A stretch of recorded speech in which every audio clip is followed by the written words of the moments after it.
Welcome to HOJO Radio. Improved K-Site tune-up. The tune-up in a can.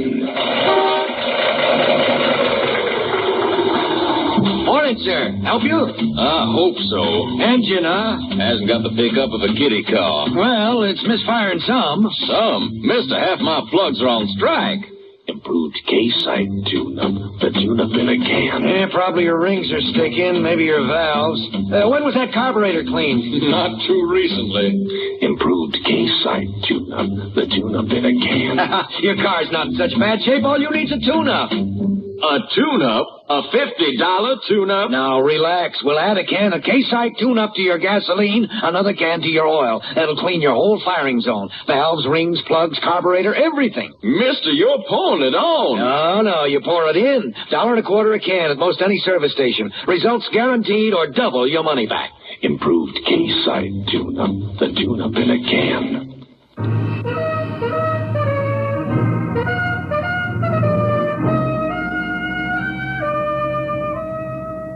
Bold Venture. Adventure, intrigue, mystery, romance, starring Humphrey Bogart and Lauren Bacall.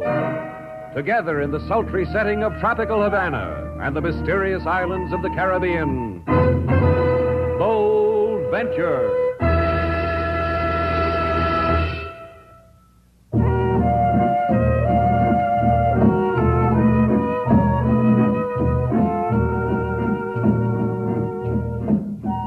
Once again, the magic names of Humphrey Bogart and Lauren Bacall bring you Bold Venture and a tale of intrigue and mystery.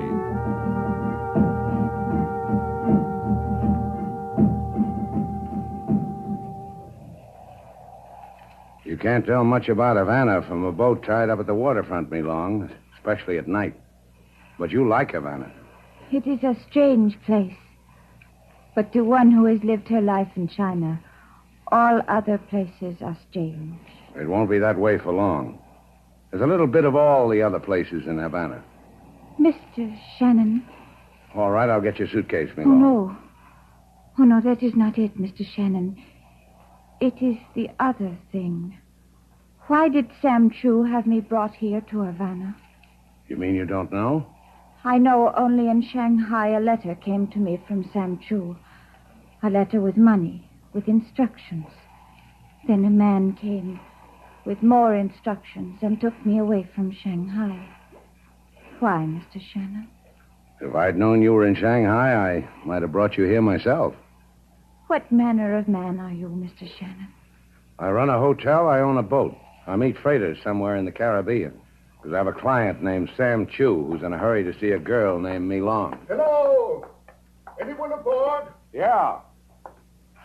Is your name Slate Shannon, sir? That's right. Good. Excellent. Come aboard, Mickey. We'll talk with Slate Shannon. How do you do, Mr. Shannon? Say, what is this? What do you guys want on my boat? Let me hold the gun, Mickey, so Mr. Shannon can see it better. Good. You did that very well, Mickey. And you, young lady, how do you do? Mr. Shannon, who are these men? The lady asked a question. We're friends of yours, Mr. Shannon, and hers. The closest friends you have in the world. Don't you think so, Mickey? Mickey can't talk. He just agrees with me. Don't you, Mickey? You see, what did I tell you? Now that I know who you are, off the boat. You hear that, Mickey? He wants us to get off the boat. To pick up the thread of the conversation, Mr. Shannon, what we want is the statue. The Kuan Yin the lady brought with her from China. You know what they're talking about, Me Long? I have brought nothing from China. A suitcase. That is all I brought from China. Does that end our conversation, close friends of mine? Mickey and I think the Kuan Yin is on this boat, Mr. Shannon. Don't we think that, Mickey? Well, then ask Mickey where it is. With my holding a gun on you, you say that? Say, look now. Go ahead, Mickey. Well done, Mickey. Easy. There'll be other times, Mickey. Mr. Shannon will not disturb us for quite a while. So, young lady, where is the Kuan Yin? I do not know what it is you want. Search the boat, Mickey. Start with this suitcase. Now let us assume, dear young lady, that the Kuan Yin is not aboard. Where did Mr. Shannon stop this boat and hide it? Do not touch me with your hand. It offends you, my dear. Yes. Yes. You slapped Zender. You slapped Jeffrey Zender. That's most unfortunate.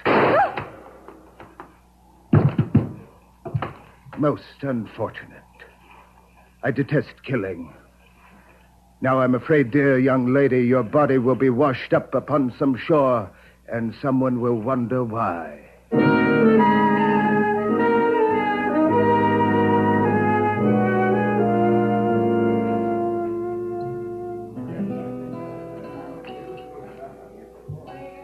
King Moses, Yes, Lady Sailor. what's that you're playing? Waiting type song. Waiting for Mr. Shannon type song. You are mad? King Moses will have melody written in stone, so it never dies. Thanks. How long have you known Slate? Longer than you. Longer than anybody. Anywhere. How long? Since many years. In Port-au-Prince, I see man walking on waterfront. A man. I sing song. He asks my name. I ask his. We attach ourselves each to the other. And it's been good? With Mr. Slate Shannon, it's the better than anything. That's how it is, King Moses. What's that kind of music for? Chinese girl Slate's bringing back? No, Lady Sailor. We are about to be honored with the celestial presence of Mr. Sam Chu. He looks like he's just stepped out of a Chinese finger painting. Looking for me, Sam? Oh, Princess, your exquisite face brings tears of delight to the unworthy eyes of Sam Chu. Hi, Sam. I bow to the fragrance of your beauty, Miss Gail Duval. Your presence lends enchantment to Shannon's place. Where is Mr. Shannon? He hasn't come back yet. Mr. Shannon told me he would have my cargo here at precisely this hour. In a matter of this nature, Mr. Shannon has been a man of the precise second. Oh, don't worry about it, Sam. But what is the nature of this matter? Slate never told me. It is a matter of bringing a girl from Shanghai. Well, this I already know. But does your wife know? Well, unfortunately, I am not blessed with a wife. However, of the girl from Shanghai, she brings with her the fabulous Kuan Yin. Kuan Yin? A statue, an idol. That's more important than a girl from Shanghai? Far more. Kuan Yin is a goddess, priceless, wondrous. I have made the girl suffer the ravages of a journey from China, the terrors of clandestine flight to bring Kuan Yin to me. When Mr. Shannon returns, have him bring the Kuan Yin and the girl to me immediately, to the house of Sam Chu. Thus, I end the delight of your presence. Likewise, I'm sure. Bye, Sam. King Moses. Yes, Lady Sailor. That Waiting for Mr. Slate Shannon song. Play it some more. All right, Lady Sailor. That doesn't do it. You go to doctor, wait for boat. To see what that does, Lady Sailor. To see what that does, King Moses.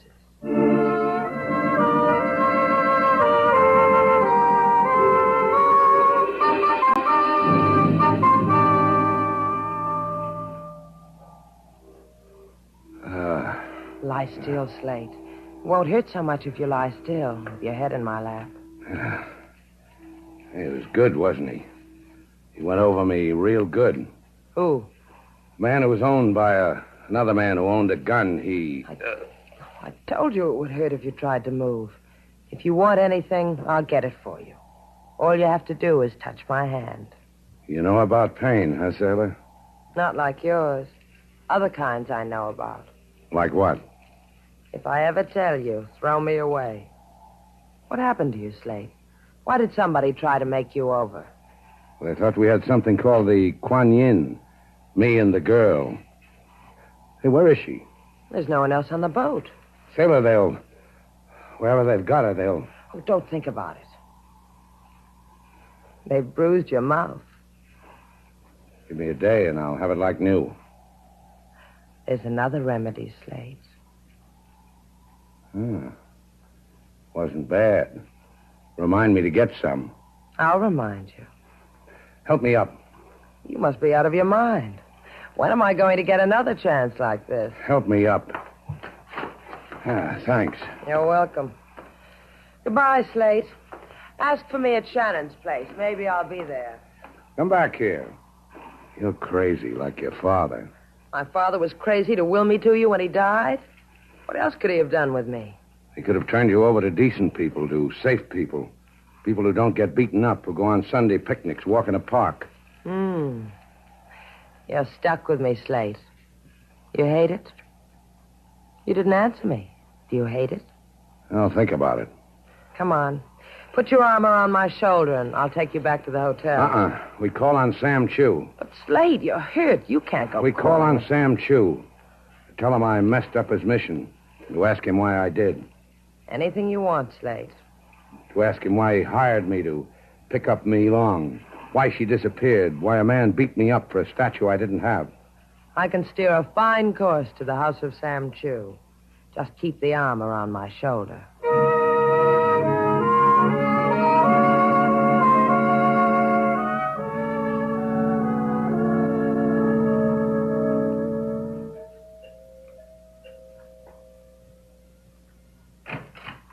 You have come about Sam Chu? That's right. Both of you? The two of us. That is strange. Where is Sam? Please come in. Your face, it has been hurt. His face has been hurt, but he still wants to see Sam Chu. You may call me Tamar. Slate Shannon.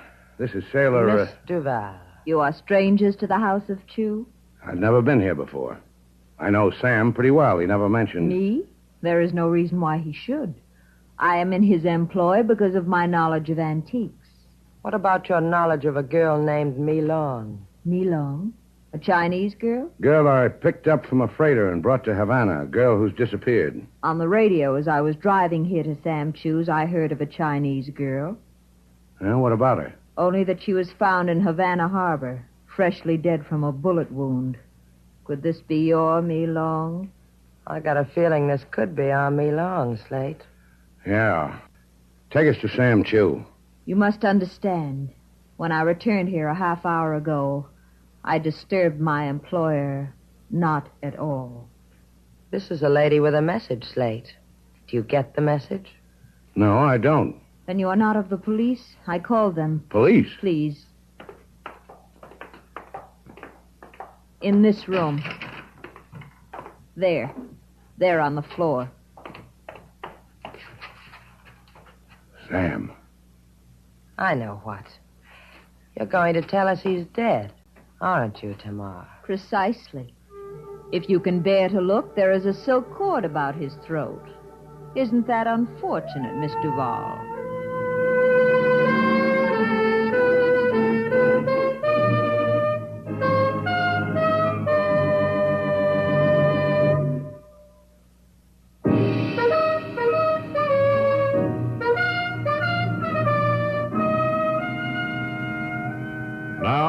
Back to Bold Venture. Our stars, Humphrey Bogart and Lauren Bacall, and the second act of our story.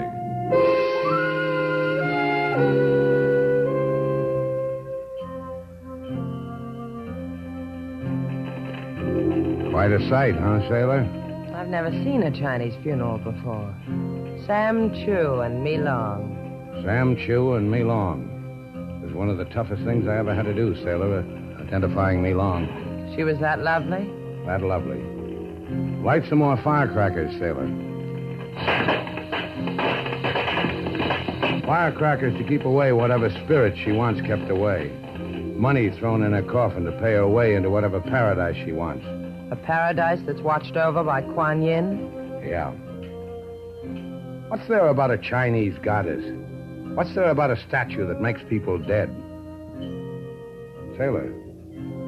Sailor. Look at her. Yeah. Tamar. Tamar in a mandarin robe like... Go ahead, say it, Slate. I'll agree with you. Like an enchanted princess. I'll see you, Sailor. Where are you going? To join the funeral. to get a princess to tell me a story. Slate! Hey, wait for me, Slate. A fascinating and pathetic spectacle, don't you think? What? Oh, that's right. Fascinating and pathetic. Who are you? If you don't mind, I am Geoffrey Zender. I don't mind. That's your problem. And you are Miss Duval. And I am Miss Duval. How did you know? Merely because the late Sam Chu pointed you out to me one day at Shannon's place, and I have never forgotten. Oh, you knew Sam Chu? Quite intimately. He was my business associate. Would you care to join me in my own private manner of expressing grief over Sam's death? All right. Yes, I would. Sam's shop is just a few doors down. I'd like to see how you grieve when a friend dies, Mr. Zender. I noticed it was difficult for Mr. Shannon to tear his eyes away from the lovely and exotic Tamar. Do you know her? Only slightly. Here we are. This place looks as if Sam collected all the loot in China. Spurious loot. It's all fake. Will you sit down? Thanks. Now grieve, Mr. Zender. I want to watch. These statuettes you see on the shelves, all plaster. Mass-produced for the tourist trade. In all this rubbish, nothing so delicate or so desirable as a Kuan Yin. Tell me more about this Kuan Yin, Mr. Zender. About it? About it is that it's worth perhaps $250,000. Oh, and there's nothing so delicate and desirable as $250,000, is there? Quite. What is your theory as to where the Kuan Yin is? Why should I have a theory? I'll tell you why. A Chinese girl sails half around the world with a fabulous idol. Mr. Shannon is to deliver her to Sam Chu. She's killed. But suddenly she doesn't have the idol. Why doesn't she have it? How do you know all this? For a reason. I killed the girl from China. I see. Of course you do not see. Else you would tell me where the Kuan Yin is. Where is it? I don't know. Will you tell me, Miss Duval? I can't tell you. I don't know. As you wish it. Mickey! Mickey, come in here. Ask her where the Kuan Yin is, Mickey. Be gentle, but firm.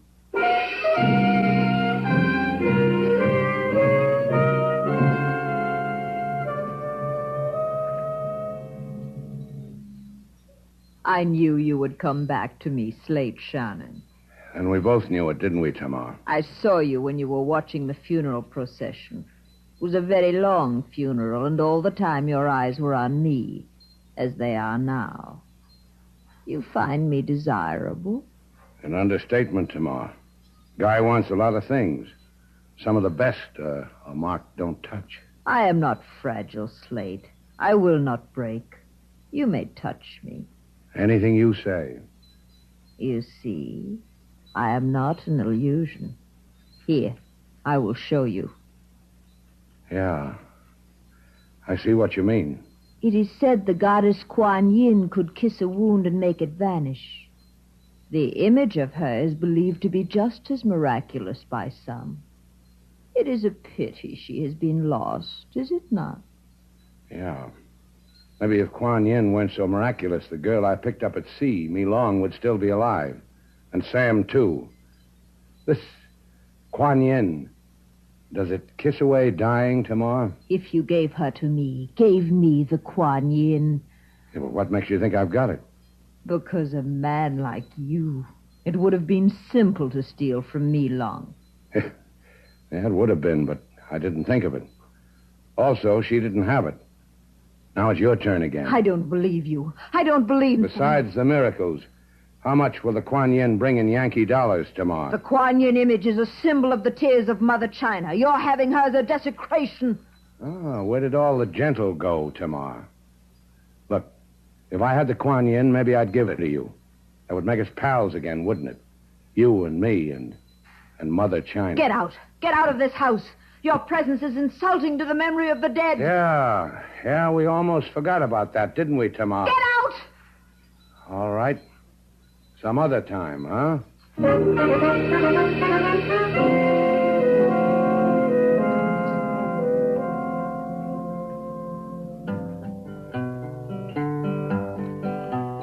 Mr. Shannon, he taken his boat on ride. Two fellas on deck, in shadows they hide. No beefsteak or lotion can start to erase the bruises they bumped on Mr. Shannon's face. Mr. Shannon, he was... What time is it, King? Miss Sailor's not back for 5 hours already. I didn't ask you that. No, you didn't ask me that. Where could she be for 5 hours? In Havana? In 5 hours in this Havana, you get born again and live again. She's never been away from me this long. As long as she's been here. Lucky fellow, you, Mr. Slade. So beautiful is Miss Sailor. She... Look, Mr. Slade. Yeah, I see him. You want something, Chico? Por favor, yo quiero, Senor Shannon. My name's Shannon. Bueno. Un hombre, a man, he said to come here to this place and find Senor Shannon. All right. What man? What did he want? No sabe what man. He say go to here, this place, and tell Senor Shannon like this. Kuan Yin. Kuan Yin? Si, Kuan Yin. He say also bring it. He say bring it to shop of Sam Chu. He say, Senorita Duval. What did he say about the senorita? Not, the senorita will be there, that is all. What man told you all this, Chico? I do not know. What man? What man told you this? I do not know. I swear it by my mother. I do not, senor. Un hombre on the street, he tells me to... Okay. You did all right, Chico.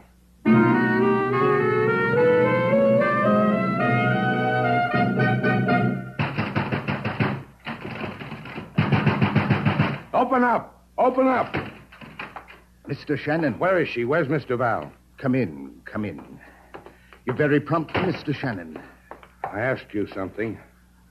I asked you, where is she? Ask politely, Mr. Shannon. This gun at your stomach says, ask politely. Come.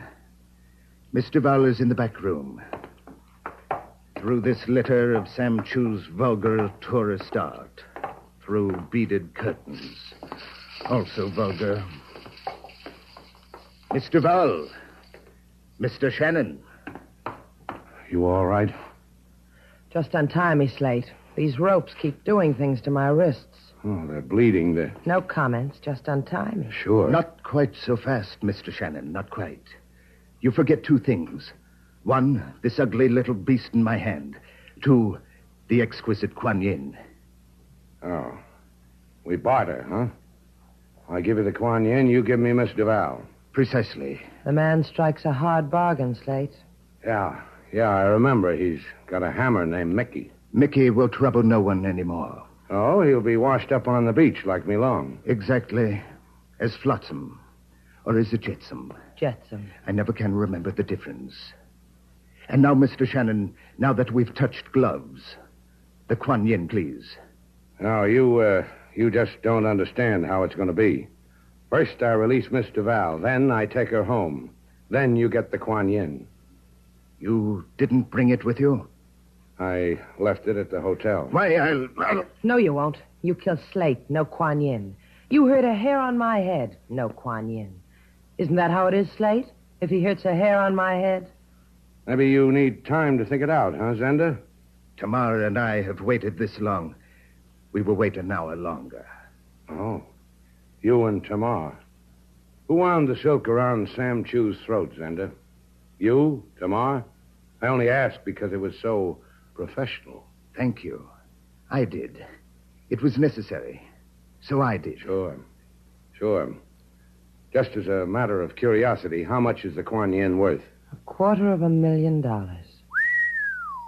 Hey, you come expensive, sailor. Real expensive. Almost as expensive as this. Fool! Take your hands off me. I'll kill you. I'll kill you. Try me.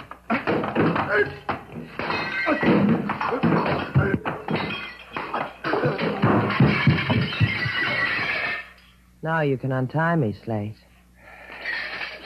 Yeah. You did good.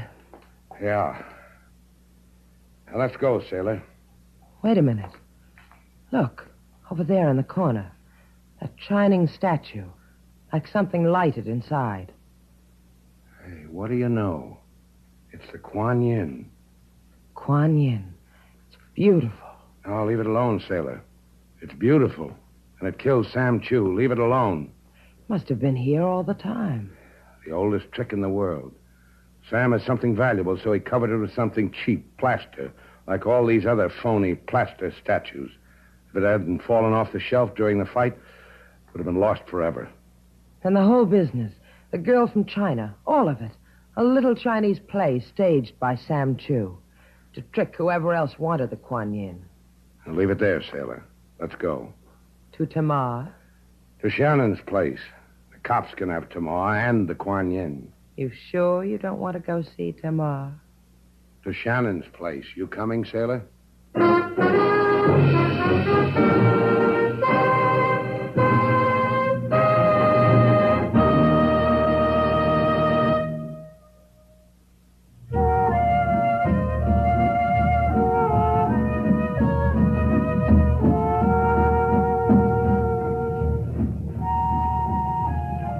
Take the wheel, Slate. All right. I like this. Night, moon, trade winds, boat. You ought to like it. This boat cost me a lot of money. I paid half, remember? Yeah, that's what I said. You paid half. Take the wheel, sailor. What's the matter with you? I'm in pain. My mouth hurts. Take the wheel. All right. Hurts bad, huh? Awful. Take the wheel. All right. Slate. Yeah, sailor?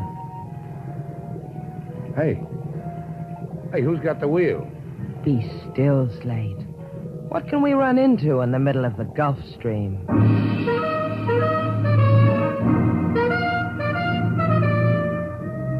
And so our two stars, Humphrey Bogart and Lauren Bacall, have brought to a close our latest bold venture story. Special music was composed and conducted by David Rose. May we invite you to listen again next week at this time for another exciting adventure starring Humphrey Bogart and Lauren Bacall together in Bold Venture.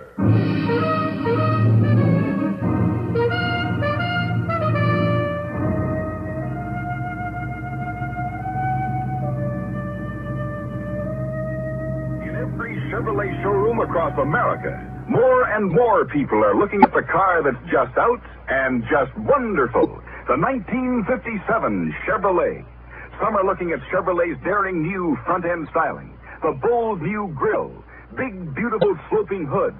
Some are looking at Chevy's handsome new rear end with high-fashion fenders and fresh new design. Everyone's enthused about the new color-fashioned interiors and the sleek command post instrument panel. And the biggest news of all, Chevrolet's fuel injection. HOJO Radio, we're your old-time radio headquarters. Stay tuned.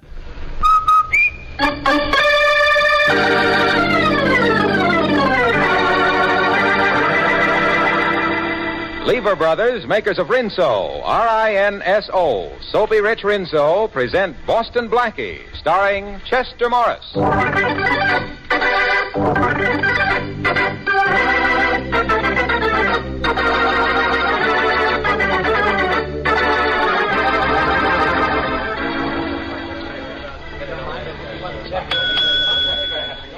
Front boy, did you sign the register, please, sir? Right here. Yes, Miss Manletter. Is there some trouble with your room? Oh, no, it's fine, thank you. I was just wondering, do you know a Mr. Boston Blackie when you see him? No, I don't know him. I'm sorry, Miss Manletter. Well, thanks, just the same. I'm supposed to meet him here in the lobby, but I have no idea what he looks like. My uncle arranged the appointment before I left San Francisco. Oh, there's a man standing over by the newsstand who looks as if he were waiting for someone. Oh? Oh, yes. Oh, I'm sure that must be Mr. Blackie. Thank you so much. Yes, ma'am. Hello there. I hope you'll forgive me. Wasn't I supposed to meet you here? You're you, aren't you? Yes. At least Uncle should have had you wear a white carnation. According to Uncle, white carnations don't stay white long in Pittsburgh. Uncle told me that you were very witty. But they do in San Francisco, you know. Well, shall we go? Where to? Oh, no, don't tell me. I'd rather be surprised. All right, let's go.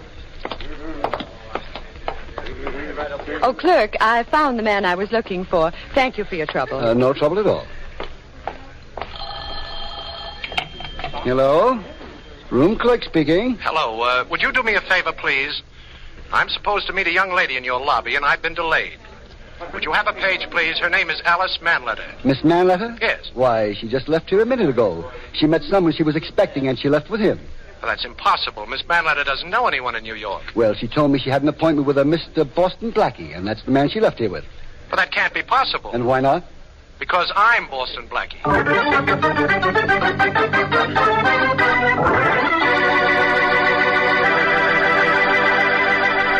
In a few moments, we will meet Boston Blackie, but right now, a thought about the weather.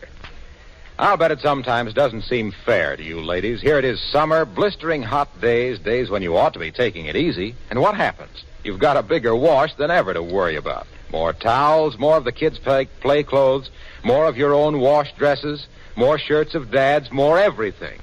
Well, you couldn't pick a more ideal time than now to switch to Soapy Rich Rinso. With Rinso, even the biggest, grimiest wash goes like a breeze. As little as 5 minutes per load with Rinso in your washer, and your clothes are sparkling Rinso white, clean as a whistle. And Rinso is safe for washable colors, too. Leaves them Rinso bright after dozens of washings. You'll be mighty proud of your Rinso wash, and proud, too, that you bought the big green and yellow package that made it so easy to do. Better get Rinso before next wash day.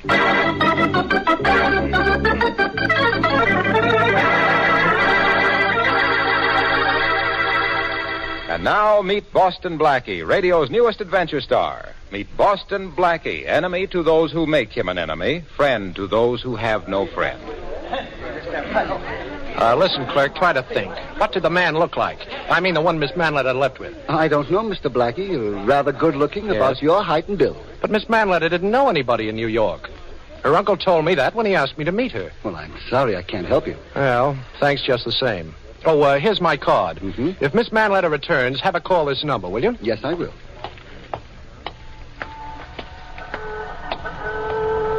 Taxi, sir? No, thanks. Look, Dorman, did you happen to notice a man and a girl leaving here about 10 minutes ago?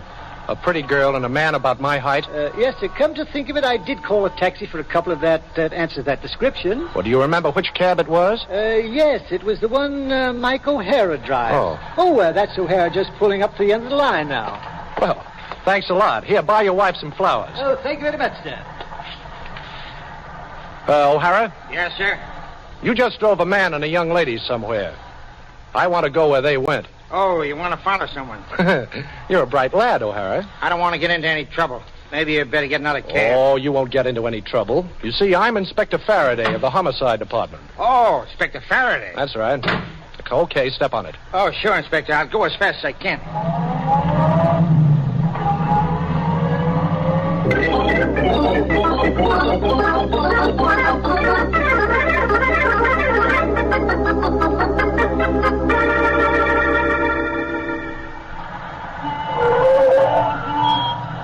This is it. This is the place I left them off. Right in front of this store. Oh, thanks. Here, buy yourself a couple of cigars. Oh, thank you, sir. Gee, I'll buy you a box. No. Well, how do you do? I'm looking for a young couple who came here a few minutes ago. You're looking for a couple. I'm looking for a couple. I'll take a single yet. Nobody comes here. Only Pop and me. Even Pop ain't here now. They have nobody else. See for yourself. Well, thanks. May I use your telephone, please? Certainly. That'll be 10 cents. Oh, You wouldn't be interested in buying anything, would you, mister? no, thanks. No. Well, nobody ever buys anything. Hello, Ashley Hotel? I'd like to speak to the room clerk, please. Say, Mom, have you got any chewing gum? Chewing gum, he asked for. Is he kidding? Room clerk speaking. This is Boston Blackie. Have you had any word from Miss Alice Manletter? Oh, Mr. Blackie, Miss Manletter's been trying to reach you. She wants you to come down here to see her right away. She's in room 305. Well, thank you very much. I'll be right over.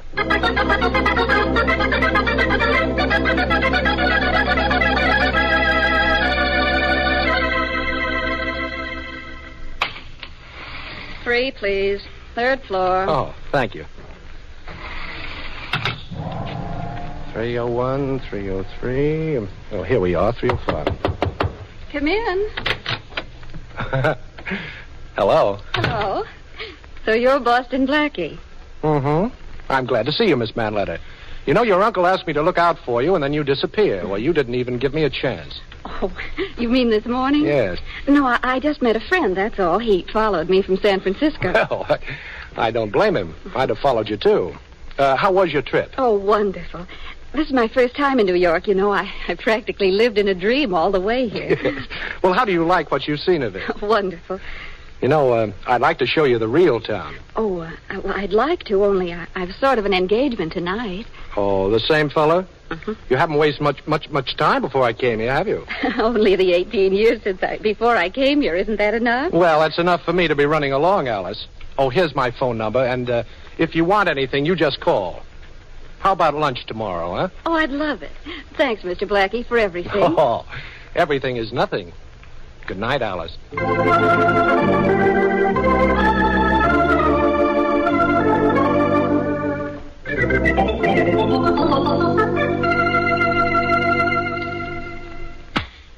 $25, boss. Nice shooting. Oh, Shorty, she's a beautiful girl. Look, why don't you forget names for a minute? Give me a good reason. 15. Just like I'm telling you, boss, your hand ain't steady. You need some more practice. Well, this Maxim silencer doesn't fit this gun too well. Oh, how come the new gun, Blackie? Where's your old one? Well, you see, Shorty, You what? Well, I hate to admit it, but I guess I was robbed. Boston Blackie robbed? Yeah. Hey, boss, you ain't in any trouble. I don't know. Gee, bullseye, boss. Yeah, I guess this new gun will do until I get my old one back. There's nothing like a workout with a target to keep your aim in shape, Shorty. You know, I got a funny idea about that, boss. Yeah? I don't care if my aim ain't so good as long as the other guys ain't either. I'll get it, Shorty. All right. Hello? Blackie? Well, Inspector Faraday, my favorite cop. Mm-hmm. How'd you guess? Oh, how could I miss those low, dulcet tones, Inspector? I want you down here in 10 minutes, Blackie, or I'll send for you. Well, that's fine, but where's down here? The Ashley Hotel, room 305. You won't have to send for me, Inspector. I'll be right down. Mm-hmm. Say, boss, Faraday hasn't got you jumping through a rope, has he? Room 305, Ashley Hotel. Shorty, that's Alice Manletter's room.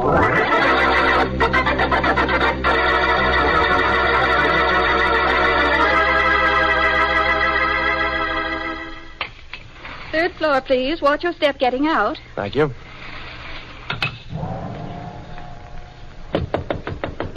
Come on. How are you, Inspector? Holy Mac... Yeah, Blackie, she's dead. Dead? As if you didn't know. Oh, wait a minute. How did you know about this, Faraday? O'Hara, the taxi driver, got suspicious, so reported to headquarters. Oh. From his description, I knew it was you, and then I got suspicious. So you're going around impersonating me now, eh, Blackie? Well, you should be flattered. Why did you kill her? Wait a minute, Faraday. Okay, boys, cover him. Now, don't be a dope. I promised to look after this girl. She was all right when I left her a little while ago. Yeah, maybe. After we discovered the body, the boys and I waited for you to make an appearance. We knew you'd be back. Now, Faraday, listen. This girl was Arthur Manletter's niece. Mm-hmm. And I'll take care of whoever was responsible for her murder. No, I'll do that, Blackie. You killed her. Now, that's your gun in her hand. My gun? But I don't see how that... We checked the serial numbers, Blackie. I don't care what you checked. Mm-hmm. You can't take me in for this. I didn't kill her, I tell you. Okay, maybe not. Maybe the serial number on this gun is wrong. You know what a paraffin test is, Blackie? Oh, sure, I know. All right. Well, we'll go down to headquarters and cover your hand with paraffin. Fine. Then we'll be able to tell whether you fired a gun in the last couple of hours or Now, not. Inspector, will you listen? Yeah. This girl came to New York this morning. Mm-hmm. She wasn't supposed to know anybody in town. Mm-hmm. And then she told me she'd met a friend. Well, what are you trying to prove? I'm trying to prove that somebody killed Alice Manletter, and I've got to be free to find out who did it. Well, you won't be. I'll see to that personally. And now, wait a minute now. What are you doing in that girl's handbag? Don't get scared, Inspector, please. Well, what are you doing? You've got 4 cops with guns on me. Yeah? This isn't a trick. I might find something here that will help me track down the murderer. Well, we've searched this whole place, now, Blackie. There's nothing here. Hold up. Wait a minute. What are you taking out of that bag? Well, I don't know yet. It's just a piece of paper. Well, I'll take it. What's this? Boston 5, Zealand, Louisiana 3, Saskatchewan, Tennessee to Nevada. Yeah, Nevada. Go ahead. What are you doing? I'm just writing down what you've said. Well, this doesn't make sense. Missouri 1, 3, Denver 4, France. Well, you see, Faraday, that's a code. Well, you were going to have plenty of time to work it out, Blackie. Come on, let's get going. I'm going to give your hand a paraffin test to find out whether you fired a gun recently. And if you have, take it from me, pal, you'll have to do some talking to keep your head above water. Well, I'm afraid, Inspector, the only way I can keep my head above water is to duck you.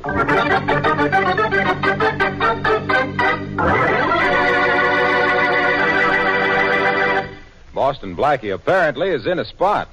And speaking of spots, so was a friend of mine the other day. You see, a lady I know of looked out of her window one morning, and it was such a lovely day she felt like singing. Dum da da da da da, dee dee dee dee. And all of a sudden, she remembered it was wash day. Oh, shucks. So she got ready to do her wash and found she was out of soap.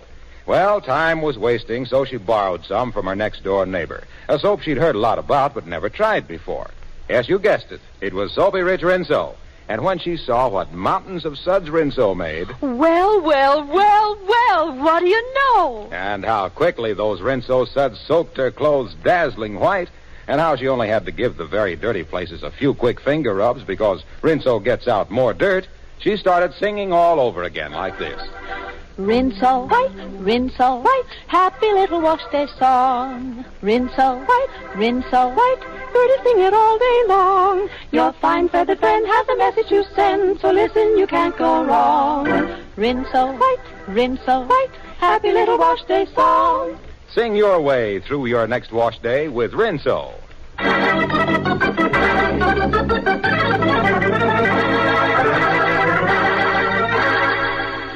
Boston Blackie is in Inspector Faraday's office awaiting the police laboratory report that will show whether he has fired a gun within the past few hours, so that Faraday can build a complete case against him for the murder of the girl in the Ashley Hotel. How does it feel, Blackie? Be sitting there just waiting for a report that could send you to the chair? You nervous? Boston 5, Zealand. That's the first word. Now, you take the first letters of each word and you get buzz. Great. How do you do it, Blackie? You get bzzz. That's right. Yeah, now we know everything. Who killed the girl, what her mother's maiden name was, and what town she was born in. That's exactly what I'm trying to find out. After the first letter, there's the number 5. See, that could be the fifth vowel. You know, A-E-I-O-U. That's right. Or do you? Yes. Then the word would spell B-U-Z-Z. Marvelous. Buzz. Buzz. Inspector, this is a clue to the murder. Now, using that system of spelling out the first letters of each word, the note reads buzz, listen, made, off. Yeah. What does that mean? I wish I knew. Yeah, Faraday. Right. Thanks. Well, that was it, Blackie. The test showed you fired a gun all right. And the gun we found next to the girl's body was yours. Now, Inspector, I lost my gun, and it's true I fired another. But I was just practicing. Sure, on a live target. Oh. You don't expect me to believe that, do you, Blackie? Well, frankly, no. You killed her, and then you put your gun, in her hand. After wiping off your fingerprints, of course. Oh, that's an old trick, Blackie, an old one. I'm surprised at you. Hey, Matthews? Inspector? Take Blackie down to the cell floor and lock him up. We'll book him later. Right, Chief. Come on, Blackie. Okay. Well, you look very nice today, Matthews. New uniform? Who's your tailor? You won't be able to go to him for a long time. You know, good old Matthews. Snappy clothes and pattern to match. Say, Inspector, may I wash my hands? Well, they're covered with ink from that fingerprint pad. Is it okay? Oh, sure. But keep an eye on him, Matthews. I'll beat it, both of you. I'm thinking. Thinking, huh? I'd love to watch. Oh. Come on, Matthews. Lock me up. So long, Inspector. Faraday said I could wash my hands, Matthews. Remember? Go ahead, but no tricks.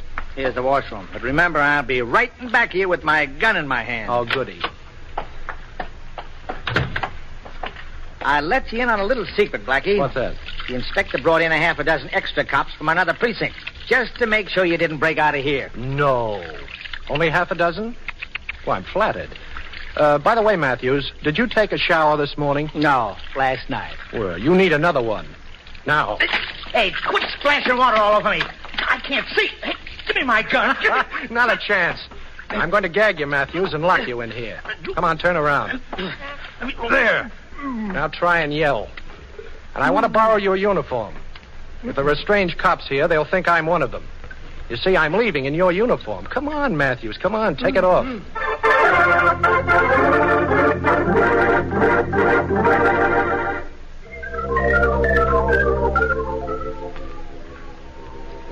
Blackie, if Faraday ever finds this waterfront hideout of ours, you know we're sunk. Oh, Faraday couldn't find a skunk in a perfume shop. Will you stop worrying? Okay. What do we do next, boss? Well, nothing until I get that long-distance call through to Arthur Manletter. The operator's trying to reach him in San Francisco now. So after we reach him, so what? Well, I won't know, Shorty, till I talk to him.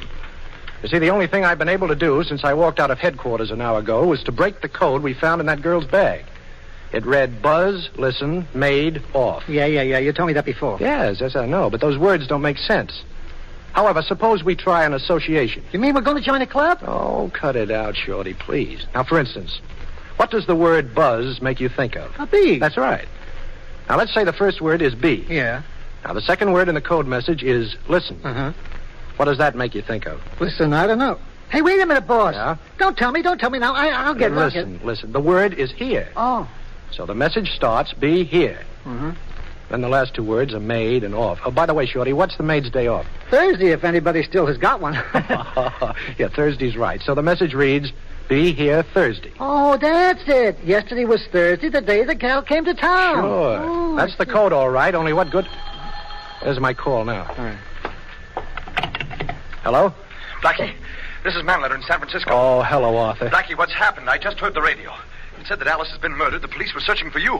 It's not true, is it, Blackie? Yes, I'm afraid it's true, Arthur. But you know I didn't do it. Well, of course you didn't. I don't know how it happened, but I'm going to find out. Blackie, look, I feel terrible. Oh, This is her 20th birthday. The trip was a present from me. 20th birthday? Wait a minute, Arthur. Is she a brunette? Oh, no. She had the most beautiful blonde hair you ever saw. Oh, that's wonderful. Arthur, your niece wasn't murdered. What? It wasn't Alice. Now, take my word for it. The radio said... Never mind the radio. Your niece wasn't murdered, and I'm going to find her, Arthur. You'll hear from me. Thanks, Blackie. Thanks. Call me as soon as you know anything, will you? I will. Goodbye. Now, why did you tell him that for, Blackie? Because it's true, Shorty. You see, I never saw the real Alice Manletter. I took it for granted she was the girl in the hotel room. Oh. But that girl said she was 18, and Manletter's niece is 20. And the color of her hair settles it. Okay, but what happens now? Well, the real Alice Manletter left the hotel this morning with a man. Uh-huh. The cab driver gave me the address, but she wasn't there, of course. They evidently got off there, but must have walked down the street to another house. Well, what do we do first? Now, let's see. First, we've got to get a couple of messenger uniforms. Yeah. Then you'll take one side of the street, and I'll take the other, and we'll ring every doorbell and say we have a wire for Alice Manletter. Well, what good will that do? Whoever is holding Alice will know it's a trick and will try to grab us. That's what I'll be waiting for.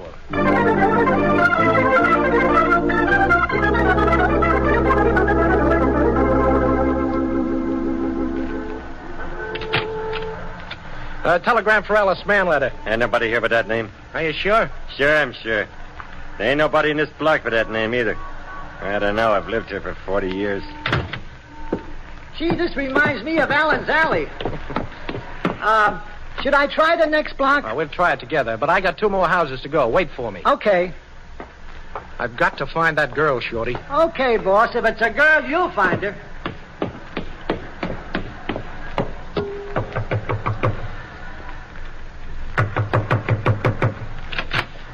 What do you want?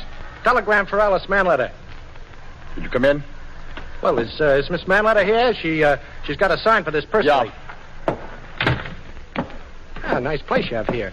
I noticed a sign outside saying this was a doctor's home. In here, please. Yeah, okay. Thanks. Hey, what's this? See if he is armed, Otto. Yeah, I'll see. Keep your gun on him, Joe. Sure.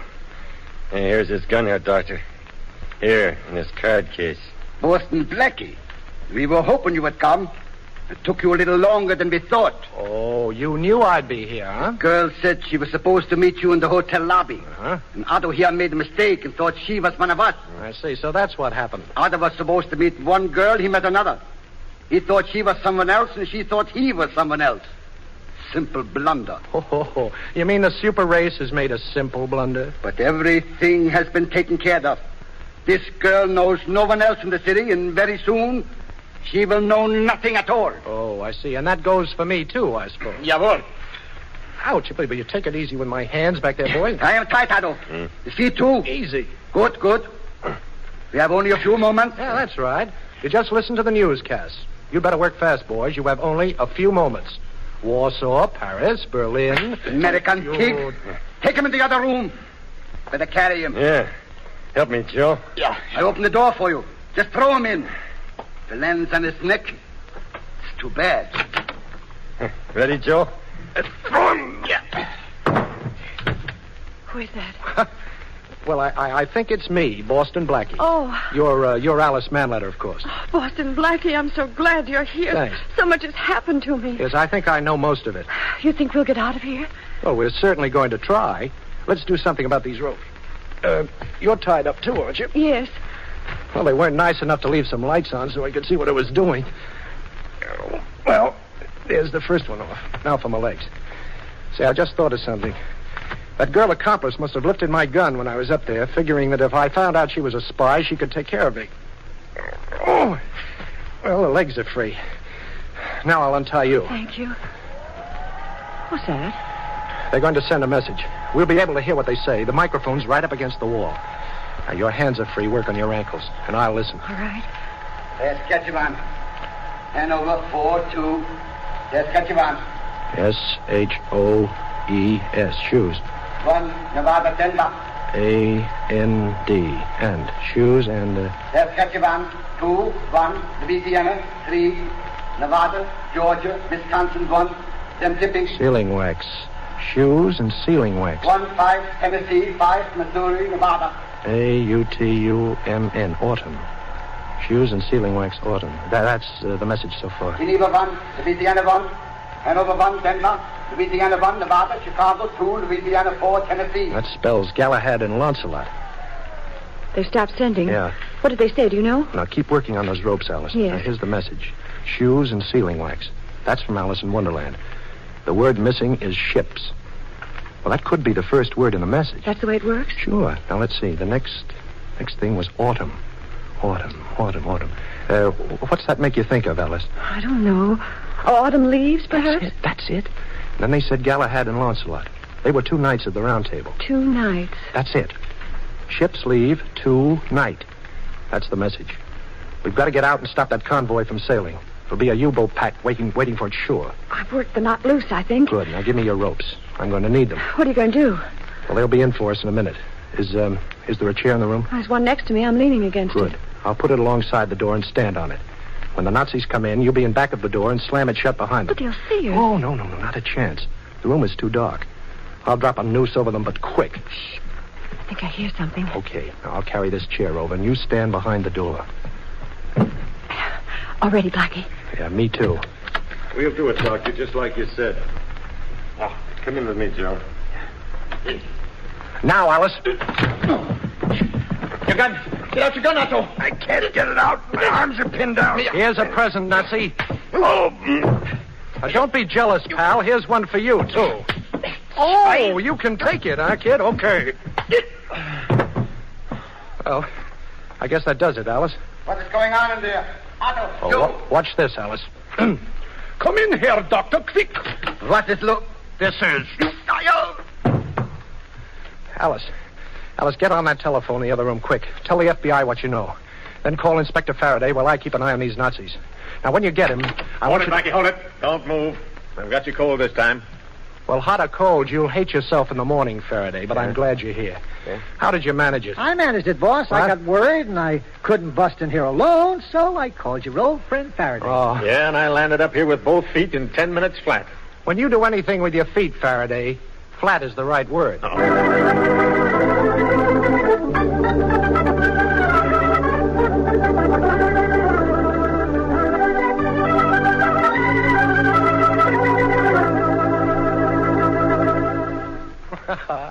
Oh, thanks, Alice, for clearing me with Faraday. Oh, Blackie, you're wonderful. Oh. You saved my life and broke up a spy ring, and it doesn't bother you a bit. Don't you feel good about it? Oh, I should say I do. So good, I'm going to celebrate. Alone? Oh, no. You're coming with me, Alice. But first, we're going to call your Uncle Arthur. What are you going to say? Well, I'm going to tell him I've spent a lot of time looking for you. But from now on, I'm looking after you.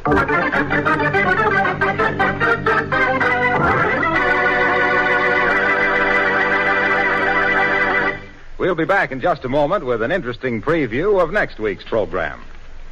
Now, you know those rich Rinso suds I've been telling you are such a help on wash day? Well, they're just as big a help come dishwashing time. Yes, ma'am. Milder than ever Rinso is easy on your hands, too. Doesn't get them rough and red. So, for dishwashing and for all the soap and water jobs around the house, better get Rinso to help you out.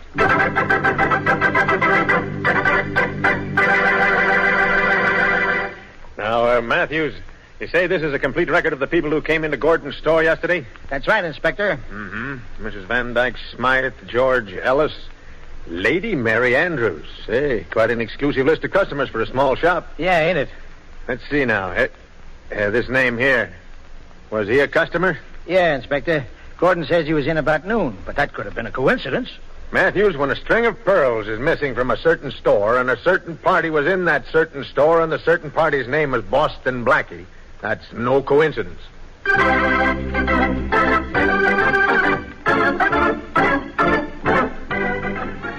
Friends, of course you know the tremendous part our merchant marine is playing in the war. But did you know that the merchant marine is being expanded to meet increasing supply problems on every front, to meet the universal demand for a strong post-war merchant marine?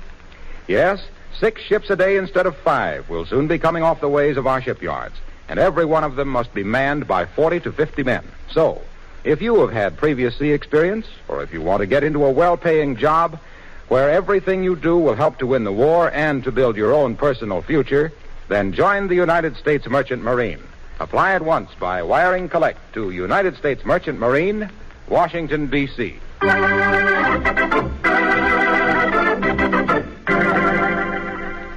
Warm weather's here, and that means greater danger from perspiration. Protect yourself. Use Lifebuoy in your daily bath.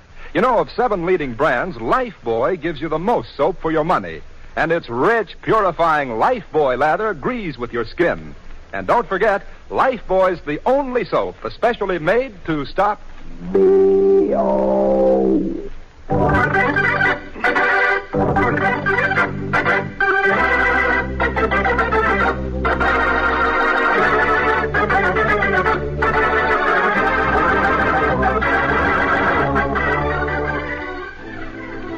Be sure to listen at this same time next week for another exciting adventure with Boston Blackie.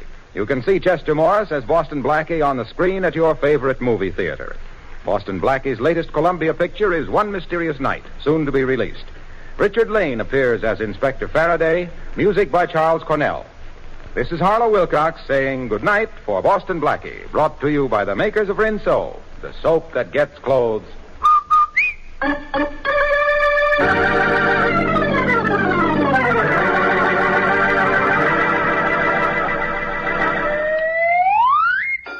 Golly, what a wallop! He rang the bell again. He's feeling his Cheerios. Yes, Cheerios, that energizing breakfast cereal made from oats. Good, old-fashioned, nourishing oats, all ready to eat. Cheerios gives you a kind of nourishment that really counts. Cheerios is a cereal that really helps you build up strength and energy. So for your better breakfast, always start with Cheerios. Cheerios. Cheerios. Stay tuned to HOJO Radio. The National Broadcasting Company brings you Brian Donlevy as Steve Mitchell in Dangerous Assignment.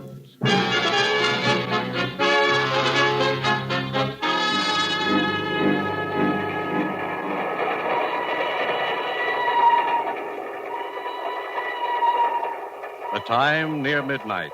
The place, Nigeria, West Africa. 2 men stand on the swaying observation platform of a train which winds its way across a yawning chasm between 2 mountains.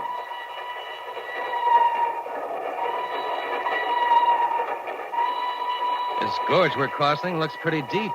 Yeah, about 1,000 feet. I didn't realize there were so many mountains in West Africa. This is the 3rd trestle we've been over in the last hour. It is hilly country, but soon we reach the inland plateau where it is more level. Oh, you've been around this neck of the woods before, huh? Yeah. Oh, incidentally, I don't think we've met. I'm Russ Holden. Yeah, I know. Huh? I have been following you, Herr Holden. Following me? Hey, wait a minute. Get away from me. This is where you get off, Herr Holden. No! No! Huh?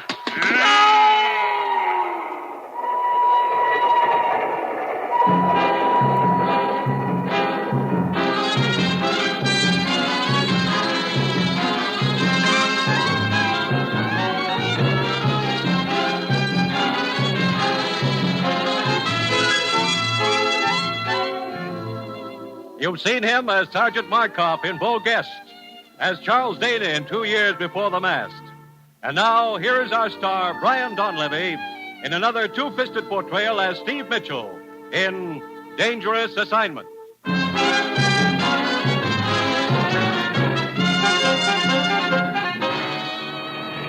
11 from Miami, Puerto Rico, Cape Verde Islands, and Dakar, West Africa. Now ready to depart. All aboard, please. That's your plane, Steve. Come on. Look, Ruth, I still don't know what this is all about. 1 minute I'm doing a smooth rumba with a smooth blonde. The next minute you're dragging me to a taxi, shoving passports and plane tickets down my throat. I can't help it, Steve. I just do what the commissioner tells me. Oh, there he is, over at his car. Steve, Ruth, over here. Coming, Commissioner. Ruth, will you see that Steve's suitcase is checked aboard the plane? Okay, Commissioner. Steve, let's get in my car a minute. We can talk there. Okay. Now, make this quick, Steve. You're leaving for Nigeria, West Africa, in 5 minutes. West Africa? Now, look, Commissioner. We've got to move fast, Steve. We may be too late as it is. What do you mean? One of our men has been over there 2 weeks, Russ Holden. He was to have sent a report back not later than noon today. We haven't heard a word from him. Well, maybe he got delayed. I don't think so, Steve. I'm afraid Russ is dead. Dead? Look, what's this all about? Manganese. Manganese? That stuff they use making steel? Yes. Last week, all shipments of manganese to this country were suddenly cut off. We think the interests behind that move are trying to form a worldwide manganese cartel. If they succeed, our entire steel industry will be crippled. I still don't see what all this has to do with West Africa. 2 weeks ago, we heard rumors that a rich vein of manganese had been discovered over there in the border country of northern Nigeria. Oh, I see. That area is controlled by a native tribal chief named Soba. And you sent Russ to negotiate with this Soba, huh? Yes. We want Soba to sign an agreement permitting United Nations representatives to start mining operations in that area.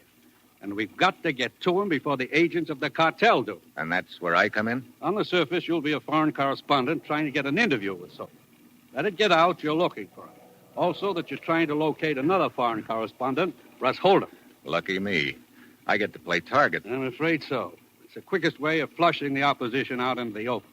Steve, you'll be up against a tough outfit. They'll stop at nothing to keep you from getting to Soba. They'll throw every obstacle in your path they can, including a bullet. Great. And they'll be trying to get to Soba ahead of you, too. Steve, the plane's ready to take off. Okay, Ruth. Your first stop in Nigeria will be the Alexandria Hotel. We know Russ stayed there for a while. Alexandria Hotel, right. Steve, if Russ is still alive, find him and work together. If he isn't, go it alone. But above all, get through to Soba and get him to sign that agreement. You've got your assignment. Good luck.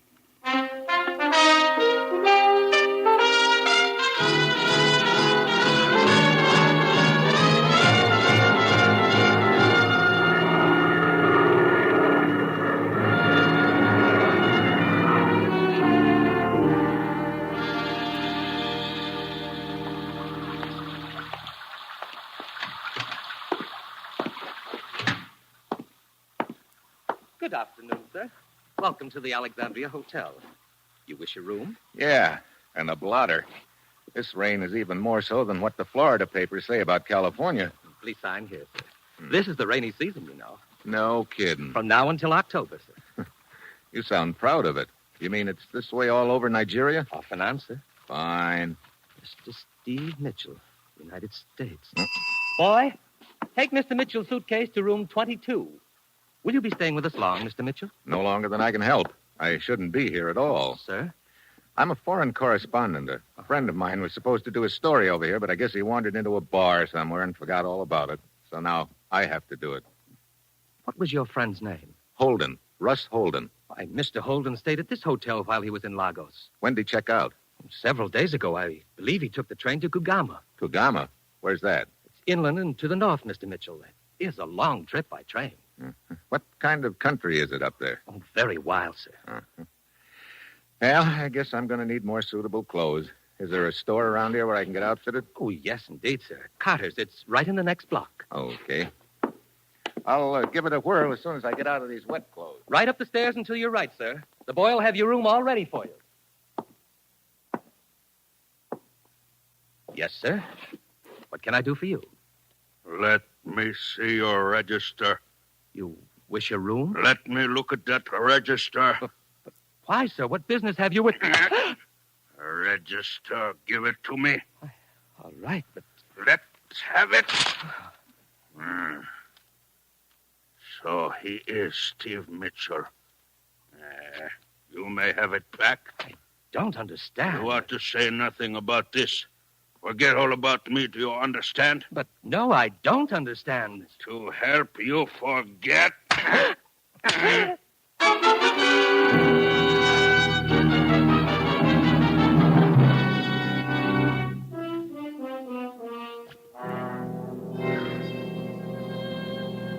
Yes, sir. What can I do for you? The clerk at the hotel told me I could get some clothes for the back country here, but I see you've got some other customers over there. I can wait. To tell the truth, sir, it's a relief to wait on you.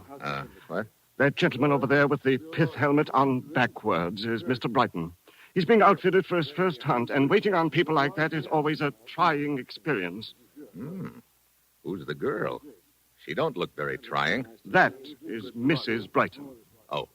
Luckily, they've hired one of the best guides around here, the tall gentleman, Mr. Campbell. Well, fix me up with whatever I'll need, huh? Let's see now. You'll want a tunic and...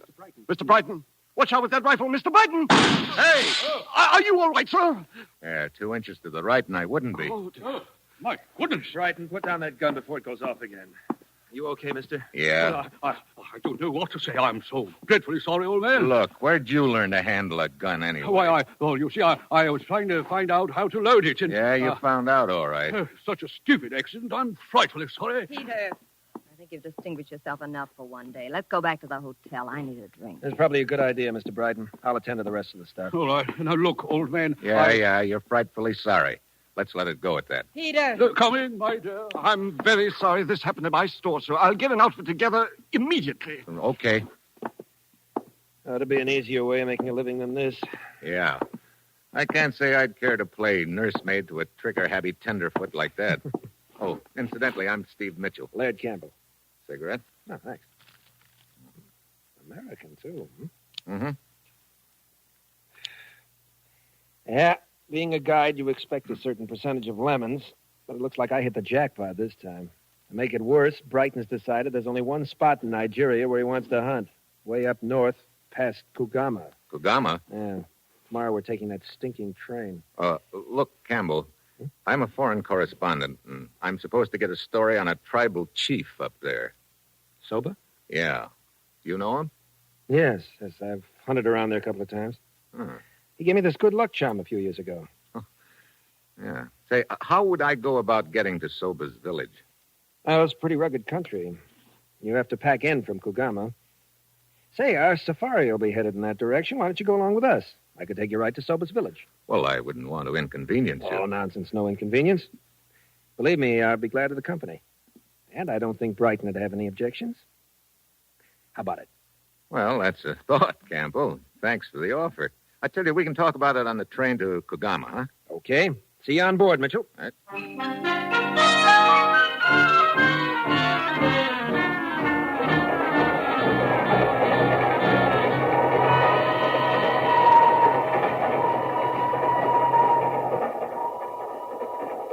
What a cattle train. When do we get to Kugama, anyhow? Tomorrow noon. Care for another drink, Mrs. Brighton?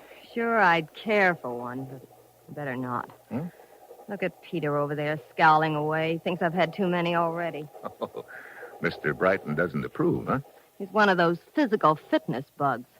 He must have read about Teddy Roosevelt when he was a kid. He's been trying to live dangerously ever since. You know, you sound like you come from my side of the Atlantic. Kansas City. Oh. How'd you happen How'd I happen to wind up Mrs. Brighton? Who knows? One day I'm in the chorus at the Palladium in London. The next day, I'm Mrs. Peter Brighton. And I've been on a bicycle ever since. I think I'll have that drink after all. Well, getting late. You can read me like a book. Oh, well. Is this seat next to you occupied, sir? No, help yourself. Thank you. What were you saying about being on a bicycle, Mrs. Brighton? Last year it was pig sticking in India. Have you ever been pig sticking? Not that I know of. Your husband must have a lot of time on his hands. Doesn't he sure. work? He works. He's always got some big conference going on. He fools around with a lot of different interests, oils, mining, stuff like that. I see. Well, it's getting late. I think I'll turn in. Okay. See you in the morning, Mrs. Brighton. Good night, Mr. Mitchell. All right. It is very amusing. What? Permit me. I am Warchek. What's amusing? That everyone is suddenly going to Kogama. Oh?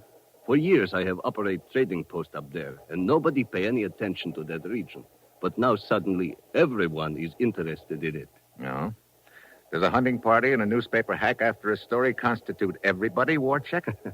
This hunting expedition and the story you seek, they would not by any chance have to do with the rumors of a discovery of manganese ore in that region, would they? You're doing the talking. If you prefer, I will confine my conversation to the scenery. Like I say, you're doing the talking. As a matter of fact, we are passing through some very beautiful country right now. Oh? Yes. We are approaching a gorge which is quite spectacular. The view from the observation platform is a rewarding one. Is it? Well, I could do with some fresh air anyway. Thanks. You are quite welcome, sir.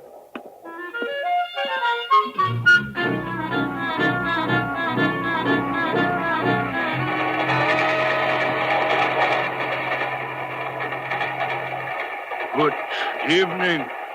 Oh. Enjoying the view? Yeah. That's some gorge we're going over. Yeah. It's almost 1,000 feet deep, Herr Mitchell. Mitchell? How come you know my name? Who are you? Hey, what are you doing? Get your hands off me, will you? This is where you get off, Mitchell. Watch out now. A friend who meets you down there. Let go of me when you're up. Hey. Yeah!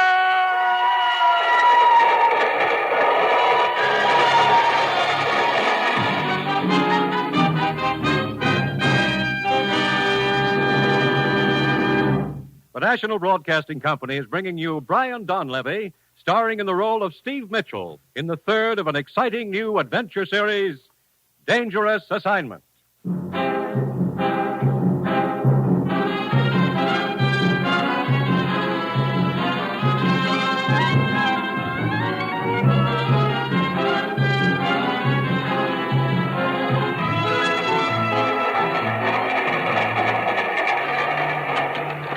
Mitchell, you okay? Yeah. That was close. What happened, Mr. Mitchell? Mr. Campbell and I were sitting in the smoking car. We saw a man follow you outside, and then there were sounds of a fight. There was a fight, Warchek. The other guy lost. Over the side, huh? Uh-huh. That was some view you sent me out here to see, Warchek. Or wasn't that what you had in mind? I do not understand. What's the next town we get to, Campbell? Kano. Be there in a few minutes. But I have about a 4-hour layover there. Telegraph office in the station? Yeah. Telegraph office? Yeah. The press association I work for is very strange, Warchek. They like me to send them stories now and then. So that's what I'm going to do, if it's all right with you.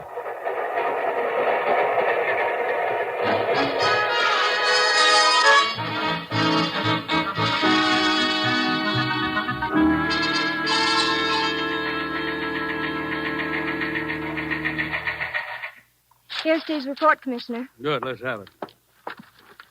Considerable interest being shown in manganese area by tenderfoot hunter named Brighton and trader named Warchek.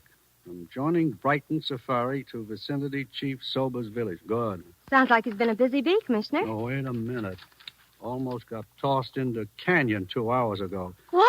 Afraid Russ Holden wasn't as lucky as I was. Oh, I was afraid of something like that, Ruth. Poor Russ. Hey, wait, there's more. I have 2-hour layover here in Kano. I'm borrowing one of Campbell's native gun bearers to take me back to that ravine I almost got shoved into.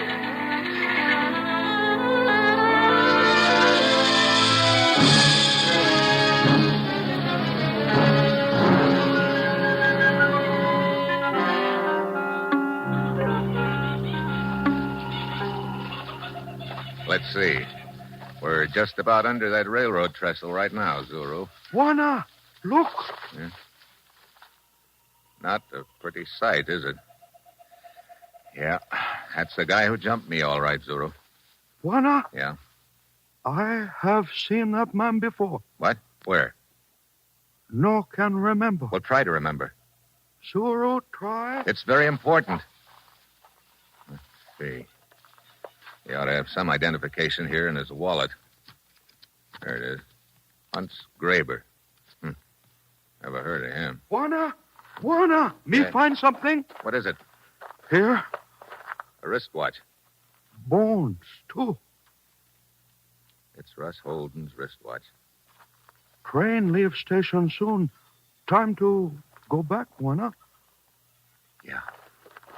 Come on, Zero.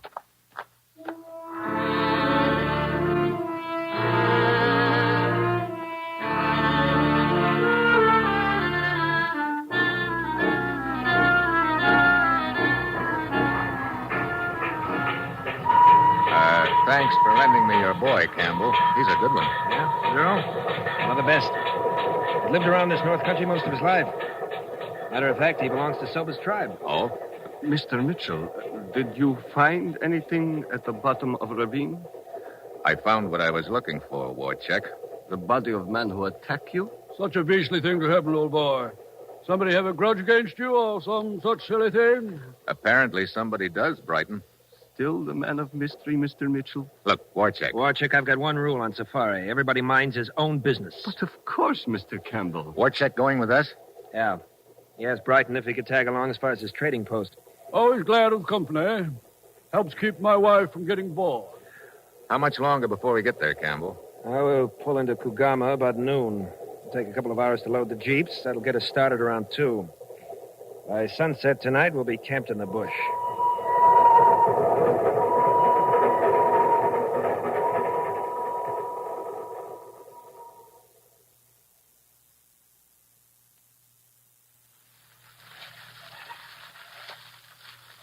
How about putting some more wood on the fire, Campbell? Yeah, sure thing. Give me a hand, will you, Mitchell? Okay, Campbell. That's better. What was that? Big cat out there somewhere. Good. Maybe we'll get a crack at him tomorrow. I can hardly wait. First a wonderful ride on a stuffy train, and a few charming hours bouncing in a jeep. Now a mangy lion waiting for us. How did I get so lucky? Well, if you will all excuse me, I think I will go to my tent. That's a good idea. Me too. Probably be a good idea if we all turned in pretty soon. We'll want to get started by dawn.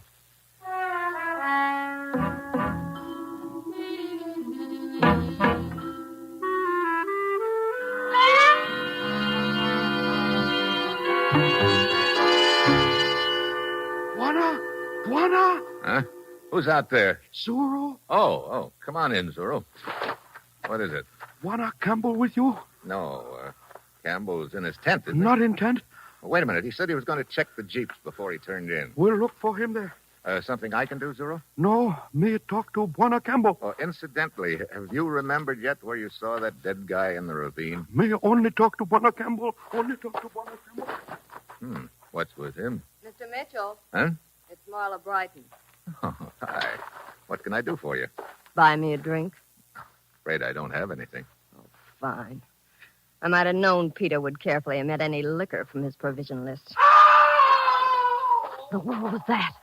Came from over there in that brush. Campbell! Here I am, Mitchell.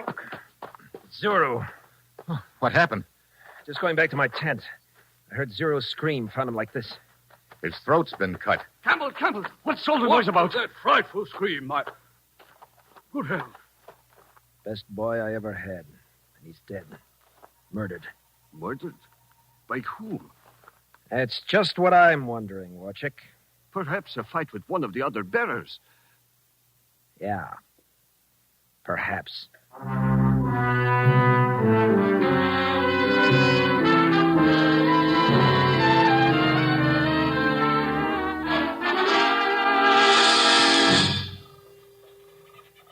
The sun's coming up. We'll leave as soon as Brighton's ready.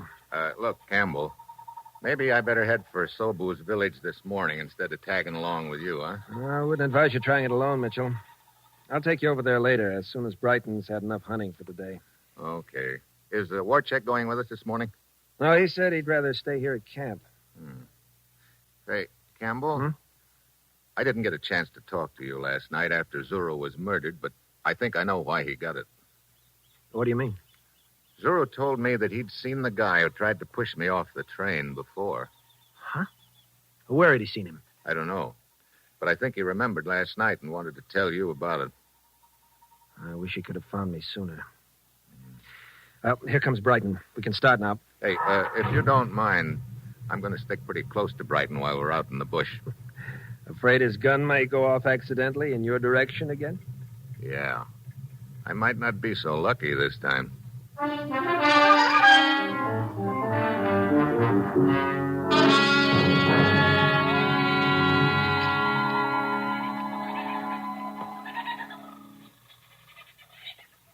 What time is it, Mitchell? 5 to 8. Sitting in this jeep in the middle of the jungle is not my idea of sport. The sun is getting hotter by the minute, and so are the mosquitoes. Yeah. What's keeping Campbell? He said he and his gun bearer would pick up the trail of that lion and come right back for us. He's been gone almost an hour. Well, he'll probably be along in a few minutes, Brighton. Well, this isn't turning out at all the way I'd hoped. But I suppose I shouldn't have expected anything else. Huh? Yeah. I'm sick of the whole business. I should never have let Campbell talk me into coming way up here in this godforsaken country. It was Campbell's idea to come up here? He said it was yours. Oh, no. He told me the hunting was better around here. Come on. Get out of this jeep. Let's get into the brush. Hurry up. Oh, but Campbell told us to stay in this clearing. Yeah. He's probably circling around behind us right now. Come on. Oh, Mitchell, I don't understand. Neither did I. Until just now. Here, into this brush. Get down. But why is Campbell shooting at us? Not us. Me. Look, you sit tight right here and you'll be okay. It's me he's after. Mitchell, where are you going? Soba's village. It's about 2 miles west of here. I hope.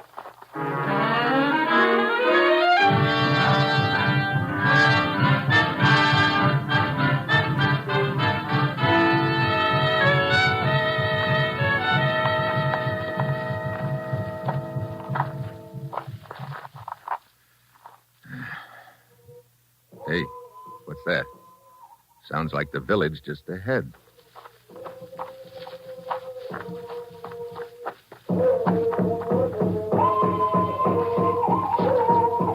Yeah, there it is. Uh-oh.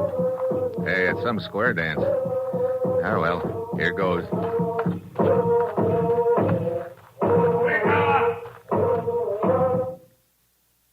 Hey, look. Don't let me stop the feast. If one of you will just tell me where your chief is. It is not feast. Death does. Oh. Who are you? I want to talk to Soba, your chief. Is he around? Maranga, Jolo. Hey, now, wait a minute. Look. Maranga, what is it? A white man want to talk to you. Is your name Soba? Yes, you come at bad time, white man. We have death dance for one of my people, Zuru. Bring his body into village this morning. Yeah, I know. Look, Soba, this is important. I've got to talk to you right away. Go to my hut, white man. We finish death dance, then we talk. Barunga!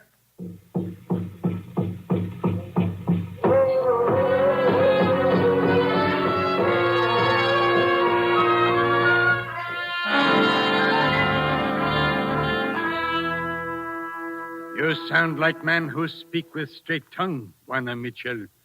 Maybe your people are right ones to dig in my ground for metal. Good. But you are too late. What? Other man promised my tribe much food and medicine. What other man? His trader man, Warchek. Warchek? Oh, looks like I pegged the wrong guy. Where is he? He's still in village. Yeah, I see him. Over by that other hut. Excuse me, Soba. Warchek. Warchek. Ah, Mr. Mitchell. It would seem you arrived too late. Now, look, Warchek. I've been through too much in this deal to let that cartel you're working for come out on top now. But you're mistaken, Mitchell. I work for no cartel, but for myself. What? You are bidding for mining rights.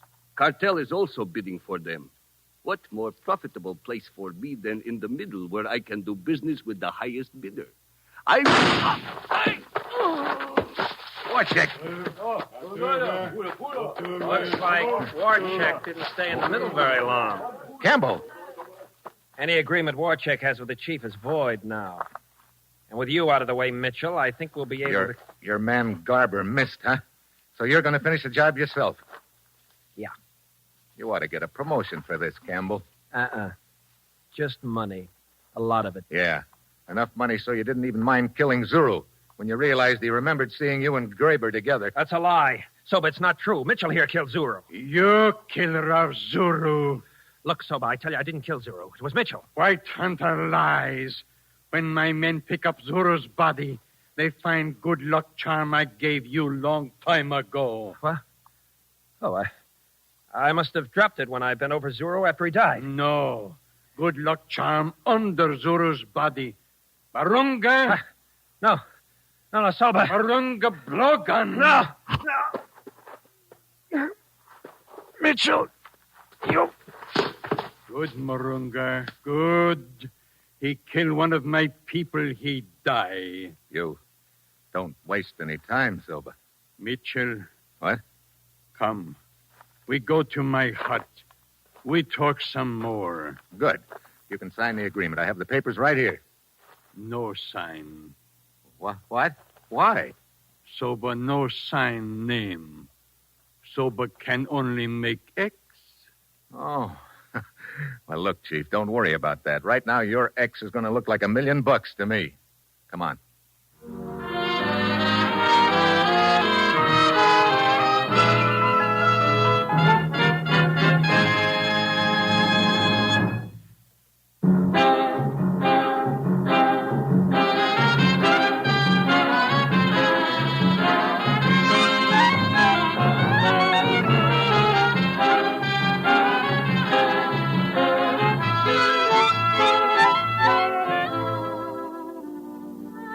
You have just heard the third in an exciting new adventure series, Dangerous Assignment, starring Brian Donlevy as Steve Mitchell. Dangerous Assignment is written by Bob Reif and directed by Bill Karn, with music by Bruce Ashley. Be with us again next week at this same time when Brian Donlevy, starring as Steve Mitchell, will embark on another Dangerous Assignment.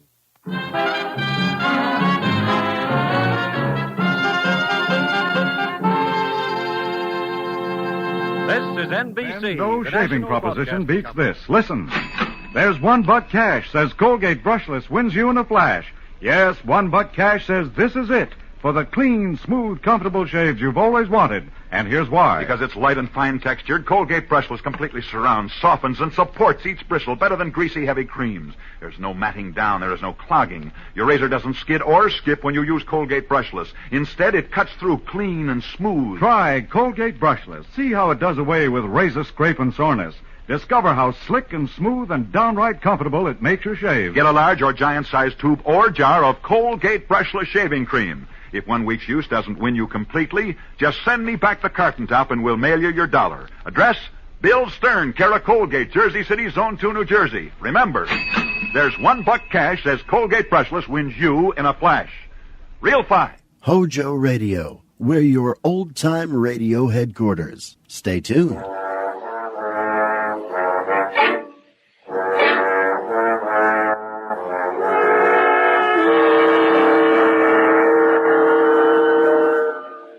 Take one man against an angry crowd. Add a foul ball and a fog. That's the story, Play Ball, taken this week from the files of John Steele, adventurer.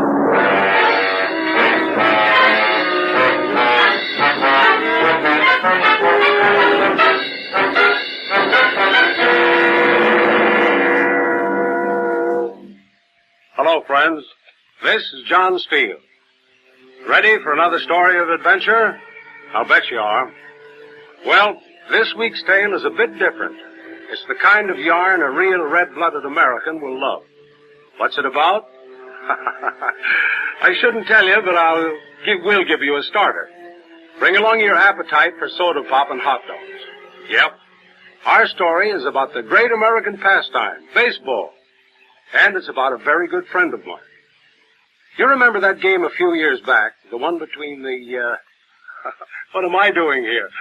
My guest this week can tell you this story a lot better than I can. It happened to him.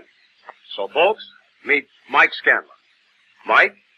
It's funny how you can get an idea in your head and nothing will change your mind. That's how it was with me, anyway. I guess it all started that day out at the stadium. I'd been umpiring in the senior circuit for 18 years, and it was just another game to me. But it was different for the Gulls and the Blue Sox. It was late in August, and the Gulls were still leading the league by a game and a half. The Sox had been right on their necks, and in this game, they were leading 3-2 in the bottom half of the ninth. I was working balls and strikes back of the plate, and first man up grounded out, and the second fly deep to left field. Holmes, the utility infielder from Danville, got a pinch hit single and took second when the Sox third baseman threw the ball away. The crowd was hollering for blood as Galatelli walked up to the plate. Okay, Pappy, this is the ball game. Just burn it in here, baby. Just whistle past the green hair boy, Pappy. Just the muscle. Go ahead, baby. Why don't you go take your shower now, Pepper? The game's as good as over. Says the game's over, Pappy. Just burn it in here, baby. We'll show 'em how the game's over. The first pitch clean in the left field stand, boy. First ball hitting, Pappy. First ball hitting. Just the bush swing into the first pitch, baby. Walk over this ball game, my Okay, Galatelli, quit your jawing and step in there. Crowd's late for supper now. Hey, take it easy, Scanlon. Gotta give the customers their money's worth, don't I? Big man treating the crowd, Pappy. Gonna send 'em home happy, baby. Step in, Nifty. Let's put this thing to bed. Okay, Mike. Gotta give the crowd a little excitement. Okay, baby, let's see that high, hard one in here. And here it comes, Butcher. Here it comes. Here it comes.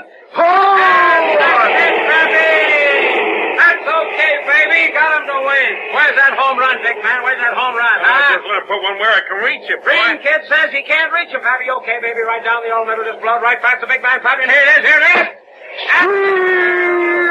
Hey, what do you need, glasses or something? You heard me, Nifty. He's trying to dust me. Strike one, I It was said. up to my ears. Step in, Galatelli. Got him singing, baby. Got the green kid singing. Give him the old floater, Pappy, the old floater.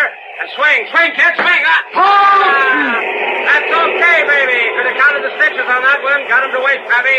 Got him to waste, but nobody's swinging Hey, that here. ball's scuffed, Let's Scanlon. see the ball, Pepper. Ain't touch the ground, hide the scuff. Okay, let's get going. I tell you, it's scuffed. It's hopping, coming up to the plate. Could be he's pitching. Keep your eye on him, Mike. He'd dust me if I wasn't so fast. Step in, Nifty. Got him singing like a seagull, baby. Give him the big rainbow, Pappy. Bend the big one. Here it is. Here it is now. Rookie be back in Beaumont next week, Pappy. Hello, Texas Butcher. I gotta swing on them bad ones or he'll walk me. What to hit himself on, baby? What to hit himself on? Hello, you dusty The train. next one out of a lot, wise guy. Step in, Nifty. What's the count, Mike? 2 and 2. Okay, baby, we're way in front of him in the catbird seat, Pappy. Gotta swing it this one. Let's have that big bender again. Gotta swing. Gotta swing. Yay! Hey, really filled it. One up in the stands for sure. Hey, watch it, watch it. Home ball.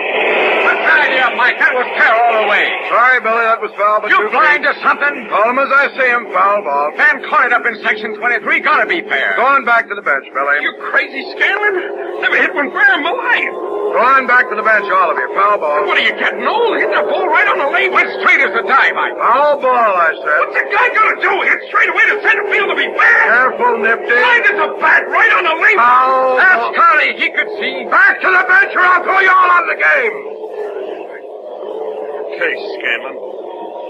But I'm not forgetting. Shut up, Nifty. Not forgetting this. Shut up, Galatelli. I don't want to throw you out. And even if it's a left. You're going to step in or not? Okay. Play roll. Okay, Pappy, we got him now, baby. Green kid so rattly, throw the bat away. Underhanded, baby, you can't see for the red. Just toss it up here, toss it up. Swing, kid, swing. Strike 3. That's the game. That's my baby, old Pappy, old Pappy.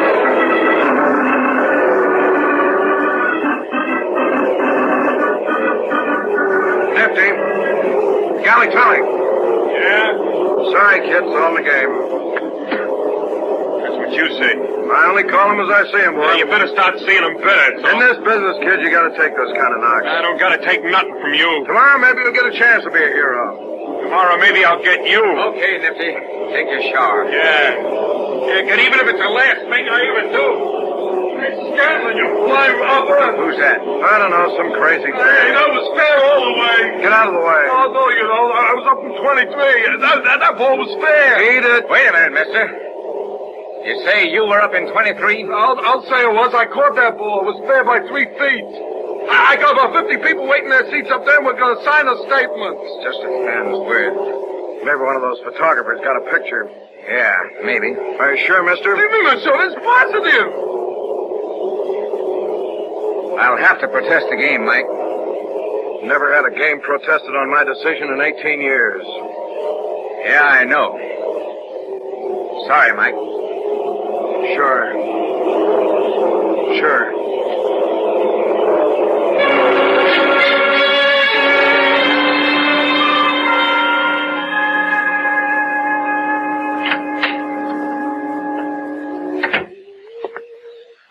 That you, Mike? Mike, that you? Expecting anyone else? Well, if I was, I wouldn't tell you. You know, sometimes I think you're spying on me the way you sneak around here. When a man's married to the prettiest gal in the state, he's got to expect to do some spying. Oh, you're just saying that because it credits you. There's going to be an awful shock to your pride someday when you take off those rose-colored glasses. Yes. Mm-hmm. Now, I got too many things to do to stand here lobby-gobbing with you all day. Okay. The paper's on your chair and it'll be ready in about 15 minutes. Okay. Have a hard day? Didn't you listen? I always do. You know that. Sox needed that game today. Yeah. You know, I think George McCrae's the best sports announcer in the business. Yeah. Must have been a very exciting one in the seventh when Galatelli tied that score. Yeah. You listening to me, Mike Camden? Sure, dear. Well, you certainly don't sound it to me. No, I'm listening, honey. Kind of a boy is Nifty Galatelli. Fresh kid. At all? Well, no. Well, for his second year in the majors, he's doing all right. Yeah. He's the spark plug of the girls. Got the temper to go with it, too. He'll learn. Maybe. Girls wouldn't be in first place if it wasn't. Do we have to talk about this all night? No, of course not. What did McCrae say about the ninth inning? Yeah, he said it looked fair to him. Oh, he did he? When's he going to learn a sports announcer's supposed to report the facts, not give opinions? He's entitled to one. He's not entitled to prejudice a million radio listeners. Well, we're having corned beef and cabbage tonight. Good. Your favorite dish, and all you can say is good. I'm sorry. Made it special for you. I said I was sorry. I understand. Do you? Of course I do. Why, that dirty note. What's the matter now? Well, listen to this. In the Daily News, umpire Scanlon was guilty of the most flagrant misjudgment when he called Galatelli's blast in the ninth inning foul. Our staff photographer's picture clearly substantiates the opinion shared by some 30,000 fans that this blow was fair by at least 3 feet. There comes a time in the life of an umpire when he has outserved his usefulness to the game and is no longer capable... Who's he think he is? Oh, Jimmy Powers? I'm going down there first thing in the morning and tell him off. Anyone can call him when they got all the evidence in front of them. He's just doing his job. His job to hold people up to public ridicule? No. His job is to stir up interest in the local team. I'll beat down his door That's until... something more important than making a big scene. What? What's it mean to you? What do you mean? Well, will they protest? Yeah, Billy will have to protest to keep the fans happy. Oh, kind of token? Yeah. Well, what'll the president of the league do? Support me, I guess. You sure? That's not the point. Sure, he'll support me. Can't change an umpire's decision once it's been made, even with photographic evidence. Billy knows that. Well? It's the principle of the thing. Of course. Been in the game for 18 years. I know. What's the use? How've you stood it, man? Stood what? This life, living in hotel rooms 6 months out of the year, knocking around from town to town. Yeah, you love the game, don't you? Well, of course I do. Wouldn't be in it if I didn't. Well, that's enough for me. Suppose now I am all washed up. You stop that kind of talk, Mike I've seen it Gambler. happen. What? A guy loses his nerve or something. Stop it this minute. Did you ever have 30,000 people booing at you? You know what it feels like? Well, do you? How'd you know?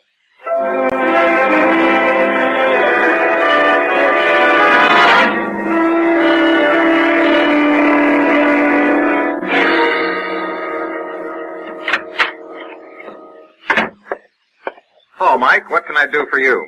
I read your column last night, Powers. Well? I didn't like it. No? No. Well, I'm sorry if you took offense. Yeah, I'll bet. I mean it. There was nothing personal about that column. Nothing personal? Who do you think you are, wise guy? Now, take it easy. Make me look like a jerk to the Wait public. a minute. Spend 18 years in the Cut it. game, and some joker with a typewriter starts... I don't care. Mike. That's better. Just cool off for a minute. Okay. Mike, why have you been mixed up in baseball for so many years? What are you trying to do? Because you love the game, right? Go on. What do you think I've been banging away on this typewriter for 20 years? So you can... For the same reason. Only I'm not as lucky as you are. Huh? You're right down on the field in the middle of it. I've never been that good. I gotta sit up in the press box. Yeah. But I think maybe I can do as much good for the game up there as you can right down on the field. What do you mean? Only one thing interests me, Mike. Keep the game clean. Yeah. I would have done just as much squawking if the decision had gone against the Sox. Oh. Now, there isn't much more a sports writer can do except report the facts and beef like crazy when he sees an injustice done.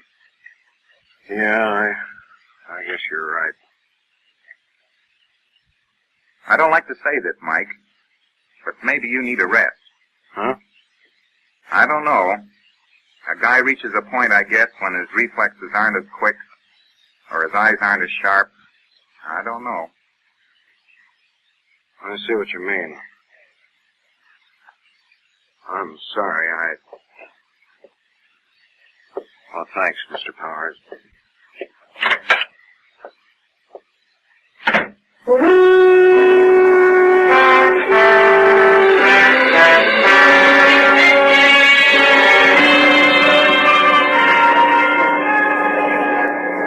Hello, Billy. Mike, you out of your head. You know you're not supposed to come on the field through the dugout. I know. Where you been? We've been looking all over for you.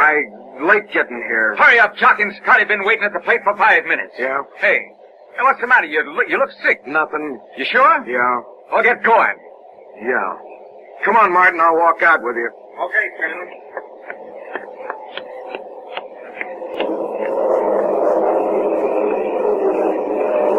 Stupid fans like a pack of sheep. Kind of giving you the business, Mike. Hey, where you been? We've been standing Shut there. up, Pepper. Where's your batting order? You don't have to get happy. Have a bad night? Let's have the order. Okay. Here it is. Same as yesterday. Martin? Yeah, Gentleman's been docked on the 7th, only change. You both know the ground rules. Just remember any ball lost in the ivy is a ground rule double. Okay. Tell Lefty to watch that spitball, Pepper. What do you mean, Tell him if he wants to wipe the sweat off his arm, do it on his uniform, not on his pitching hand. It's going to be rough today, And huh? Martin, you tell those bench jockeys to keep those towels in the dugout or they'll be using them in the shower. Go on, Scarlet. Okay, let's go. Can't stand around all day.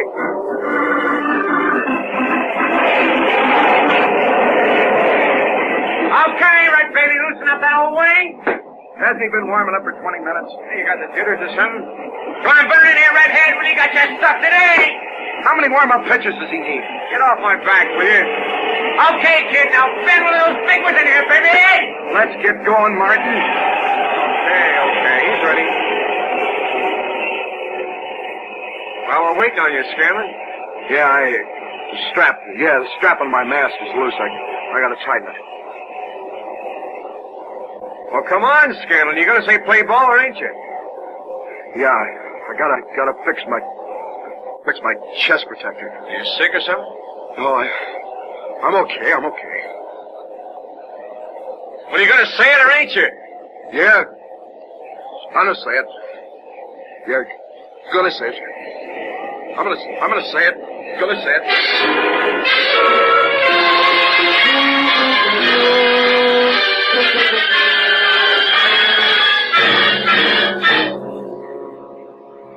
I got through the first inning and then told him I wasn't feeling so good.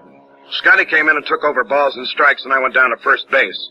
I was lucky and didn't have any close ones to call all afternoon. News, something like that gets around the league pretty fast, and I had a rough time of it for the next few weeks. No matter what park I worked, the fans rode me, and I had the feeling the players were all laughing at me. I kept telling Scotty and Jock I wasn't feeling good, so I didn't have to work behind the plate. But I knew I couldn't keep it up. We were on our last swing through the West, and when we got to Chicago, where the league offices are, John Steele sent for me. Haven't seen you for a long time, Mike. No. Well, don't stand there. Sit down. Have a cigar. Thanks. Nice humidor.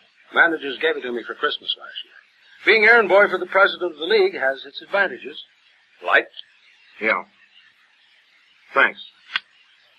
Pretty good season so far. Yeah. Only club behind last year's attendance figures is the Leafs. Is that so? Yeah, and they're only under by 5,000. Oh. What's all this I've been hearing? Huh? About you. I don't know what you've been hearing. How long have we known each other, Mike? 10 years, I guess. Been pretty good friends, haven't we? Yeah. If you've got anything on your mind, you can tell me. Yeah, I know that, John. Well, go ahead. Spill it. Don't know if there's anything to spill. I heard you hadn't been feeling so well. Nothing serious. Serious enough to make the boss ask me to have a talk with you. Oh. Need a rest? No. We can always bring up one of the... Don't need a rest, I said. Okay. Get over this by myself. Just thought I'd ask. We've been around this business for a long time. Yeah? Seen a lot of men come and go. What are you trying to say? I'm just trying to let you know that you've got a friend you can talk to. Why don't you stop prying if you're such a good friend? I want to help you, Mike. Don't need any help of that kind. I think you do. I'm sorry, John. I guess I'm sort of jumpy. I know. I don't know what's the matter with me. Does it go back to that foul ball? Yeah, I guess so. The president supported you when Billy protested. I know. Well, didn't that help? That's not the point. No, I guess it isn't. Something I gotta straighten out alone. Okay, Mike. Do it your way. Thanks, John. I'm going to be in New York over the 26th. Oh? The Gulls and the Sox will be playing 3 games while I'm in town. Uh-huh. You'll be working that series, won't you? Yeah. I want to see you back at the plate in one of those games. You'll see me. Maybe we can have another talk then.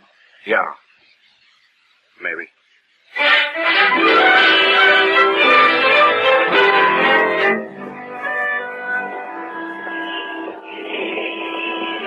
Did you like the picture, Mike? Uh-huh. Oh, I thought Jimmy Stewart was wonderful. Yeah. Good baseball scenes, too. Mike, you're listening. Yeah, honey. Good baseball scenes. Oh, that part where Jimmy Stewart was running with his bad legs and everything. I could just feel the pain. Couldn't you? Mike. Oh, now you just stop thinking about tomorrow, Mike Scanlon. Thought the movie'd take your mind off things. It did, honey. Just another ball game. Yeah, I know. You've done it 100 times before, and you'll do it tomorrow. Wish Steele wasn't going to be there. Well, what difference does that make? I don't know. He's a friend of yours. It's like everyone was sitting in on a wake. Oh, that's all in your mind. If the series wasn't all tied up, it wouldn't be such an important game. You've umpired a lot bigger ones. Remember the 3rd game of the 41 World Series? If I'd gone back at the plate in the first one of those 2 games, it had been all over now. You stop thinking like that, Mike. Guess I better. Well, you want to stop in for a malt? Feel more like a drink. A malt will be better for you. It'll make you sleep. This bar's air conditioned. Just stop in for one. I still think you ought to have a malt.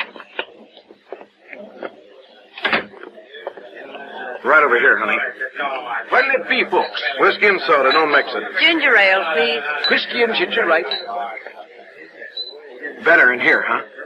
It's cooler, if that's what you mean. Now, honey. I'm sorry, Mike. I never have liked places like this. Well, we won't stay long. I just felt like a drink, that's all. Oh, who's making all that noise? I don't know. Some guy with a little too much to drink, I guess. Ain't the old fugitive from the eye doctor. Just talking about you. Just telling my buddy. You've been drinking, young man. Oh, little lady says I've been Well, didn't see you had company, Scanlon. You gonna introduce me? You know this person, Mike. This is Nifty Galatelli, honey. My wife. Oh, so this is the little woman, Scanlon. Well. Hey, what's the matter, Mrs. S? You run out of carrots over at your house? You better go on home, Nifty. Oh, plenty time. Sleep all day tomorrow. It's night game tomorrow, night game. Billy'd bench you for a week if he knew this. What do you mean, bench? You're the one ought to be benched.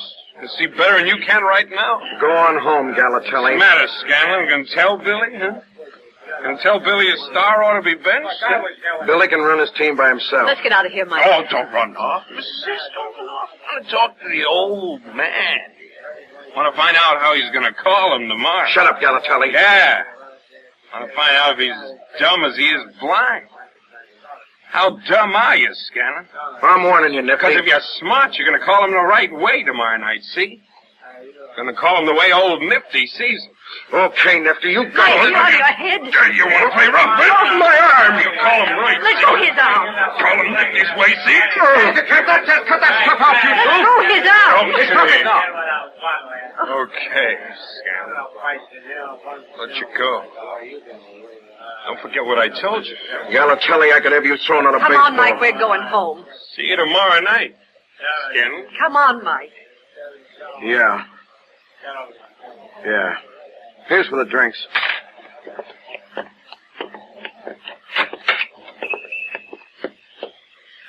Oh, you ought to know better. Now, don't start that. Starting a fight in the Cut it out, bar. May. Full-grown man. What do you think you are, high school boy? Shut up. Oh. You hurt your arm. It's okay. Well, I'll rub it with liniment when we get home. It's okay, I tell you. That does it. What? That does it.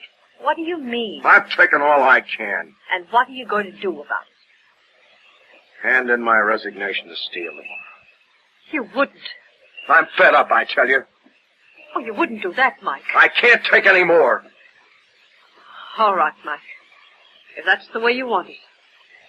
Never thought you'd quit. By the time I got to the stadium the next night, the newspapers had the story. Newsboys were all around the field shouting the headlines, Scanlon to quit. I ran from the cab into the entrance marked players and officials. The game was late getting started because a mist was blowing in off the bay and visibility in the outfield was tough with the light shining through the haze. We couldn't wait too long because the Sox had to catch a train for Boston and a time limit had been put on the game. We got underway about a half hour late with me back at the plate.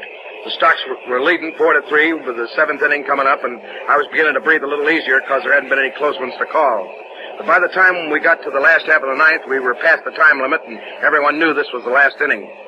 There were runners on second and third with one out, and a hit would win the ball game for the Gulls. The place was in an uproar as Galatelli stepped up to the batter. Okay, baby, just hang it in there, baby. 2 more and we got out. You're pitching arm, Scanlon. Step in, Nifty.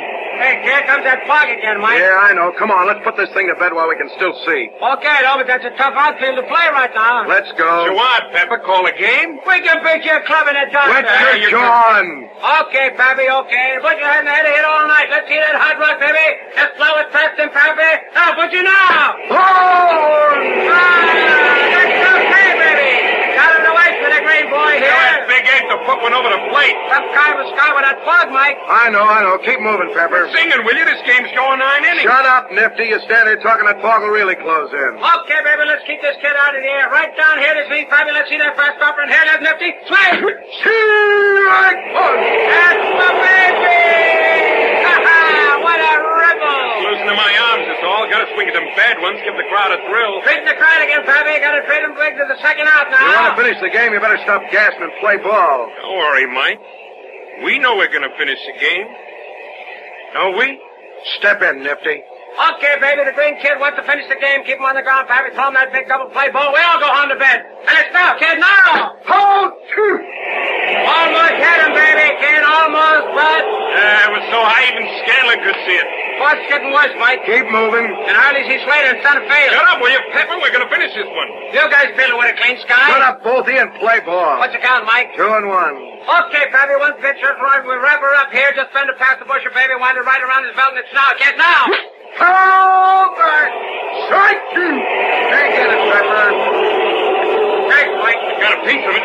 Watch closing Shut up! Trying to give you your inning, Galatelli. You're holding us up. If he hits it up in the air, outfield won't even see it. Singing the blues, Pepper? You gotta call time, Mike. Maybe it'll blow away. We're over time already. What am I supposed to do? Boot the game to catch a train? Okay. Time out! Now, what are you trying to do? Give him the game? You know that's a tough sky. What's the matter, Mike? Why are you calling time? This too thick, Billy. Easy fly ball could win this one. Yeah, I know. Knock him down, Billy. He's trying Shut to... up, Nifty. You know he's trying to... Shut up, I said. See any break? No. You can't even see the wall now. Better get going. Try to get it in for you, Billy. I know. And quit your jawing, Nifty. Step in. What's the count? 2-2. Okay, Pappy, the green kid will be looking. Just float that big rainbow right over, baby. Just let him see the floater. And swing, Busher, swing. Hold three!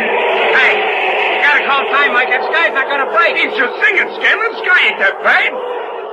What'll it be? Wait. Game's called. Oh, you crazy Scanlon. Any busher could play that Sky. Sorry, Nifty, that fog's too thick. Score reverts to the 8th inning. You're giving him the pennant. We played the same fog. Wasn't this bad in your half. I tried to get it in. Yeah? That's what you'd say. You got this coming to you. You out of your head? You can't hit an umpire? Let go of me, will you? Game is called. You had it in for me all season. You crazy Hey, you Scanlon will be taking a bullet. Game's over. Take a bullet, Scanlon. I walked off the field with the boos ringing in my ears. Didn't look to either side, just straight ahead and kept walking. I could still hear him booing even when I got under the stands. Never knew the walk to the locker room took so long. When I got there, I slammed the door, and it was quiet at last. Just sat there thinking. Mike! Mike, open up! Go away, Billy. Let me in. Gotta talk to you. Leave me alone, will you? Just let me talk to you a minute. Yeah? You gotta see this, Mike. Don't you know how I... Yeah, I know. But you gotta see this. Come on. Let go of my arm. You're coming with me. I've had enough for one night. Get moving. What are you, crazy? I don't want to go up on the... Just come up to the dugout. You don't have to go out on the field. Sorry about the game. Only decision you could make. I know that. So's everyone else in the stands. Huh? That's what I mean. Fans refuse to leave the stands. Yeah, but the boos... They weren't booing you. Well, how do you... That was for Galatelli.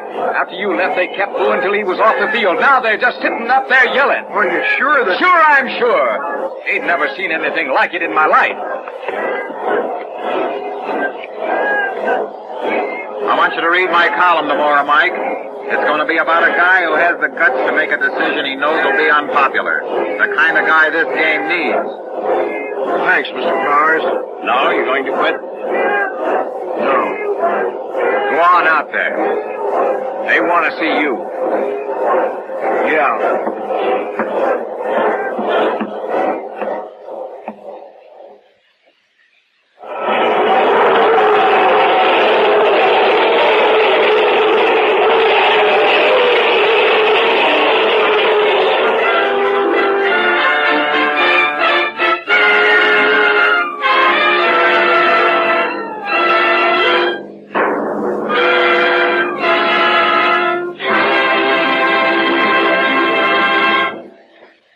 Title, Play Ball, a story about a man of decision, told you tonight by my good friend Mike Scanlon, who knows now that the fans in the stands are part of what makes baseball the great American pastime. Yeah, Mike learned that people can make a person great. Well, if you like this story, why not visit with me next week, because I have a man I'm sure you'd like to meet. He had an unusual adventure with a check, a blackmailer, and a beautiful girl. I like to call it checkmates. So until next week, this is John Steele saying, a life of adventure is yours for the taking, wherever you find it. Only don't look for it. Well, good night and good hunting. John Steele Adventurer is produced by Robert Monroe, written and directed by Elliot Drake. In tonight's cast were Charlie Holmes, Grace Kelly, Ross Martin, Joe Houginson, and Al Patterson. Don Douglas is heard as John Steele, and Jimmy Powers was played by Jimmy Powers. The orchestra was conducted by Sylvan Levin. Remember, next week, Mutual presents Checkmates, another story of suspense and action from the files of John Steele, Adventurer. Ted Melly speaking. This is the Mutual Broadcasting System.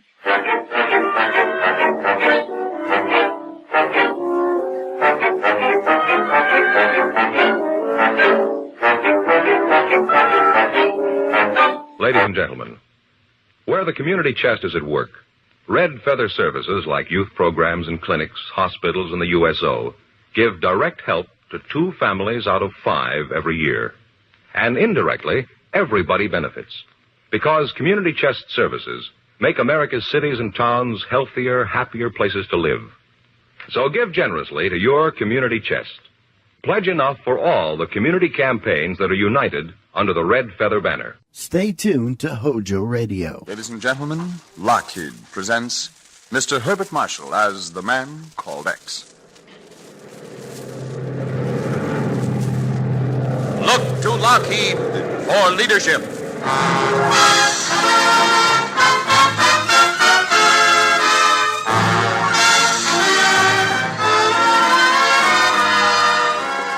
The men and women of Lockheed Aircraft present Herbert Marshall in The Man Called X, produced and directed by Jack Johnstone.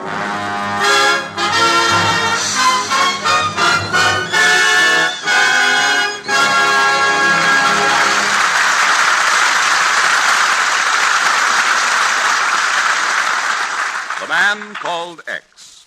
He is the man who crosses the ocean as readily as you or I cross town. He's the man who travels today as you and I will travel tomorrow. He is the man who fights today's war in his unique fashion, so that tomorrow's peace will make the world a neighborhood for all of us. He is the man called X.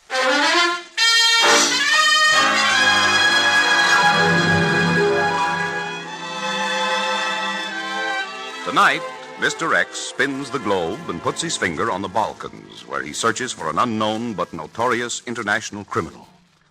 But right now, his mind is far from the troubled world, as he and his fiancée, Nancy Bessington, listen to Valse Bluette in the Gamut Music Shop on East 44th Street in New York City.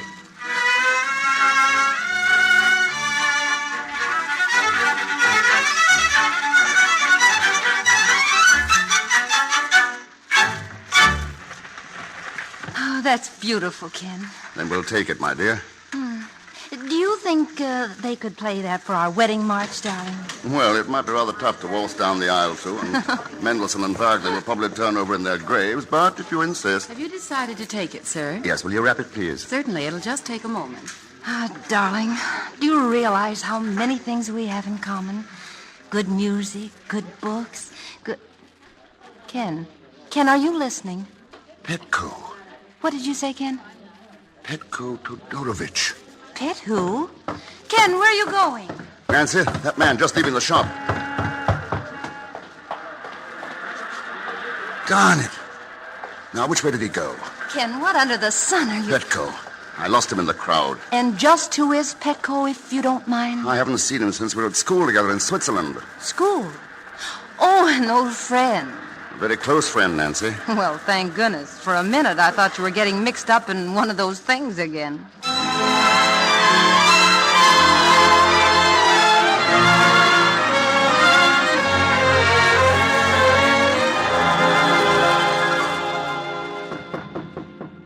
But, Ken, you still haven't told me how you got Petko's address. From Jimmy Hale on the Globe.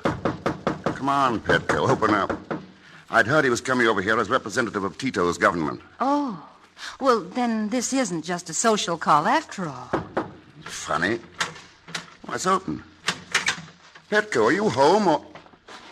Ken in that chair. Petko. Look at him, he's... Yes, Nancy. Shot through the heart. But, Ken, why? I don't know. But he was here on important business for his government. And he must have been working when it happened. See, here's his typewriter.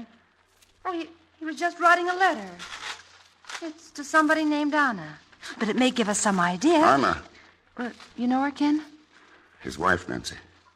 Anna was in Switzerland the year I met Petko. She was very lovely. Oh? I was in love with her, too. Oh. But I left after that summer, and they were married a couple of years later. Oh, it'll be a terrible shock to her. They were devoted. Well, what does the letter say, Ken? Dearest Anna, you will never know the agonies I've suffered being away from you. And you will never know how I feel having to leave you again.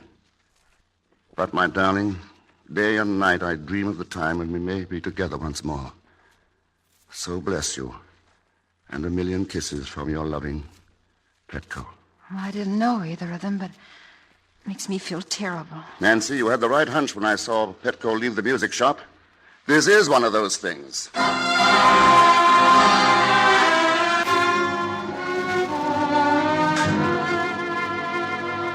Mrs. Anna Todorovich, 1719 Tsar, Osfotoditl Street, Sofia, Bulgaria. Yes, Chief. That envelope, already addressed, lay beside the typewriter.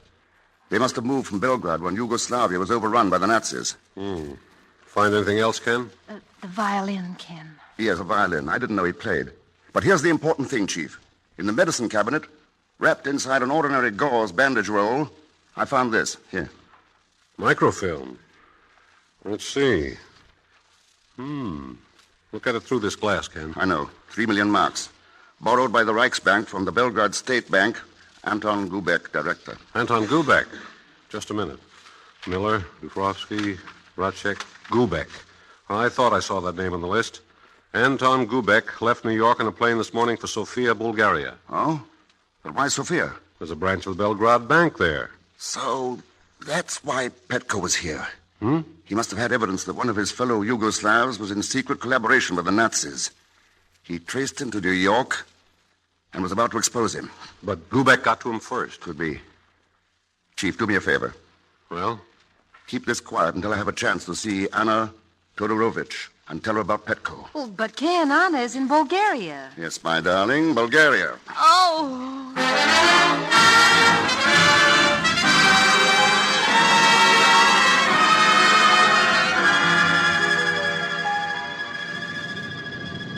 Landing at Sofia in 5 minutes. Sofia, sir. This plane continues on to Istanbul, Cairo, Ceylon, and Sydney, Australia. You may change for planes for Bucharest, Moscow, Arden, Tarzan, Baghdad.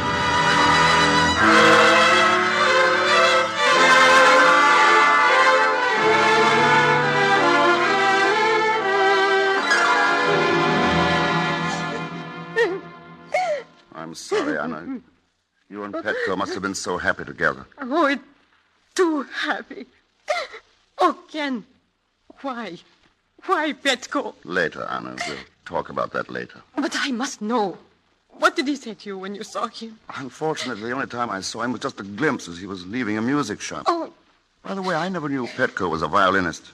Oh, he just played for his own amusement. He loved music. He loved everything beautiful. Oh. No, Anna, dear, don't. Oh, Don't. I'm all right now, Ken. Anna, do you know a man named Anton Gubek? Anton Gubek? No, Ken. Should I? Not particularly. I have an idea he's not a very nice man. But who is he, Ken? A director of the Belgrade Bank. He has offices here in Sofia. But, Ken, what has this to do with Petko? That's exactly what I want to find out. From Mr. Gubek.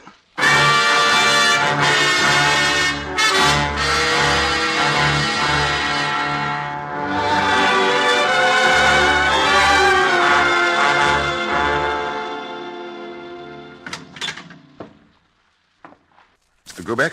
Yes? My name's Thurston.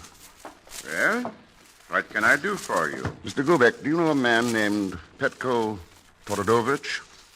Todorovich? No, I'm afraid I don't. Todorovich was found dead a few days ago in New York City. So? What has that to do with me?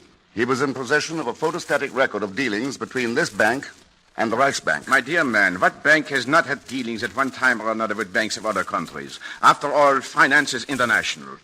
I'm afraid I fail to understand the purpose of your visit. Oh, I think you do understand.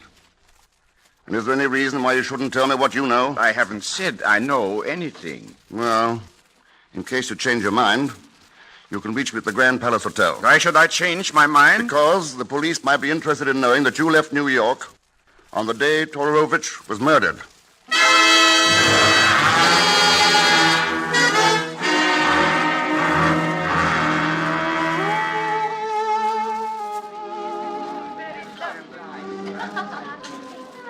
More coffee, Anna? No, thank you, Ken. Feel better now? Much. Thanks to your dear self. Petko always said the best cure for grief was music, food, and laughter. You have given me all three tonight. Anna, think a minute. Are you sure Petko never mentioned Anton Gubek? I have been thinking ever since you spoke of him, but you see, I knew very little about Petko's business affairs. And since we came to Sofia, practically nothing at all. What will you do now, Anna? Go back to Belgrade? Or perhaps even to your America? Gypsy music is the same all over the world, but this is one of the best groups I've heard in a long time. Gancho's gypsy violins are very popular. Do you see how some of the players wander around among the tables? I certainly do. You believe me, Anna, no gypsy wrote that song. And that arrangement. So you do not care for my improvisations. Well, what else can one play in a cheese box like that? Zay Gonzalesmith. Hello, Mr. Thurston. I thought you'd never get here to Sofia, but it was worth waiting for. Will you introduce me? Oh, yes, Madame Todorovich. Miss Zalesmith. Hello. Poet, scientist, musician, and admirer of beautiful women. I kiss your hand, madame. Well. You might as well sit down, Zagan. I suppose it's pointless for me to ask you how you happen to be in Sofia. Or is it just an unhappy coincidence? Surely, Mr. Thurston, you didn't expect me to abandon you in such a crisis. Why not? You've done it before. Yes, but only for money, and in case of extreme necessity. And speaking of necessity, Mr. Thurston, there is a little item... What, already? Well, in addition to the normal traveling expenses, it was expensive to find out your destination. Taxi drivers, baggage masters... Not a penny, Zagon. Our relationship at the present is purely social. No, well, in that case, I guess I'd better get back to my wretched job. Now, just a minute. What does Anton Gubeck mean to you? Oh, you are a very fine psychologist, Mr. Thurston. When you say Gubeck, I think of money. Go on, what else? What else is there to think of, Mr. Thurston? All right. What do you know about Gubeck?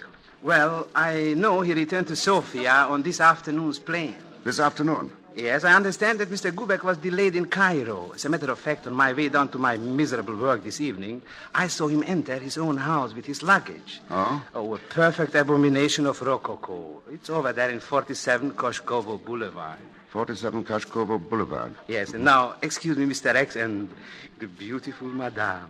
I must return. It is my turn to play a solo. Au revoir, Madame. And if you should need further assistance, Mr. X, I have very flexible business hours. Your friend Zagon is a comedian, Ken. Oh, he's amusing enough, but he's got a price list for every laugh. Anna, I hate to bring such a charming evening to a close so quickly, but I want to talk to Gubeck tonight. So if you don't mind, I'll see you home first. Oh, don't bother, Ken. Just put me in a cab. After all, my house is a long way from Koshkovo Boulevard.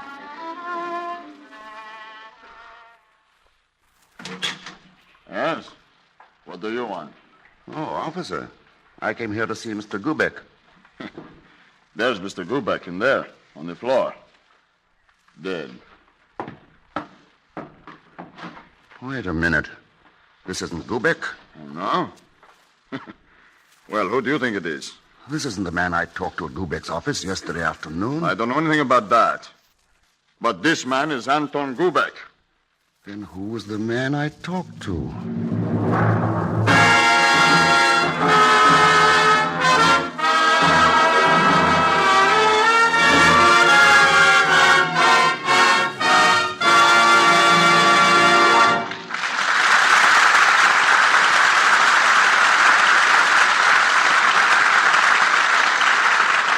Just a moment. We will continue with Act Two of tonight's exploit of The Man Called X, starring Herbert Marshall. But first, a word from the men and women of Lockheed. Ladies and gentlemen, the Lockheed Constellation is the largest, fastest, highest-flying land transport in use today. It is capable of carrying 64 passengers, crew, and cargo across the nation in 7 hours. Its 4 engines provide a cruising speed of better than 300 miles an hour and a flight ceiling of well over 20,000 feet. Now, all these facts might indicate to you that while the Constellation is a fine airplane, its use will be confined to long flights between super airports. This isn't true, of course. For all its size and speed and power, the Constellation easily takes off and lands in any standard airport. Furthermore, even on short flights of 100 and 200 miles, it has been found to operate more efficiently and more economically than the ordinary 2-engine transport you fly in today. Thus, while the Constellation is serving the air forces now, tomorrow it may serve the airport in your town. As an airline local or as a transcontinental express, it will offer you swift, comfortable, safe transportation to neighboring cities or to lands beyond the horizon. Again, ladies and gentlemen, remember the name, the Lockheed Constellation, another example of Lockheed leadership.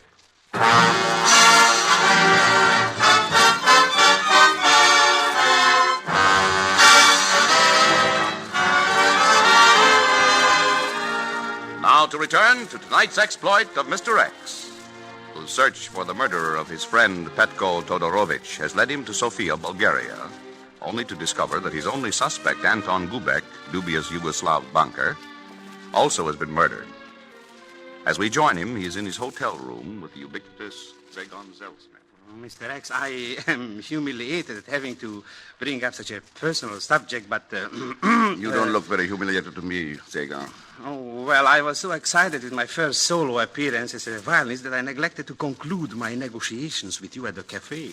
I don't recall any negotiations. But, Mr. X, remember, I divulged invaluable information about the unfortunate Mr. Gubek. Oh, in that case, you owe me money. Your invaluable information ran me right up a blind alley. Well, then, perhaps you'll be even more interested in Mr. Macek, president of the Macedonian National Bank. Such an interesting story and not too expensive. Or perhaps Mr. Dobrovici, chairman of the board of directors of the Sofia Exchange. Now, wait a minute. What kind of double talk is this, Sagan? No, not talk. Names and figures. All here. See? On this. Microfilm. Sagan, where did you get this? Oh, do not misunderstand me, Mr. X. I'm a man of scruples, but she was so beautiful, and I was only looking for her address. Well, whose address? Looking where? Why, your beautiful friend, of course, when her handbag lay on the table in the cafe. Sagan, it's hard to believe there could be worse scoundrels than you, but there are, and not half so amusing. Again, I am humiliated having to bring up a personal subject. Well, perhaps these American dollars will save you from further embarrassment. They do. I now recovered my dignity, and now as an honorable man, I must return this property to the beautiful lady. That, Sagan, is a pleasure I shall reserve for myself.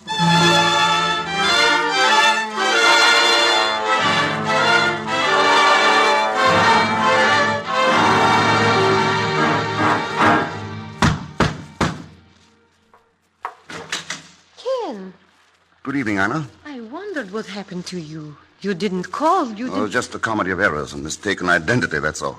What? Now, you see, Gubek isn't Gubek at all. Or wasn't, I should say. What do you mean? Oh, I could put it this way. Gubek is dead. Long live Gubek. Gubek is dead? Yes, but the man I thought was Gubek is still alive. And most important of all, whoever he is, he's the murderer of Petko. And he's here in Sofia. Oh, how could he be? Petko was murdered in New York. And, oh, but Ken, dear, let us not talk about this tonight. All right. Shall we talk about a summer in Switzerland long ago? Oh, yes. About our scrambling for hours to get to the top of some place, only to ski down in a few seconds, laughing at time and space. Ken, you remember, too. We were above the world. Out of the world. Out. Did this violin belong to Petko? Yes, Ken. I told you he loved to play. Just for himself. Well, then he must have picked up the one he had in New York at the music shop where I saw him. I wondered why he did not take this one with him, but he left so suddenly. Oh, but Ken, let us turn back the clock again. And remember, you returned to America without my ever telling you. Telling me what, Anna? That it was you, Ken. You, darling. Kiss me. Like you once did when... Anna, something I must tell you about. Yes, mine. A letter for you from Petko. He wrote it just before he died.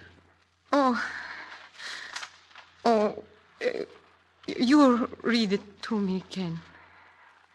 Dearest Anna, you will never know the agonies I've suffered being away from you. Oh.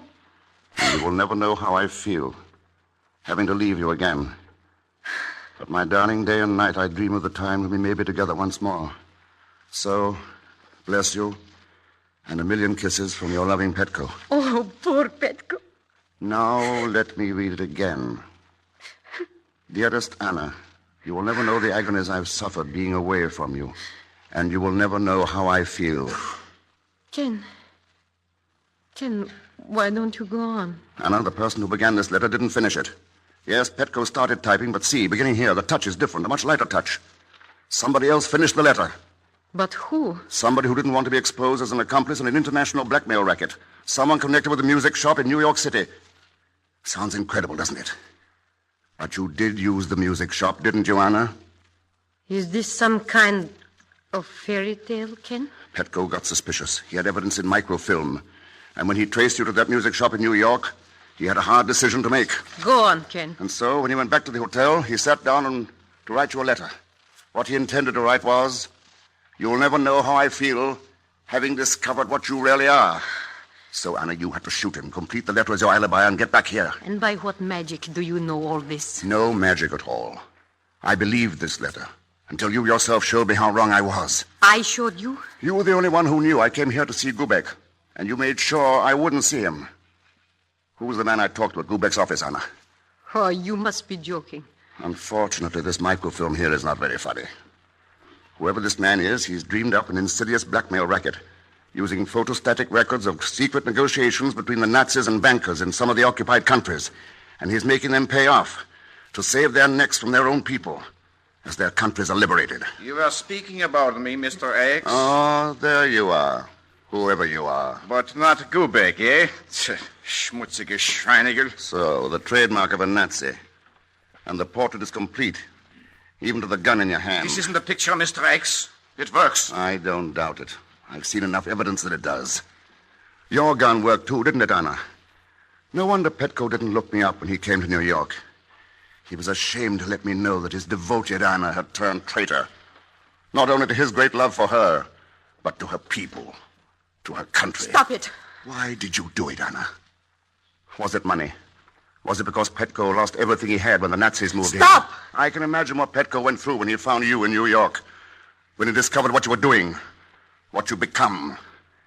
He tried to tell you in a letter, but you never let him finish it. Kill him, Willie. Don't let him talk anymore. Yeah, now, stand aside, Anna. The lights. Who turned them off? Willie!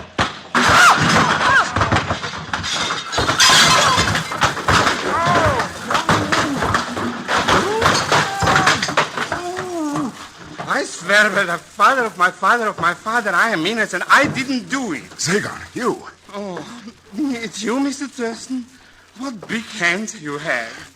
Can you find the light switch, Zagon? Naturally, I just turned it off. Right. There. And they've got away. You mean the beautiful lady and my friend Gancho? Gancho. So that's who he is. No, he's a lot of people. But mostly he was Willy Heinecke, a very high man once, a useful aide to von Papen himself. An unpleasant character. Well, Zagon, you saved my life by turning off that light. Yes, and for no compensation either. But, alas, now I am in a pickle. Gancho and his gypsies gone, my violin gone. And without a violin, Zagon is without a tongue. That'll be a new experience. But if it's a violin you want, there's one. Oh, that's a treasure. When I played with the Amsterdam Symphony, I had a Guarnerius. On my last concert tour in Budapest, it was an Amati. And now... Oh, pfui, another one of Gancho's cheese boxes. Wait, give me that fiddle. Why didn't I think of this before? That flat tone. It may not be a Stradivarius, Mr. X, but that is vandalism. Look, Zagon, the sound post. It should be cheese. Instead of a solid piece of hardwood, it's a hollow tube. In it, a roll of microfilm. So this is how your friend Gancho concealed his blackmailing evidence and shipped it abroad. No wonder I could never play the Paganini cadenza from Mendelssohn concerto on a Gancho violin. Zagon, you wanted the job. You have one. I'm open to suggestion for a slight consideration, of course. You know where Gancho has gone? Not yet, Mr. X, but Zagon is not only a virtuoso, he's also a bloodhound.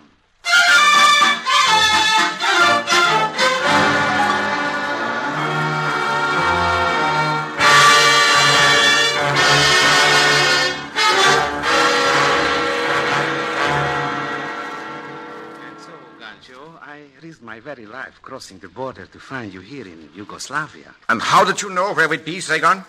Do you not remember? You said the man who makes all your violins was here in this village. You are a friend of Thurston's. Why did you follow us? Oh, my dear lady, is that not obvious?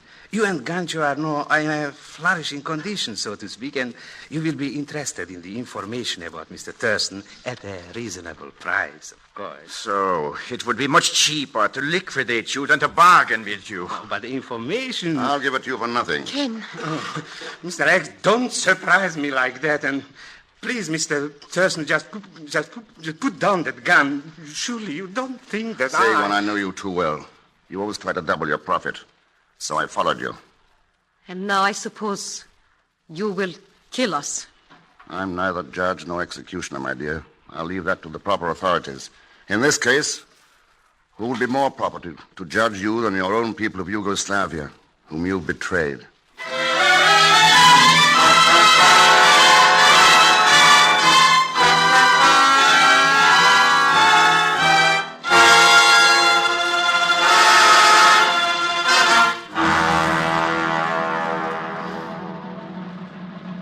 What are they doing, Mr. X?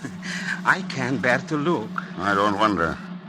You're lucky you're not against that wall yourself. Please don't say things like that. How different from a pleasant summer in Switzerland a long time ago. A fine friend and a beautiful girl. Seems like two different worlds, Segar.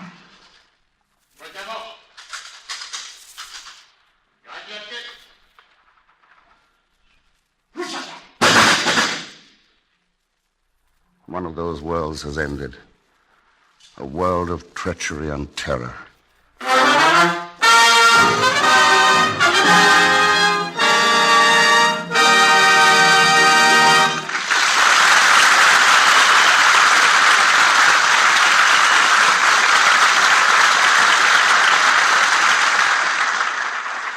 Before our star, Mr. Herbert Marshall, returns to tell you about next week's exploit of the man called X, here is an announcement from Blackie. Ladies and gentlemen, when the war is over and final count is taken on those American industries contributing most to victory, the nation's airlines will stand near the top of the list. Here at home, the airlines have worked tirelessly, night and day, to speed essential passengers and cargo. Overseas, the nation's airline crews operating for the Air Transport Command have flown to almost every point on the globe. Many notables have been piloted by airline men on over-ocean trips. President Roosevelt, Generalissimo and Madame Chiang Kai-shek, Generals Marshall, Eisenhower, and Arnold, Admirals King and Leahy, Queen Wilhelmina, Secretary of War Stimson, and many others. Taken together, airline crews have crossed the oceans thousands of times and have flown many millions of miles to foreign shores. Yes, the airlines of America are doing a vital job in the war effort, a job that foretells a great age of flight that you and every American will enjoy in peacetime days to come.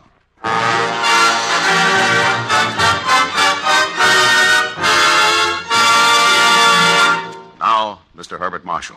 Next week, I look forward to flying to the colorful West Indies, where a strange death occurs within the walls of an ancient church, where the only clue is a message that says nothing but okay. All leading to a climax involving a ton of high explosives. So join us, won't you, when next I return as the man called X. The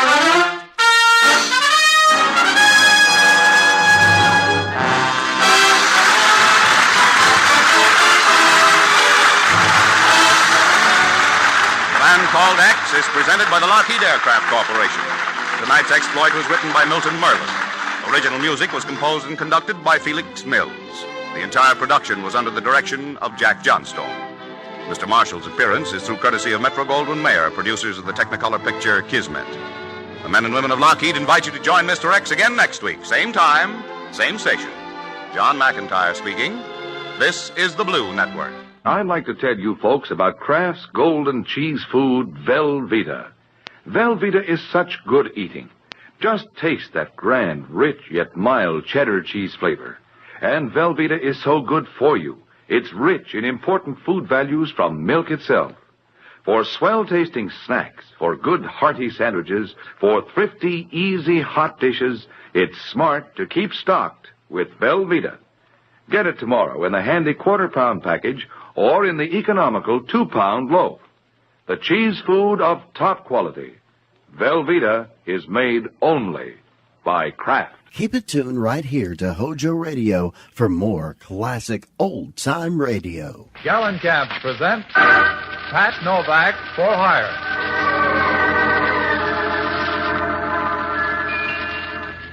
Cinderella lost a shoe and so she got a maid. With lovely shoes a girl can't lose. In Gallon Camp she'll race. More miles to a Gallon Cap. Yes, Gallon Caps, the family shoe stores with the yellow fronts.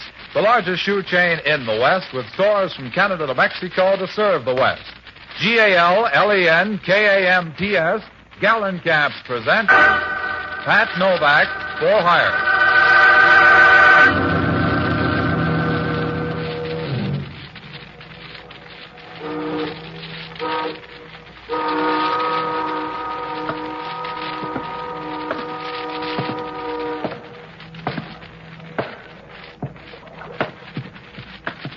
Sure.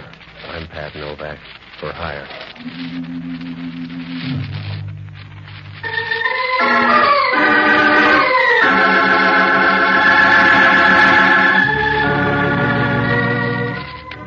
That's what the sign out in front of my office says.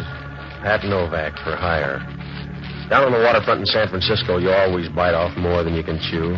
It's tough on your windpipe, but you don't go hungry. Down here, a lot of people figure it's better to be a fat guy in a graveyard than a thin guy in a stew. That way you can be sure of a tight fit. Oh, I rent boats and do anything else that makes a sound like money. It works out all right if your mother doesn't mind you coming home for Christmas in a box. I found that out Wednesday night about 9 o'clock. I closed the shop early and I came home to read. Well, it wasn't a bad book if you ever wanted to start a forest fire. It was one of those historical things, and the girl in it was just getting her second wind and her third man when the door to my apartment opened and the place began to get crowded. From where I sat, the crowd looked good. She sauntered in, moving slowly from side to side like 118 pounds of warm smoke. Her voice was all right, too. It reminded you of a furnace full of marshmallows. Good evening. Yeah, thanks for knocking. I don't think you mind my coming in without warning. No, I get the cabbage smell from next door the same way. Does it pay to be that polite, Mr. Novak? Saves you the trouble of saying please. What's on your mind? That bottle in front of you. Will you pour me a drink? No. You'll save dough if you look up a bartender. All right. I came to use you instead of your whiskey anyway. Talk. My name is Lee Underwood. I'll give you $300 to do something for me. It'll only take an hour. That's too much dough unless it's murder. And if it is murder, it's not enough dough. Are you afraid? I just don't like paid murder. I told you. When you get caught, the pain gets expensive. If it were murder, I'd do it myself. Mr. Novak, I want you to frighten someone for me. Why don't you hire a friend? Are they too pretty? It's a man named Dixie Gillian. You'll find him in an office down on Folsom Street, at this address. I promise nothing will happen to you. That's what they told Billy Kahn. He'll be in this office until 11 tonight. I want you to go in and see him. Tell him you're from Adrian, and that he's to get out of town by tomorrow noon. Suppose he wants to put it off. He won't. Don't let him know who hired you. Just tell him Adrian said to leave. Yeah. You better go home.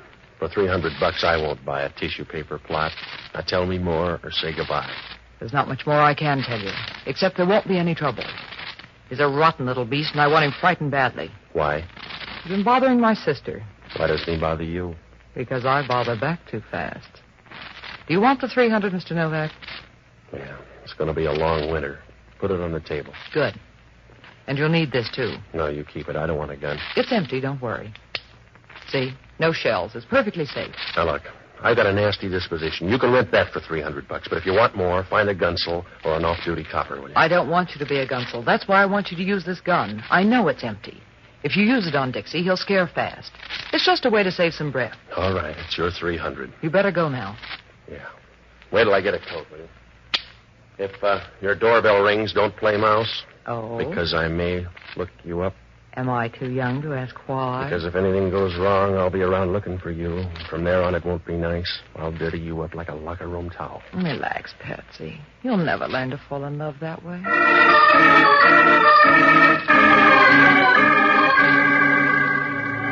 She handed me the gun and walked out of my apartment. Seeing her leave made you feel like Frank Buck losing an argument. She walked with a nice, easy swing of a satisfied leopard, and for a small leopard, she had pretty good spots, too. I put the gun in my overcoat pocket, and I went down to Folsom Street. The address was down near the bridge entrance, and the street was deserted except for a couple of winos near the corner trying to buy back 1926 at $1 a jug. I stopped in front of the place. It was a machinery company. I could see a light burning in the back. I began to walk through the place. It was so quiet you could hear a worm with whooping cough, and there were enough shadows around to keep a ghost happy for years. When I got to the office back in the corner, through the glass, I could see a man sitting at the desk. When I opened the door and walked in, he didn't seem surprised. Come on in, mister.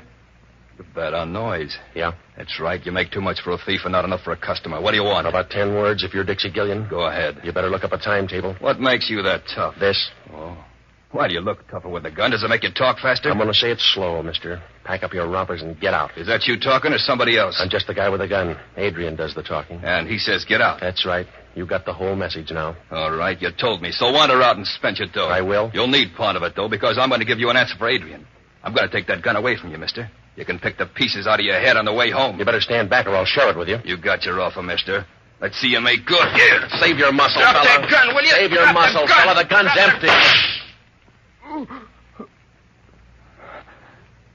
Somebody fooled us, mister. Sometimes you can get a home run with a half swing. That's the way it was this time. He couldn't have made it with a prayer book in both hands. He slid down to the floor and trembled for a moment and then flattened out like a leaf in a pool of water.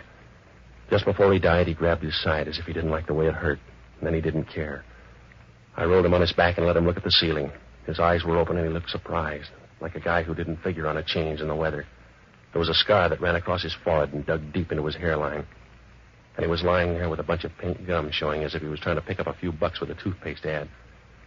I didn't have time to tell him how sorry I was, because if homicide caught me here, I'd have about as much chance as a canary in a basement full of cats. I started for the door. Right then, I knew I could start ordering birdseed. It was Hellman. And he walked over to have a look at the body.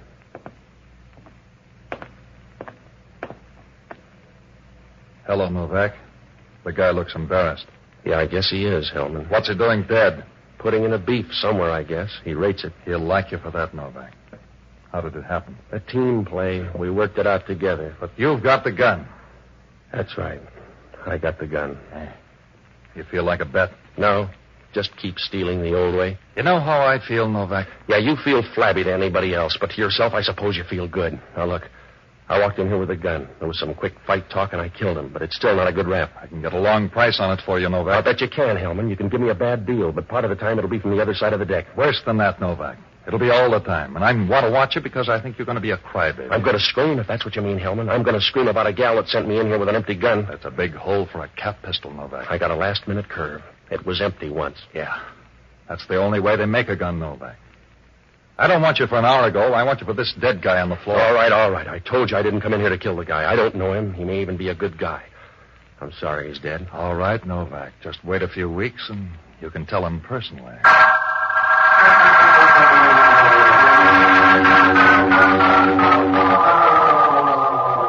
Hellman had me up against the rail and he knew it.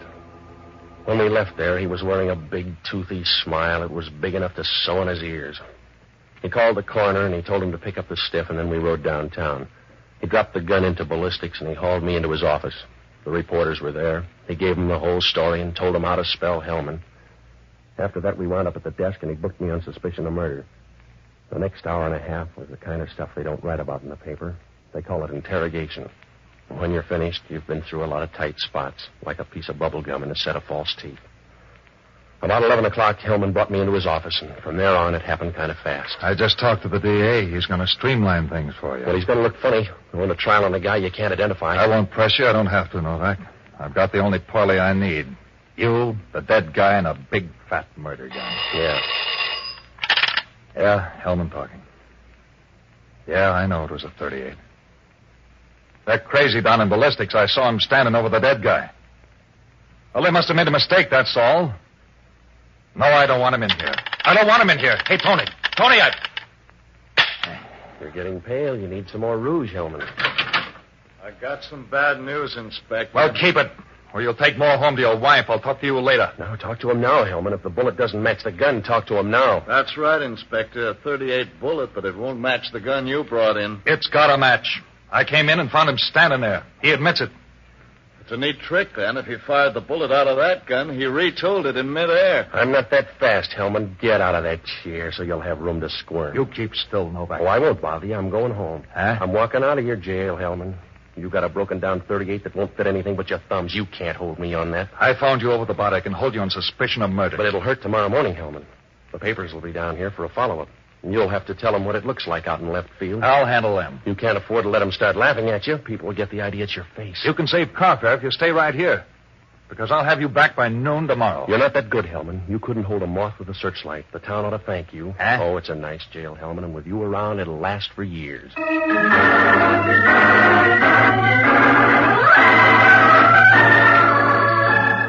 We'll return to Pat Novak in a moment.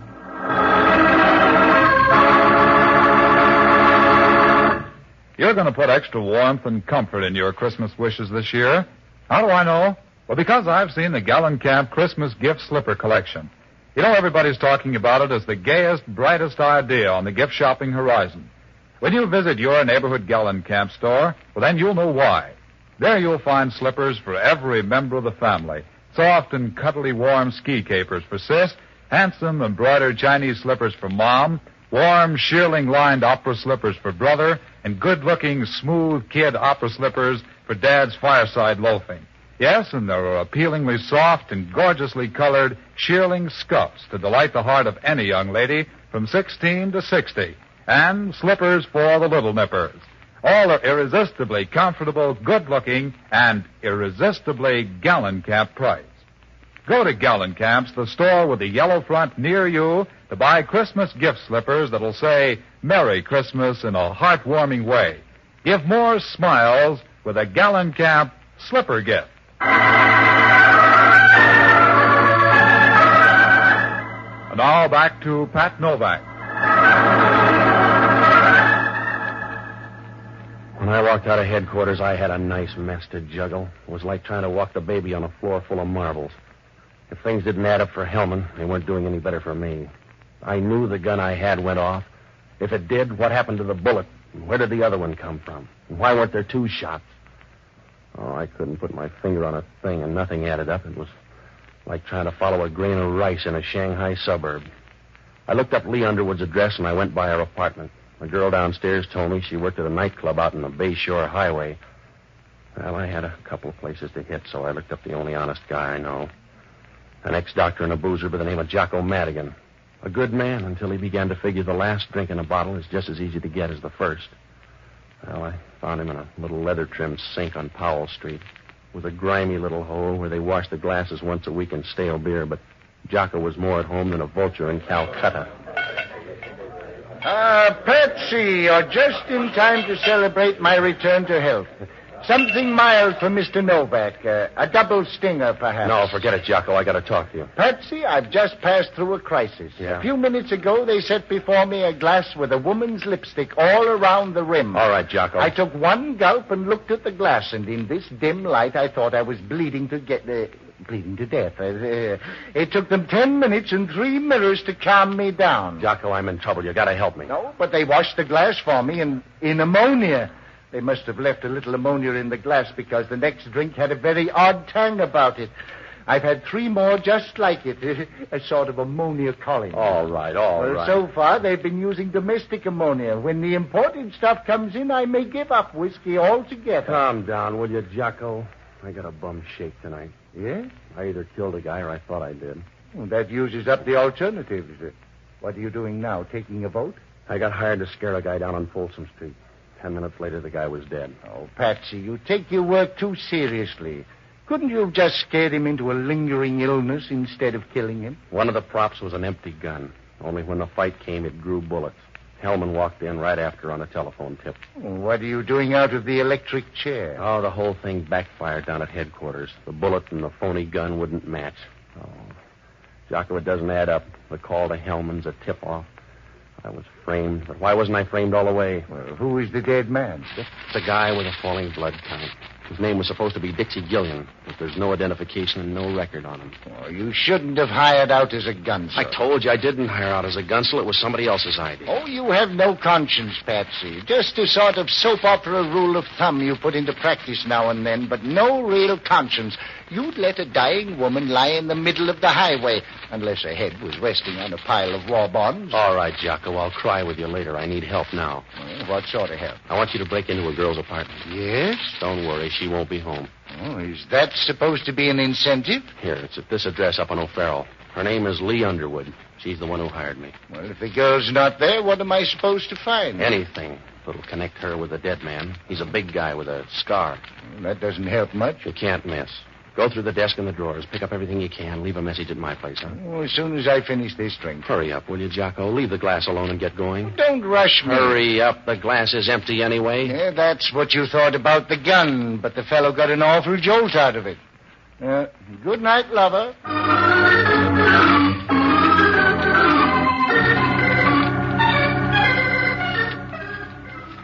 I went by a horse parlor on O'Farrell Street and borrowed a car from a guy. It was after midnight when I started down the Bayshore Highway, and about a half hour later I pulled up in front of the Cat's Paw. It was a long, rambling place on the left side of the road. No, there was no plan. It just followed the erosion line until they ran out of material. There was enough neon in front to light a main intersection in heaven. I asked a 50-year-old busboy, and he said Lee Underwood was back in her dressing room getting ready for the 1 o'clock show. When I walked in, she was sitting in front of a mirror, working on an upswept hairdo. If she swept it up any more, it was going to leave her head. I stood behind her, looking at the pink, fresh part of her neck that didn't show when her hair was down. You seem fascinated, Patsy. No. I just want to know where to break it. Oh? Sit down on the footstool here next to me. That's it. I like to look down on people. Here, let me brush that strand of hair back. What do you like it in your eyes? Brush it back so I can see your answers.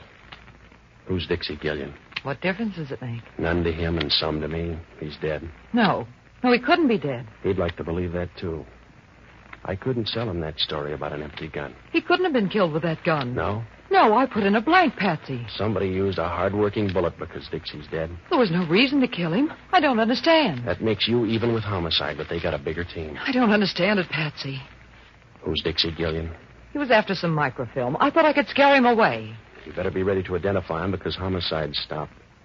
Even the scar didn't help. What scar? Scar across his face. There's no record on him.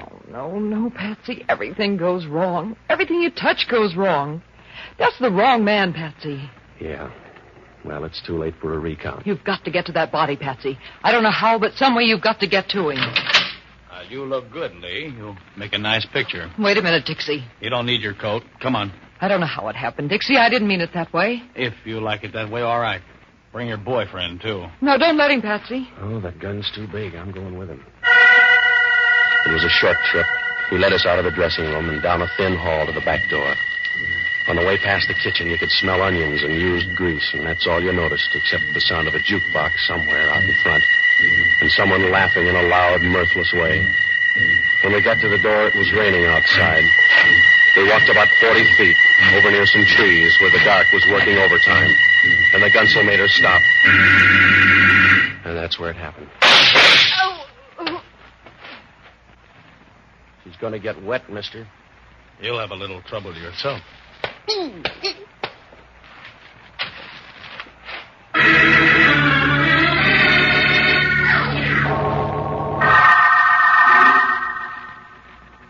When I woke up, it was still raining, and I was lying on top of the mud like a stubborn seed.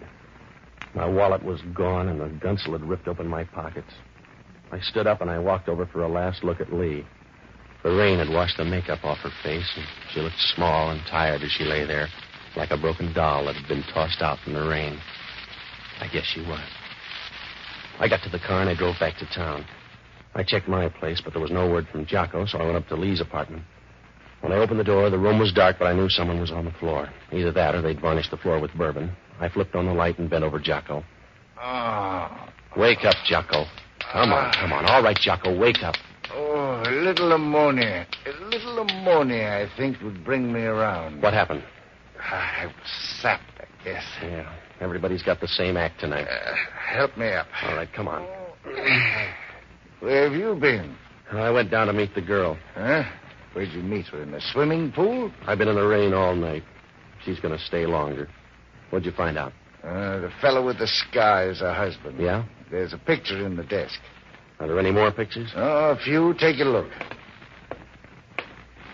Where, in here? Yes. Well. Who is he? Must be Dixie Gillian. He was down to pay off a debt tonight. She called him Dixie once. There's a note with that name and address in the other drawer. He's our boy. We better get up there. Not if he's already killed 2 other people. We can't wait for Hellman. If he gets away, I'm all through. I won't have a leg to stand on. That's my point. When the other fellow gets through with us, we won't have much standing to do.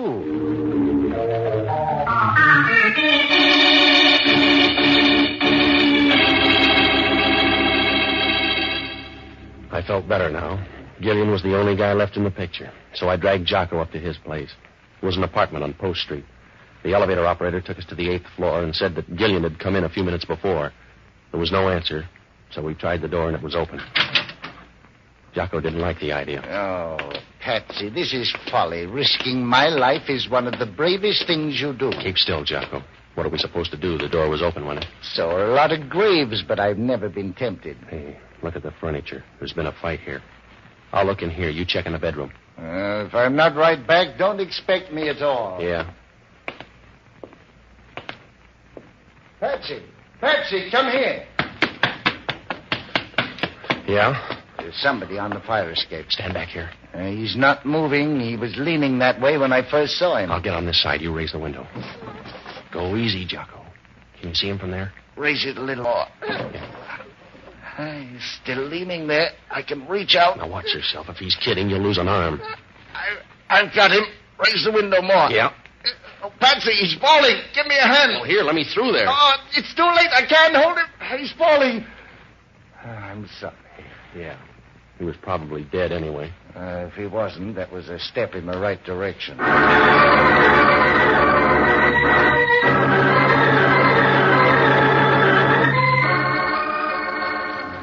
Oh, it was an easy night to die. 3 of them had checked out already, and there was still time to look for more. Jocko and I went downstairs to see the guy. He was lying face down in the alley, and as you looked at him, you got the funny feeling he belonged there. He didn't disturb the scene. He just fitted in, like a dirty, wet newspaper under a grandstand. There was a gun in his pocket, probably the same one that killed the girl, but there was no way of knowing. Jocko and I watched him for a moment, but your eyes begin to hurt when you see your only warm lead in a deep freeze. Well, it was past 2 when I got down to headquarters, and I looked up Hellman. I briefed him on the girl and the guy in the alley, and then I asked him if any microfilm had turned up on the first guy in the morgue. It was a waste of time. Hellman couldn't find a brass ring in a dead man's nose, but we went over to the morgue for another look. So far, it was working out like a crossword puzzle torn in half. It's your time, Novak. I got more after tomorrow. You haven't. The microfilm must be on the guy. 3 people have been killed for it, and I got roughed up just for laughs. We searched the guy once. Here it is. Help me roll it out. Yeah. Well. He sure got thin under that sheet, didn't he? Wait a minute. Oh, you run a good morgue, Hellman. What'll the papers say when they hear the stiff got up and walked out? They got him in the wrong place or something. He didn't walk out. He's gone, Hellman. Have you got an answer? He's been moved, I tell you. The guy was dead, and I saw him put him here. He couldn't be walking around with a hole in the middle of his back. Oh, I don't know, Hellman. You can do it with one in your head. Don't sell the guy short.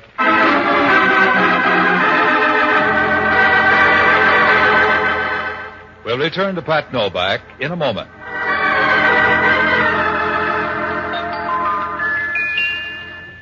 Cinderella lost a shoe and so she got a mate. With lovely shoes a girl can't lose. In gallant camp she'll rate. What girl hasn't dreamed Cinderella dreams of her own and wished for a fairy godmother to make those dreams come true?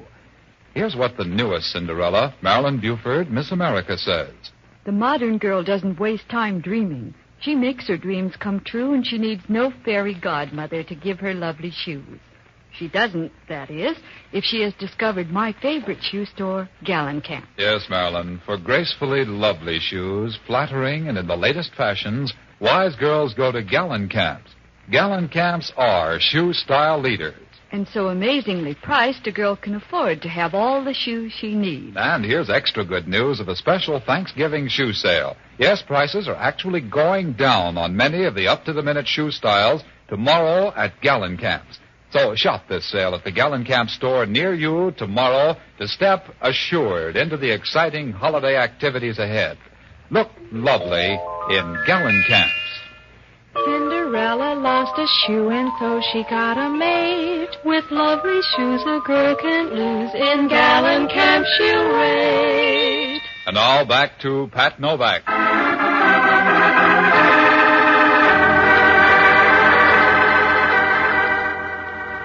When Hellman found out the body was gone, he stood there and stared at the empty slab. And then he started looking around in a nervous way, like a man trying to find the sugar bowl at a restaurant counter. A few moments later, he turned and walked out of the morgue, and we were halfway downtown when it happened.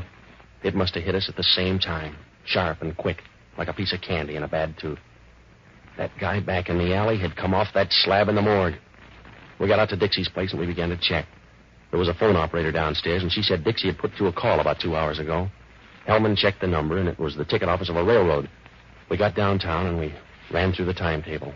There was a train leaving the Oakland Mole in 40 minutes. Oh, it was an outside chance, but tonight that was the only kind for sale. We got down in time to slide on the last ferry over to the Mole. It was still dark out when the ferry pulled away from the slip and started across the bay. Over toward the Berkeley Hills, it was beginning to get light. The sky was the color of a bruise spot on a man's arm. We'll get up to the pilot house and tell him not to dock until we've gone through all the passengers. He doesn't have to be in on this one. He'll check the train when he gets there. Wait a minute. You don't have to check. There's your boy. Where? Up there, on the rail. Now, you better go easy. He's not a scale model. Just walk quietly until we're behind him. Yeah.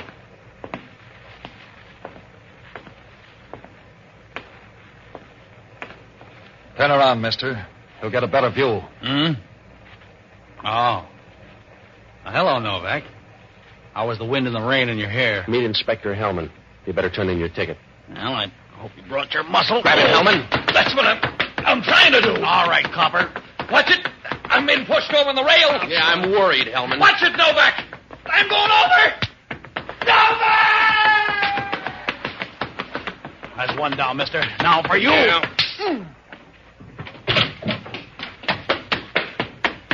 Well, I landed on the deck, and I watched him disappear in the dark. Halfway down, the guy turned in. I followed him down the ladder and along the main deck. He ducked into one of the engine spaces, and I started in to look for him.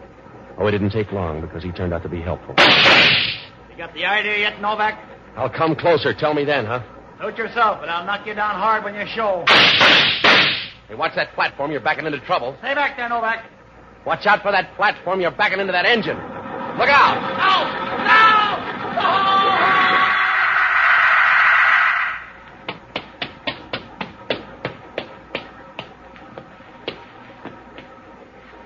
I kind of wound up last, huh? Yeah. That's the way it looks. Did you get the microfilm? Yeah. Oh, I got a big hurt. Does it show? A little. Yeah. It's been a long night, Novak, huh? Yeah. But your worries are over. It's almost dawn. I don't know if I can use it, but I'll give it to you.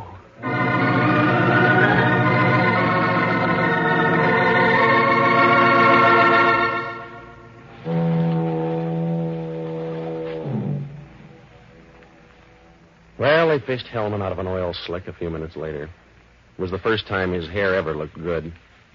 Dixie Gillian lasted long enough to piece the story together for homicide. Lee Underwood was on the level. She knew her husband was carrying microfilm and was worried, so she hired me to scare off Gillian. It might have worked, too, because Adrian was too big for Gillian to argue with. But the first slip came when Lee's husband went by to make a deal with Dixie without telling her. Well, when I jumped him, Dixie was outside and figured it was a double cross. He didn't have time to figure it, but he killed him with a silencer when Lee's phony gun went off. Well, he spent the rest of the time looking for the microfilm. That's why Jocko got sapped and the girl got hers. And by that time, Dixie knew the microfilm was still on the dead man. The only way he could be sure was to get the body out of the morgue. He took it up to his apartment, and when he got the film, he planted the gun and put the body on the fire escape. It was safer that way. There was a 50-50 chance the police would miss it the first time around, and he'd have a fair lead. It almost worked out for him, except for that phone call. The microfilm? Well, it was in a capsule next to the roof of the guy's mouth. Yeah, so old it was new again. Well, Hellman asked only one question. In that fight, did I have anything to do with pushing him against the rail? I told him. Sometimes those ferry boats roll as much as 45 degrees. Be sure to join us next Sunday evening and every Sunday, same time, same station, for radio's newest show, Pat Novak For Hire. And don't forget, the store with the yellow front is the Gallon Cap Shoe Store. Gallon Cap shoes are good shoes. There's something about them you'll like. Franklin Evans speaking. This is ABC, the American Broadcasting Company. You know, everybody's working at top speed these days. The times demand the best we've got. And the best when it comes to coffee is measured in terms of flavor. The demands we place upon coffee today are greater than ever before. Every cup must measure up. Every sip must hit the spot. Now, not only to fill its all-important place as part of a good meal, but for the boost fine coffee gives, the lift to help you get things done. And besides that, since the shortage makes rationing necessary, each cup should make up in excellence for the cups we don't get in between. Now, to fill the bill and more than fill it, get Chase and Sanborn coffee. You'll marvel that a single cup can hold so much delicious flavor. The secret is that Chase and Sanborn is more than one coffee. It's the finer ones blended. And today our experts are turning out the richest, most satisfying, most flavorful blend of our entire history. You want all the flavor you can get, so get all the flavor you can. Every time you part with a precious ration coupon, ask for Chase and Sanborn. Naturally, nowadays, with so many others buying Chase and Sanborn too, your grocer may sometimes run out. If he should, please understand and cooperate. And the next time, be sure to ask again for Chase and Sanborn coffee. HOJO Radio, where the classics come alive. Wheat Chex, Rice Chex, and Good Hot Ralston present Space Patrol! High adventure in the wild, vast reaches of space. Missions of daring in the name of interplanetary justice. Travel into the future with Buzz Corey, Commander-in-Chief of the Space Patrol. In today's transcribed adventure, Buzz and Happy are in their spacesuits, investigating a gigantic six-wheeled atomic digging machine on the planet Mercury. As they walk across the deeply cracked ground in 300-degree heat, the huge machine starts moving toward them with increasing speed. They're trying to run us down with the machine, Commander. Get to the ship, Happy. It's hard to run in these bulky suits. Maybe we can dodge the driller. Don't try it. The driller's big, but it can turn like a cat. It's gaining on us. Don't look back. Run. Hey! Quick, Hap, on your feet. My foot's caught the crevice. Give me your hand. No, you sir. I can't get loose. I'm caught. Commander, get away, please, while you can. The driller's almost on top of us. We'll be back in just a moment with today's Space Patrol story, The City of the Sun. Hey, gang, listen to this poor old rocket ship here at the Lunar Fleet Base.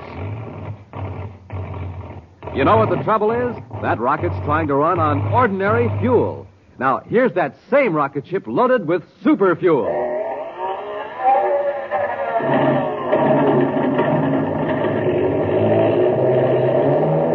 Now, that's what I call a real blast-off. And boys and girls, to get a bright and snappy start, you need super fuel, too, especially in the morning.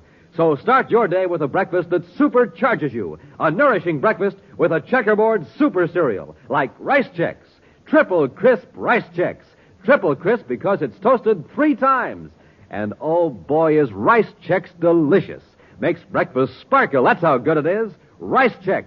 Golden shredded rice biscuits in that modern bite-sized design for easy eating. So remember, gang, to start off bright and snappy in the morning, eat a nourishing breakfast with a checkerboard super cereal and get supercharged.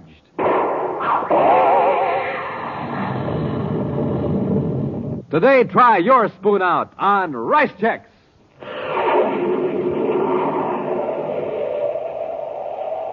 Commander Corey and Cadet Happy are on the planet Mercury, organizing Space Patrol units into a search for Professor Mallison, whose spaceship vanished on the dark side of the planet. But now, a second emergency on another part of Mercury sends Buzz and Happy racing to the hot side of the tiny planet, to Solaria, the city of the sun. Who's behind the sabotage, sir? I don't know, Happy. That's what we've got to find out. But I've got a pretty good idea what the motive is. What's that, sir? Solaria has suddenly become very important because of the mineral deposits that have been found about 60 miles south of the city. South? That means it's hotter than the Solaria area. Well, how do they work it? With robot-controlled mining equipment operated from Solaria. And with spacesuits, a few technicians can work in 2-hour shifts on the mining site itself. Oh, and whoever sabotaged the power plant doesn't want those mining operations to continue. And probably cuts into their own source of revenue.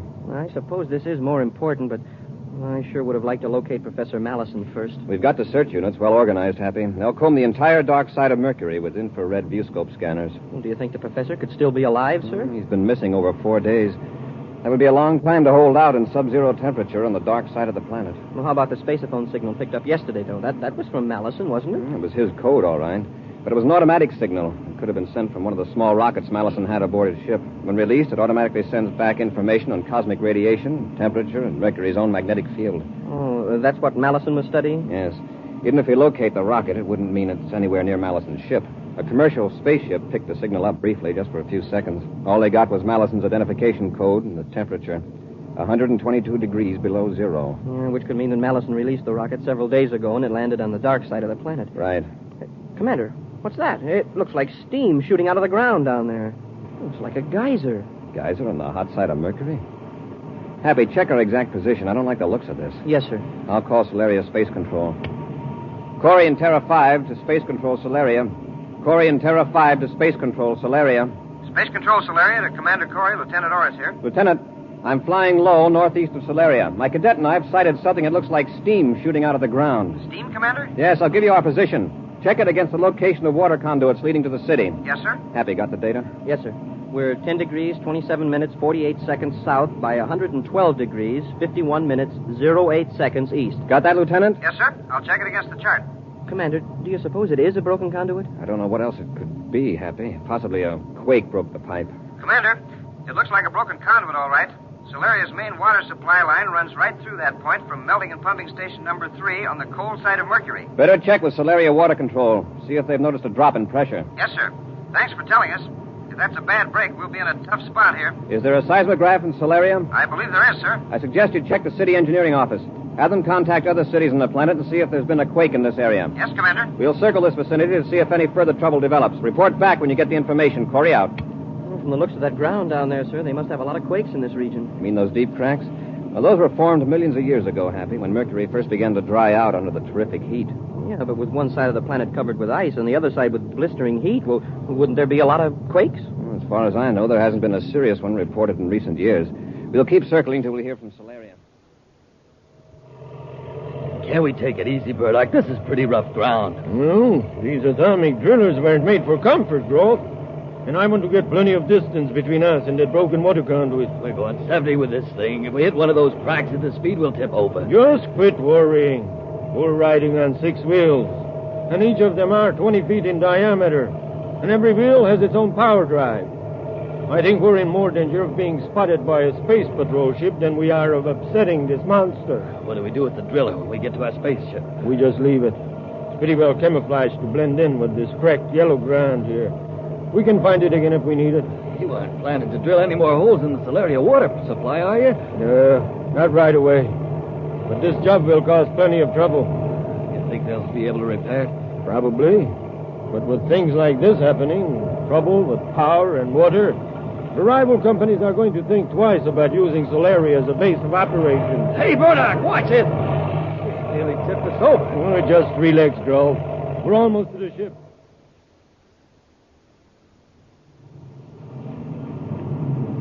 Well, sir, it looks like the conduit broke in just that one place. That's lucky, but even at that, it'll take several hours to get many equipment out here to repair it. Space Control Solaria calling Commander Corey aboard Terra 5. Corey here. Go ahead, Lieutenant. A maintenance crew is getting ready to leave Solaria now, Commander. They know the location. Oh, good. We'll head for Solaria. What about the seismograph reports? No quakes have been detected anywhere on Mercury, sir. The chief engineer doesn't understand how that conduit could have broken. How's your water supply? Pressure has dropped to less than a quarter of normal, sir. We're already on a strict water rationing. Nearly all industries have been ordered to shut down for 24 hours. Will it take that long to repair the damage? At least. Oh, Commander, Colonel Henderson thought you might be interested in a report on Professor Mallison. Well, yes, I am. Have they found him? No, sir. But another automatic signal was picked up by a cargo ship, apparently from a grounded instrument rocket. It isn't much help. What do you mean? It's sending inaccurate information. The cargo ship pilot got a rough fix before the signal stopped. It's on the hot side of Mercury, but the temperature data was 122 degrees below zero. Same as the other report. The sending mechanism must have been damaged when the rocket landed. Yes, sir. Thanks, Lieutenant. I'll contact you when we reach Solaria. Corey out. All right, Happy. Get on vector for Solaria. Yes, sir. Hey, wait a minute. Look down there on the ground. What is it, Commander? See those gouges? A sort of crisscross pattern. Yeah, 2 rows of them. They're tracks. What would make tracks that far apart? Some heavy earth-moving machinery, probably. Oh, from when the conduit was laid. I don't think so. Focus the viewscope toward the steam spout. Yeah, see? The tracks end right near the place where the break is. Say, that's right. Follow those tracks in the other direction, Happy. Hey, they lead away from Solaria. That makes them interesting. Any surface equipment out here would be more likely to come from Solaria than anywhere else. We're going to find out where those tracks lead. Just a few minutes more, Grove. Our ship's on the other side of the Jagged Butte. I'll sure be glad to get out of this driller. You're mighty peculiar, aren't you? You don't like spaceships either. Who says I don't? Well, didn't you get space sick the other day? Well, Or was it because I shut down the lab ship? you shouldn't have done that, Burdock. He wasn't bothering us. He was on some scientific mission. Well, it's just too bad. He came snooping around just as we blasted off from our hideout. We didn't have a chance. Don't be so squeamy. By acting quickly, we probably kept the Space Patrol from spotting us near the power relay station, and... What's the matter? The review scope. It's a ship. Yeah. It's flying low, right toward us. Think they see us? I don't know. Hey, why'd you stop the driller? Because if we're moving, they might spot us. But with the sides and top of the driller camouflage, they might not notice.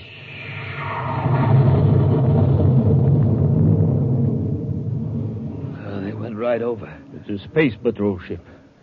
They must have spotted the break in the waterline. Yeah, but why were they going so slow? How do I know? We'll just sit tight and see what they're up to. Happy, look down there. The tracks stop. It's hard to tell. The ground must be packed almost as hard as concrete in some places. I'll circle back. Use the viewscope scanner. Yes, sir. Uh-oh. Hey, there is something down there. A hump of something. A small hill, maybe. Now look closer. Did you ever see a hill on wheels? Yeah, I can see it now. It's a big piece of machinery, and it's camouflaged. Happy, get our spacesuits out of the locker. I'm setting the ship down. Yes, sir. Check the refrigeration units in the suits carefully. We're going to be walking around in oven temperature down there. They must have seen us.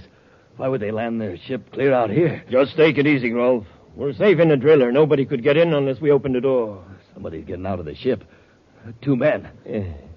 Hey, that's Terra 5. Come into Corey's ship. If we don't open up, Corey will go back to his ship and report us. They'll send a crew out here with cutting torches. If Corey gets back to the ship. How can we stop him? We'll stop him all right. You just wait and see. Wow, now that we're on the ground, that machine looks enormous. It's an atomic driller, Happy. The camouflage covers the drill part, but it's built to cover the toughest kind of terrain and drill through solid rock. Yeah, then that's what happened to the water conduit. Drilling into the main would be simple for that machine. It looks that way. Have your gun ready, Happy. Whoever's in there probably won't be too eager to answer questions. Hey, Commander, it's moving. They're making a getaway. Get back to the ship, Happy. Yes, sir. Commander, it's coming toward us. Run, Happy. They're trying to run us down. It's hard to run in these bulky spacesuits. Maybe we can dodge the driller. Don't try it unless you have to. That driller's big, but it can turn like a cat. The ground's so full of cracks and ditches. Commander, it's gaining on us. Don't look back. Run. Hey! Hap, on your feet, quick. My foot's caught in the crevice. Give me your hand. Run for it, Commander. They can't get both of us. You've got to get away. No, give me your hand, Hap. No, you, sir. I'm caught. Commander, look out. The driller's right on top of us. You've got to leave me. We'll be back with Space Patrol in just a moment.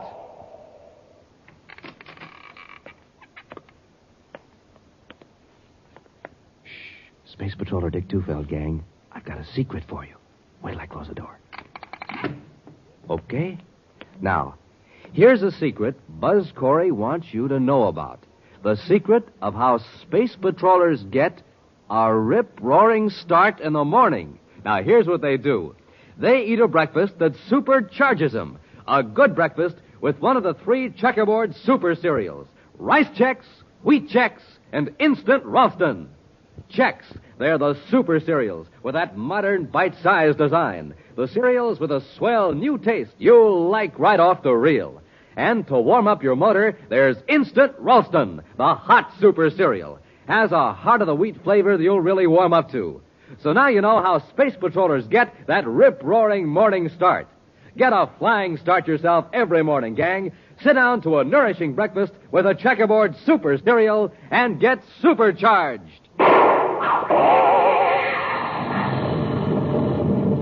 Rice Chex, Wheat Chex, good hot Ralston, the super cereals.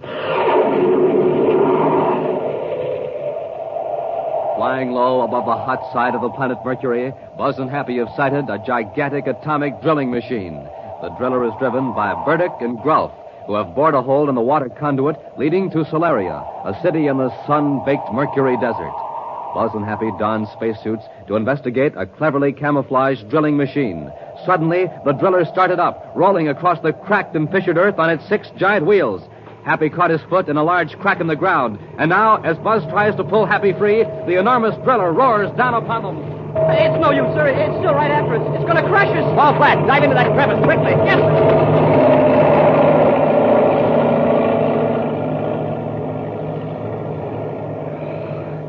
Happy, are you all right? I guess so, sir. I'm half buried in the dirt. Don't move yet.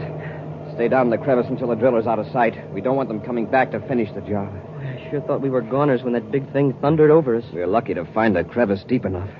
They're still going, I guess. Yeah. Fortunately, they didn't stop to wreck our ship. That means they're sure they crushed us under the wheels. The driller's completely out of sight now, sir. All right, into the ship, Happy. We won't take time to get out of these suits till after we blast off and start our search for that drilling machine.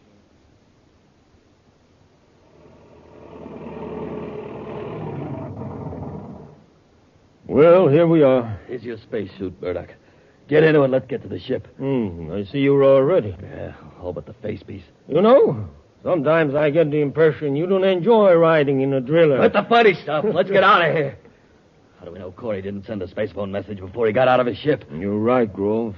But before we leave, I'm going to set a magnesium bomb and leave it in here. What for? I'll make sure that this drill is useless to anybody else. And it'll leave this cab in such a mess that the Space Patrol can't find any fingerprints. All right. All right, but let's get at it. There's something up ahead, sir. Looks like smoke. You're right, Happy. It's the drilling machine that's on fire. It's not moving. Hey, do you suppose whoever was in it got out? Well, let's hope so. Wait a minute. By the color of the smoke, that must be magnesium. It must have been deliberately started to wreck the control mechanism. But where's the driver? Take a look at that scorched area on the ground a few yards from the driller. A blast-off scar. Our driller operator had a spaceship hidden here. Turn on the viewscope, Happy. Maybe you can pick up a trace of him. And I'll contact Space Control Solaria. Commander Corey aboard Terra 5 calling Space Control Solaria. Commander Corey calling Space Control Solaria. This is Space Control Solaria, Commander. Lieutenant Orr speaking. Lieutenant, relay this bulletin to all Mercury Space Patrol units. Yes, sir. A spaceship of unknown type just blasted off from the vicinity of the broken water conduit. Interrogate all spaceborne private craft. Ground all suspicious ships and hold the occupants. I'll relay that message, Commander. Can you give any sort of description of the ship? No, we merely saw the blast-off scar. Looked like it was from a small space cruiser. That water main break was deliberately sabotaged. An atomic driller did the job. Atomic driller? Yes. We found it abandoned near the break. Tell Colonel Henderson I want investigators sent out to examine it. They'll need firefighting equipment. Yes, sir. Make an immediate check of all known atomic drilling machines on Mercury. Where they are and who has them. Yes, Commander. How's the water situation in Solaria? It's even more serious than we thought, sir. We're setting up cargo ships to bring some in from other cities. Commander, a Venus-bound passenger ship reported seeing a wrecked lab ship south of Solaria. The pilot thought it might be Professor Mallison's ship. South of Solaria? How far south? 15 DU, sir. That's the hottest part of the planet. Even if the ship wasn't badly damaged by the crash, it looks bad for Mallison. The same passenger ship also picked up Mallison's automatic coat, sir. And another temperature report. 122 degrees below zero. Below zero? That seems impossible. Have you sent any units to investigate? Not yet, sir. Colonel Henderson... Yes, I know. You've got problems of your own, Lieutenant. Give me the location of that crashed ship. I'll investigate it myself. And 87 degrees, 16 minutes, 43 seconds west. Burdock, you suppose that's a ship you shot down? Shut up, Ilris. I got their frequencies, both of them. Got it, Lieutenant. One more thing, Commander. The passenger ship pilot isn't sure, but he thought he saw something moving near the crashed ship. It doesn't seem likely. No, it doesn't. But I'll get there as quickly as I can. Corey out. Corey alive? Yeah, it was somebody else we ran over with the driller. Cut it off. If that is the first ship you shot down, then there's someone still alive. There couldn't be. That was 4 days ago. And even in the best spacesuit made, nobody could live 4 days in that heat. What are we going to do? We're going to make sure. Maybe we can get there before Corey does. And if not, we'll cut Corey's investigation short. Burdock, maybe we didn't kill those men with the driller. Maybe it was Corey and somebody else, and they escaped somehow. Well, if he did, he wouldn't escape this time. You marked down those coordinates, didn't you? Yeah, they're right here. All right. I'll take the controls. You get on the view scope. We don't want to get close to another ship, especially Corey's. We're nearly to the location, sir. Drop her down a few thousand feet, Hap. Yes, sir. Hey, this part of Mercury looks even worse than where we were before. Rougher terrain. Yes, and it's even hotter, close to 500 degrees. Now listen, get that down, Hap. Yes, sir. MLS 28. Mercury Lab Ship 28. That's Mallison's identification code. Temperature minus 122 degrees. Hey, it cut out. Minus 122 degrees. I got a fix in that signal, Happy. It's almost directly below us. Look. It's a cracked-up ship, all right. A lab job, too. Get your spacesuit on, Happy. Yes, sir. Whatever we do, we've got to do it fast. Hey, Commander, down there by that cliff. It's a man in a spacesuit. That's incredible. He's waving to us. Stand by for repeller ray. That's a lab ship, all right. Even in the viewscope, you can see it's pretty badly smashed up. Yeah, but we're too late. Corey's ship is landing right near it. What do we do? He'll probably go in to find what's left of Mellison. When he does, we'll swoop down and blast the wreckage, and then shoot up Terrify. Better not get so low, Burdock. They may see us. There's not much they can do about it. Anyway, I'm keeping between them and the sun. Nobody's going to look up at the sun, especially here on Mercury. Wait a minute. They're running right past the ship. Where are they going? Oh, maybe. Seeing something close to the cliff. Burdock, it's a man. And he's alive. After 4 days in the blast furnace down there, it's impossible. See for yourself. Must be Mellison. We've got to make sure that none of them get out of here. Get your spacesuits on, Grove. We aren't going to land. Not unless we have to. But I'm going to make sure that all 3 of them are finished before we leave here. Check your suit spacerphone, Happy. That's working okay, sir. And so's the temperature control. And we'll need it. All right, open the outer hatch.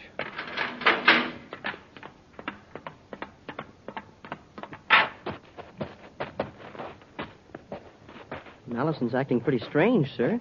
He just stands over there and motions to us instead of coming toward us. It's hardly a normal way to greet rescuers. Let's see if his spacesuit transmitter's working. Professor Mallison, this is Commander Corey. Can you read me? He's just waving more excited than ever. Professor, if you hear me, hold both hands over your head. He's doing it. Apparently he can hear us, but his transmitter's out. I thought I heard something in the earphones just for a second, and another voice. Professor, is there some reason why you want us to come over there? If there is, hold your hands straight out at your sides. Yeah, that's what he wants us to do. We better do as he asks. But how did he manage to survive in this heat? Commander, it's a cave. Yeah, I see. Commander, can you hear me now? Oh, yes, Professor. My spaceophone wasn't working, so I couldn't answer you. Commander, you've got to look at this. It's a happy surprise to find you alive, Professor. That spacesuit must be remarkably resistant to heat. It isn't the suit that's responsible. Just look in here, where the beam from my atomolight is shining. It just looks like an ordinary cave. Further back, look at the walls. You mean that shiny blue-black mineral? Commander, that's ice. Ice? In this part of Mercury? Right. Thousands of tons of it, perhaps millions. That's how you manage to stay alive. It's cool in the cave. Yes, with 570 degrees outside.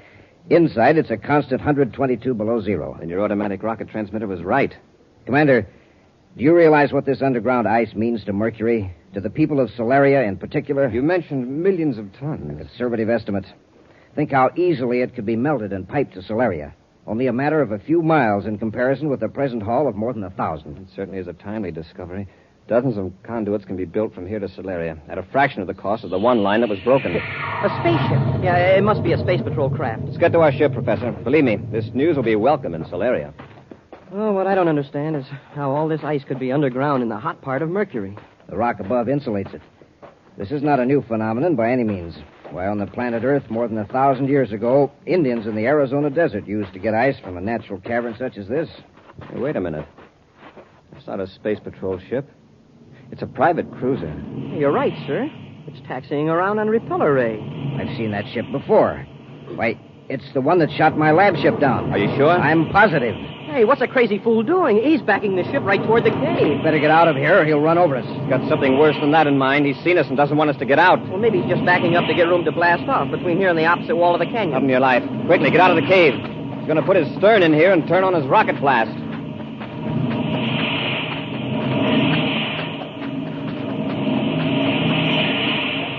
It's lucky we saw him in time to get out of the cave. Now get behind this rock. Maybe he won't see us from the ship. Hey, you're right, Commander. He's pushing the tail of his ship back in the cave with blasts from his forward rocket. He really intends to see that we don't get away from here. We'll keep close to the rock. I think we'll be safe here. Hey, he's keeping his forward rockets on to hold the ship in the cave. Something tells me he's going to regret this.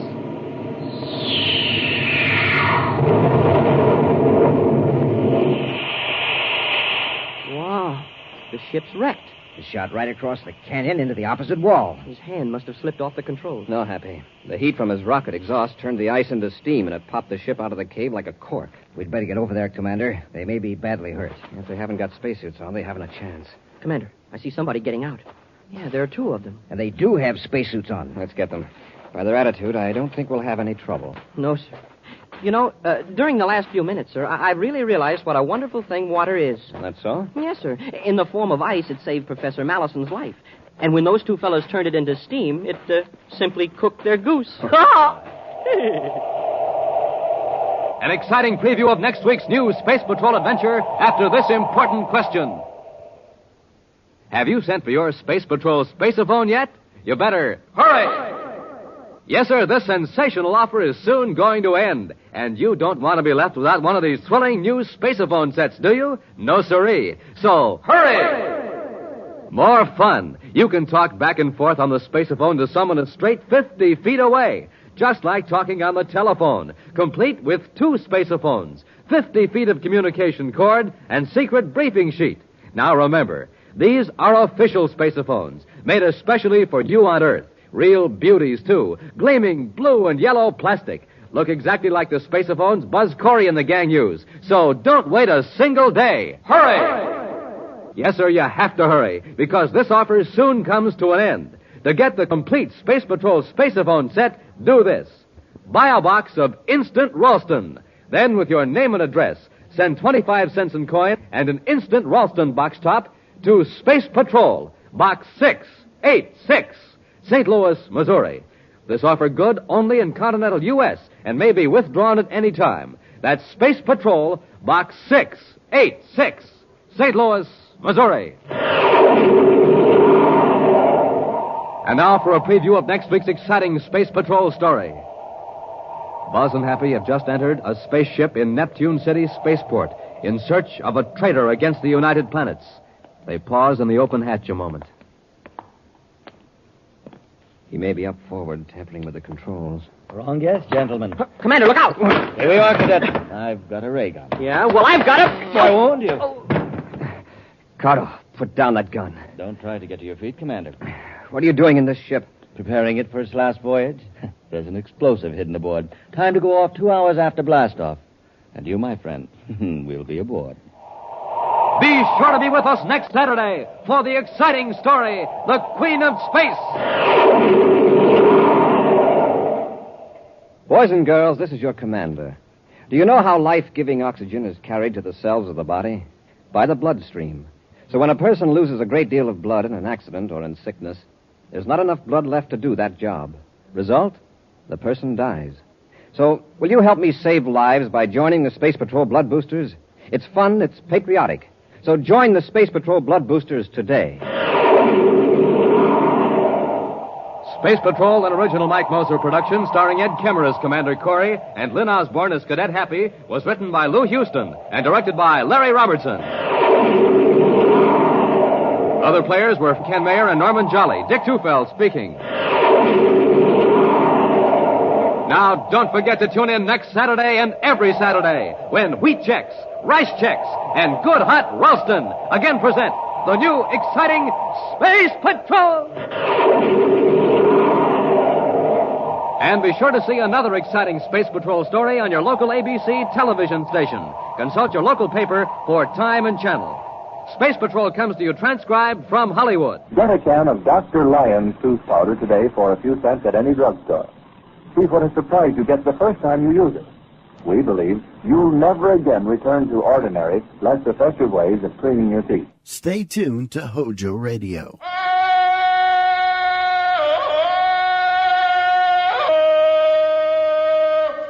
From the heart of the jungle comes a savage cry of victory. This is Tarzan, Lord of the Jungle.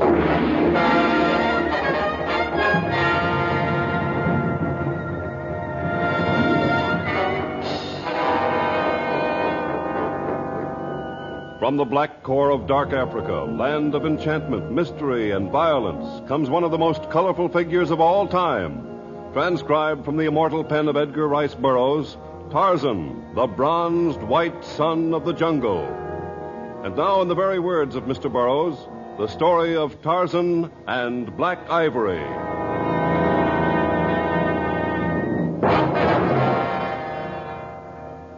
Stories about the Marwa tribe had drawn Tarzan to the far mountain country, where, according to the legend of the lowland, there lived a super race. The people had been described as 7 feet in height, and it was said that they could wrestle with Sheeta, the panther, outrun Bara, the deer, and bend a young tree for a bow.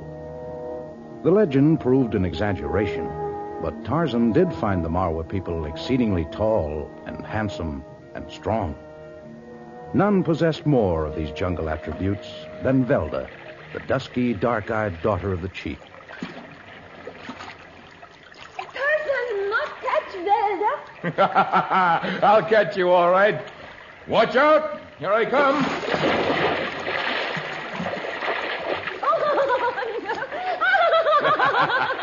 So I couldn't catch you, eh? Tarzan. Tarzan, help Velda onto a rock. All right. There you are. Oh.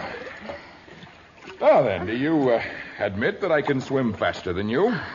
Tarzan swim faster and run better than any Marwa. And that is why my father, the chief, make Tarzan son of tribe. I'm happy about that, Velda. For I've never known any tribe as brave as yours. As ours. Never before have Marwa take stranger as son. And this only because Tarzan is mighty hunter and fisher. Well, if I'm a good fisherman, I better take these fish I speared back to the camp and clean them. Oh, no. No, Tarzan must not. What? Oh, that is job for Tarzan's woman. Tarzan's woman? Oh, now, wait a minute, Velda. Oh, does not Tarzan like Velda? Of course I like you. And is not Velda beautiful in Tarzan's eyes? I think you're as lovely as the blossoms of the jungle acacia. But you are the promised one of Kalo. Oh, no more. Not since night Tarzan bested Kalo in wrestling contest. Now, only Tarzan can marry daughter of chief of great Marwa tribe. When Goro the moon comes to fullness again, Velda will become Tarzan's slave forever. I don't like that word slave, Velda. Huh? You'll never be any man's slave, not mine nor anyone else's, so long as I have strength with which to fight.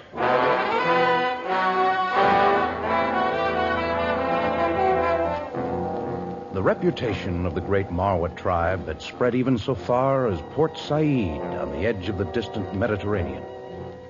There, in a ramshackle building on a narrow side street, a man in the flowing robes of the Bedouin thought about these great, strong people as he waited for a caller.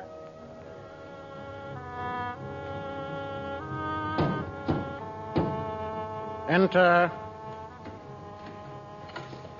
I can hardly see. That you, Ajib? It is indeed, Captain Marco. Ajib Ben Zaman bids you enter. And close the door. Okay.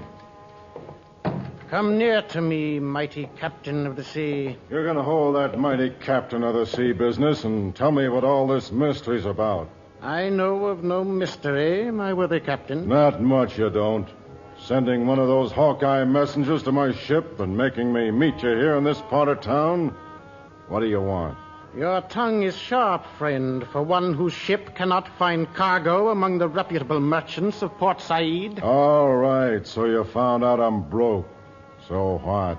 Ajib Ben Zaman wishes but to improve the fortunes of his friend. I know of rich cargo for your ship to carry to distant ports. The kind of cargo you ship is too risky. Ah, but this time it is neither the seed of the poppy nor the guns our government has elected to term contraband. What then? This time you shall carry black ivory. Black ivory. To translate the jargon of a crass world, slaves. Slaves? In this day and age? There are still many markets, including countries which claim to be opposed to all forms of slavery. Well, maybe so. But I'm not getting into a racket like that. I think you are, Captain Marco. There is much Ajib Ben Zaman could arrange to have the port authorities learn about some of your past cargoes. Well... You will profit handsomely. My emissaries tell me of a Marwa tribe whose people are tall and handsome and strong. They will bring many pieces of gold. Suppose I agree. How do you know I'll still be in port when you bring them back? Because I'm taking you with me, Captain Marco. My men wait outside this hall now. One will carry a message back to your ship. A message wherein you command your crew to await your return when your business in the jungle is completed. How do you know I won't spoil your game? I have planned long for this. I have come many days' journey for this meeting in Port Said. Anyone who attempts to spoil my game will die. I care not if the infidel is a man of the sea or a creature of the jungle.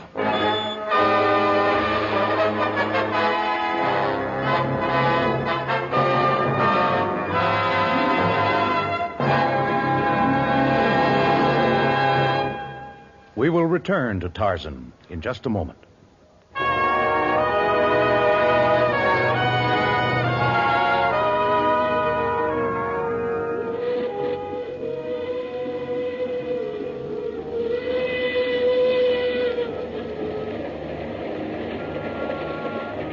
The mournful whistle of the Cape to Cairo Railroad engine sounded in the night.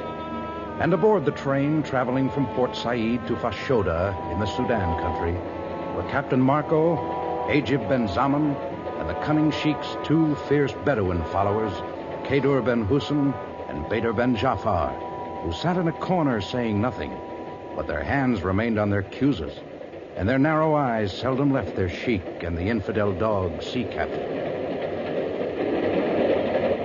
Why do they keep sitting there staring at me? Perhaps they doubt your full enthusiasm for our plan. Maybe they're right. 4 men going into the jungle to try to capture a whole tribe of huge savages. When we leave the train at Fashoda, we will be met by my men. More than a double score of cunning shiftas skilled in the art of taking slaves. I see. They will have with them camels and fleet Arabian horses, the tools of their trade, and the wherewithal for a comfortable menzil. Menzil? Encampment. Oh. Forgive me for forgetting that you are a cultured foreigner who knows not the crude language of Mohammed. Yeah. Well, so these shifter guys catch the blacks. What then? We return all the way to Port Said by caravan and load them directly into your ship. And no one stops us or asks questions, huh? No one questions the content of a closed packing case unless there are sounds of protest from within. Yeah, that's just the point. You think those blacks aren't going to scream murder? For those that babble, there is always the heated iron that removes the tongue almost painlessly.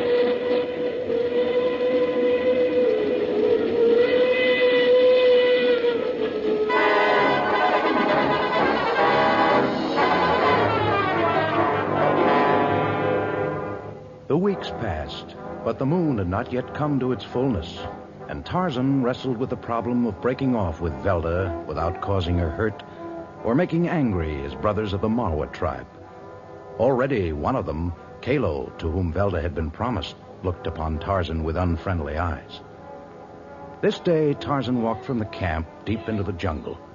Following him at a little distance came Velda, and following her stealthily came Kalo. I heard someone. Who follows me? It is but your promised one, Velda. You should not follow me, Velda.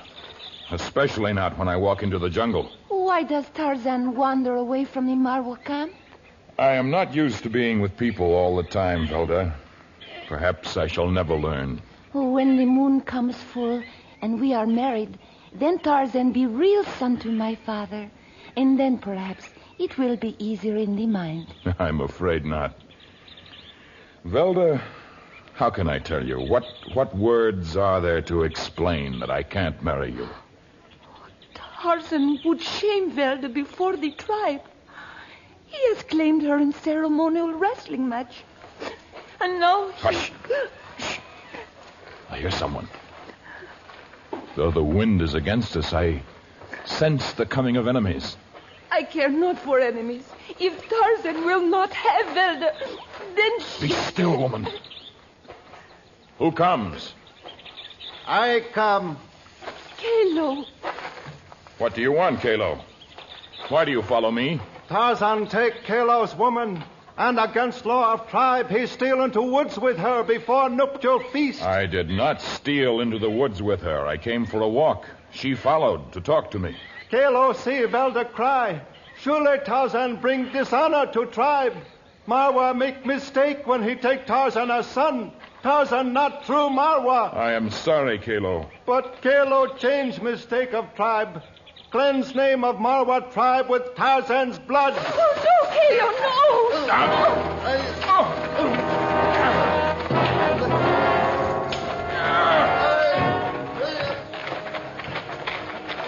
Kalo, Kalo's knife flashed high over his head and came down with terrific speed. But the sinewy hand of Tarzan caught Kalo's wrist, and the knife dropped to the ground.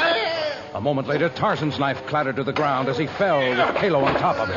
The men rolled over and over, locked in savage struggle.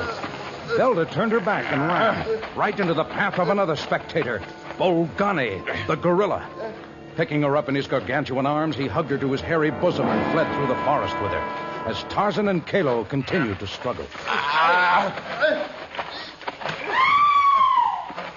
Wait! That's Velda! Velda in trouble. Help!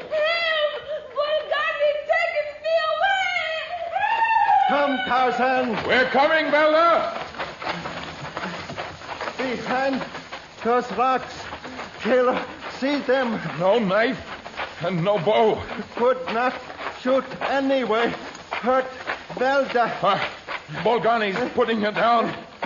It's getting ready for us. Now! Help him, Kalo! Help him! No, Kalo, take Velda back to village. Run! No! Kalo, help!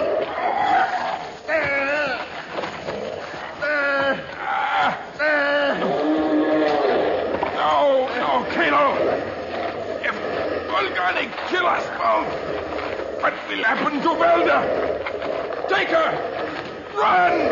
Come, Velda! No, we cannot leave him. I won't. What Tarzan say is true. I must take you and run. I carry you. No, don't make me leave him. Don't leave Tarzan. Bolgani will kill him.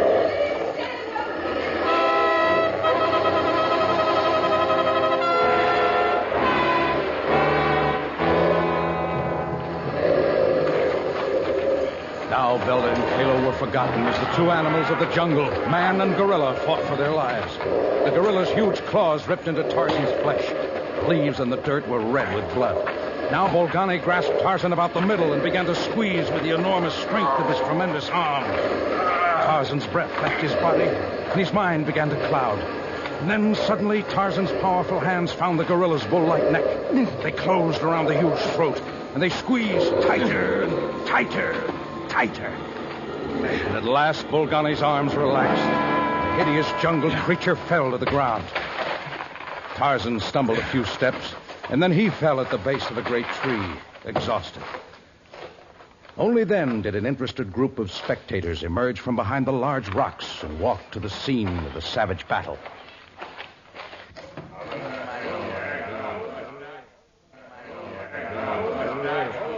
The savage is unconscious. Did you ever see a fight like that, Bedouin? No, Captain Marco. Never before have these eyes seen such a struggle. The gorilla dead? He has gone to his maker. Men, tie up the savage. Tie him up. Can't you see that he's white under that bronze? We're not hunting for white men. What we do with an Nazrani is to be decided by Sheikh Ajib Ben Zaman. He has a great reputation for wisdom and for his own particular brand of mercy.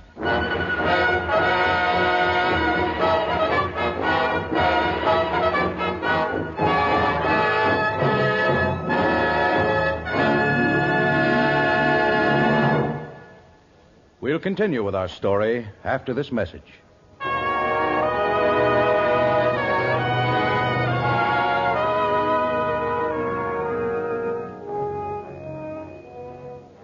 So you are Ben Zaman. My subjects call me by that name, but I find your form of address and your manner exceedingly impertinent for a prisoner. When I regained consciousness, I told your men I'd come willingly. But your subjects insisted on prodding me and keeping me tied up. Tarzan is not used to such treatment. Tarzan? You are the famous Tarzan? Some call me Lord of the Jungle. Cador, why have you taken this man prisoner? Untie him at once. I told him he was making a mistake. You are wise, Captain Marco. Here, I'll cut the bonds myself. Thank you, Ben Zaman. I was told you were a wise man and you live up to your reputation. I apologize for what has transpired. You are my guest. Ibn, bring coffee and viands. Pray be seated, Tarzan. Captain Marco. Cador. I shall sit with you, but I eat not the food of the Muslims. You will excuse me? Can't say I blame you, son. Coffee, they call it. Full of cloves and cinnamon. And so sweet it makes you sick. And the food, like some dive in Damascus. I forgive your crude remarks, Captain Marco, and I excuse you from sitting with us. Yeah, that's fine with me. Good luck to you, Tarzan. Thank you, Captain Marco. I cannot apologize enough for the indignities you suffered at the hands of my men, Tarzan. Perhaps you will permit me to repay you by offering you the hospitality of my humble menzil. I am very tired. I will accept your kind offer. Hayat! Show Tarzan to a bayet containing a soft mat on which to sleep, and see that he has every comfort. May Allah grant you sweet dreams, Tarzan. You are most kind. I shall see you when the sun is in the heaven. I hesitate to question you, my sheik, but your actions furrow my brow with questions. Fool! Have you never before heard of Tarzan? No. Many times in the past has he thwarted the plans of slave raiders. And yet you treat him like a friend. We had him tied, helpless, and you... Had we plunged a Cusa into him while he was bound, every native and every beast in the jungle would have united against us. Yes? But instead we shall treat him as a dear friend. We shall persuade him to remain for a few days. By tomorrow night, any doubts he may have had about us will have vanished. We shall be filled with sorrow when he is discovered dead the next morning. But you said... We shall find Captain Marco, the Nazrani, guilty of the murder, and we shall shoot him for his foul deed. That way we can cause no enmity, and with Tarzan out of the way, our hunt for black ivory will be simple. But won't we need Marco? When we return to Port Said, we shall commandeer his ship. In that way, we need not pay the dear captain his share of the loot.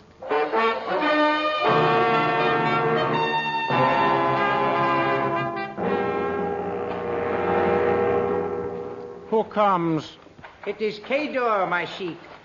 I bring a native who tried to steal by the sentries. Oh, he looks like a healthy young buck. Very strong and healthy, Buana. Only me not steal past centuries. Me come to see a great sheik need work. A native looking for work? Me outlaw from tribe. Much strong. Do work good. Wella, there is much work to be done about the menzil, and the shiftas have little heart for it. What can you do? Care for camels and horses, hunt game, cook for sheik. All right. You can sleep with the animals, and we'll pay you what you're worth. Me thank, Buana. What name do you call yourself? Name is Kalo.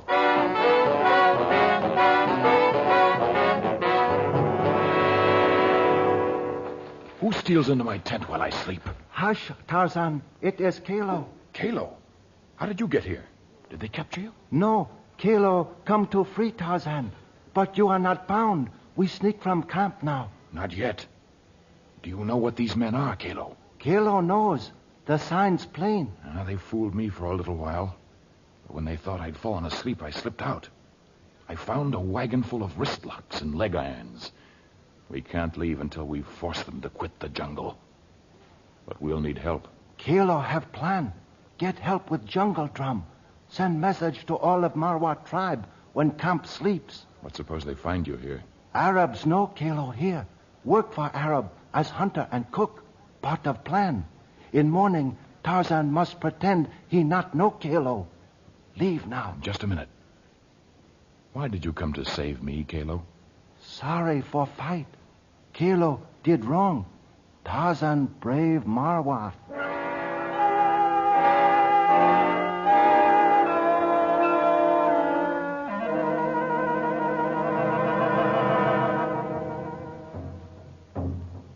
That night, Kalo's drum sounded in the jungle, and from far off came the answer.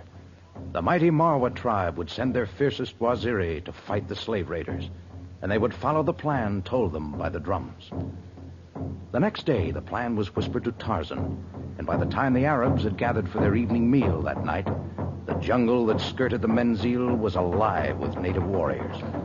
They awaited the signal from the peaceful-looking bed of the sheik. Bring us our evening meal. Pray be seated, Tarzan. Captain Marco, Kedor, Eben, the rest of you. My nose is assailed with a delicious odor. Kalo the Black has provided us with a rare treat.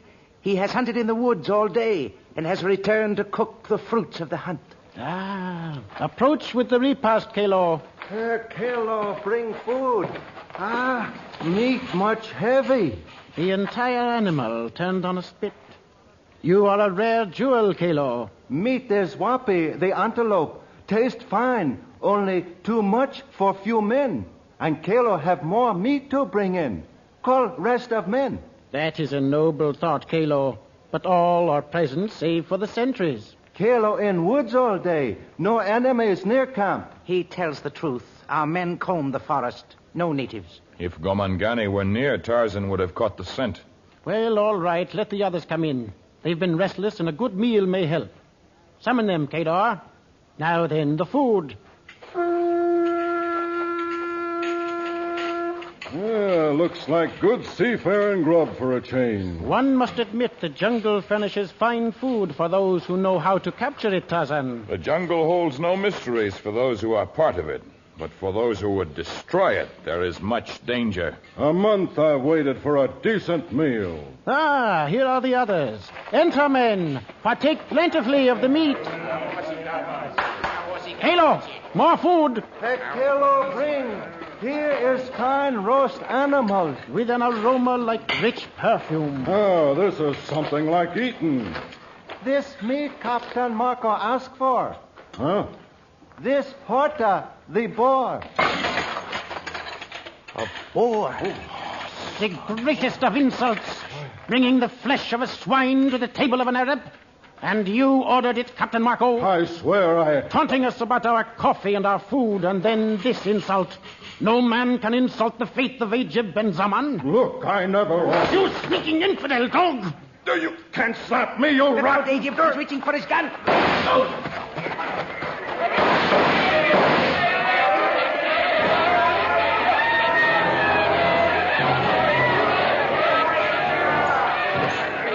And as the Arab sheik fell, pandemonium broke loose.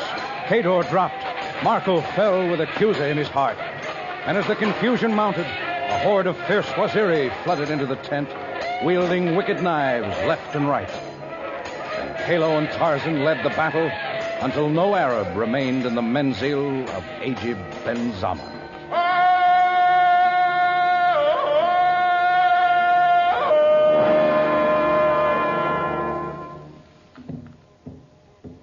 The full moon has come, people of Marwa tribe, and we are met for the marriage of Tarzan and Velda.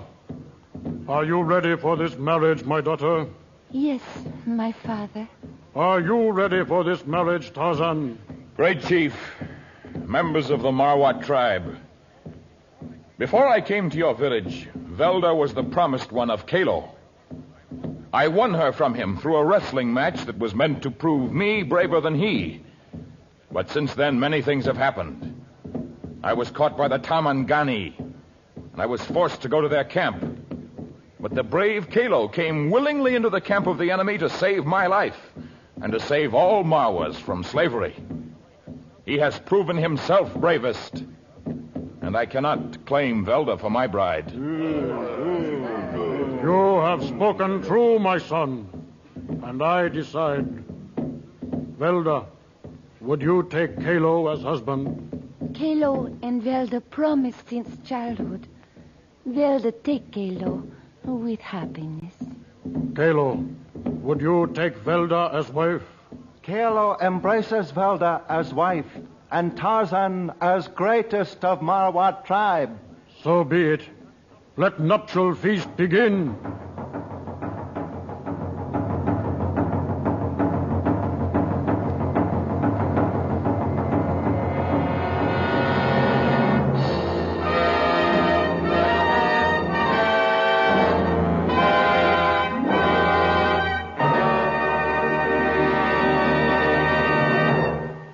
We'll tell you about our next story in just a moment.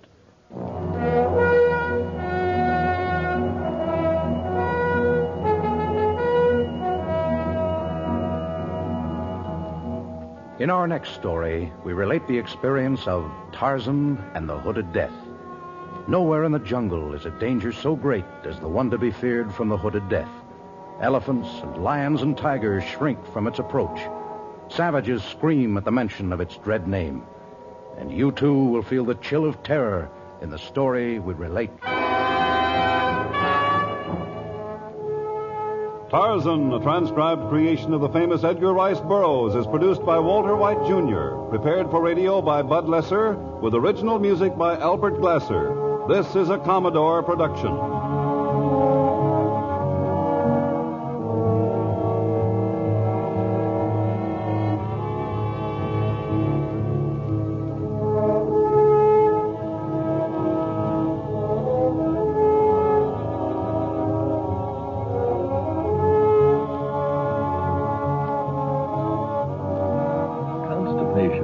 Be a problem for anyone, even doctors.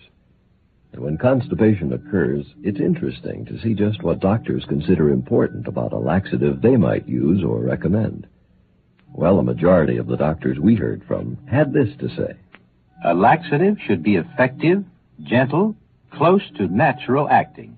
A medicine that can be used with complete confidence. Now, X-Lax has been popular with many doctors and millions of people over the years, because chocolated X-Lax is effective. Overnight, it helps you toward your normal regularity. X-Lax is so gentle, so close to natural acting, there's no upset. That's why many doctors and millions of people use X-Lax with complete confidence. X-Lax, the laxative that helps you toward your normal regularity, gently, overnight. HOJO Radio. We're your old-time radio headquarters. Stay tuned. The Green Hornet.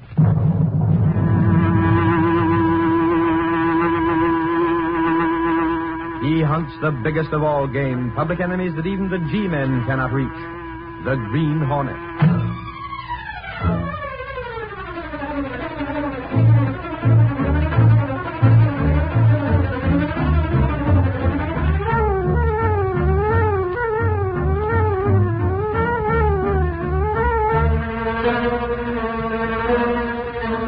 With his faithful valet Cato, Britt Reed, daring young publisher, matches wits with the underworld, risking his life that criminals and racketeers within the law may feel its weight by the sting of the Green Hornet. Ride with Britt Reed as he races toward another thrilling adventure. The Green Hornet strikes again. Hurry, Cato, here's where we smash a smuggling racket.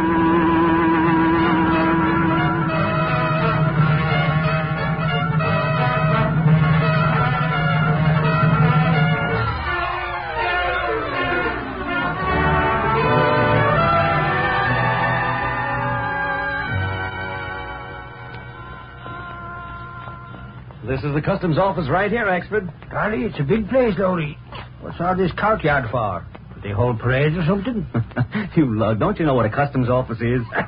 What's he trying to do? Make me out to be ignorant? Now, with you, that's not necessary. I can see the proof right before my eyes. I ain't been a detective for nothing, Lorry. The police department would give you an argument on that. The customs office is where, well, golly, it's where the customs inspectors hang out. Surprise, you do know something. And if that ain't the answer, I...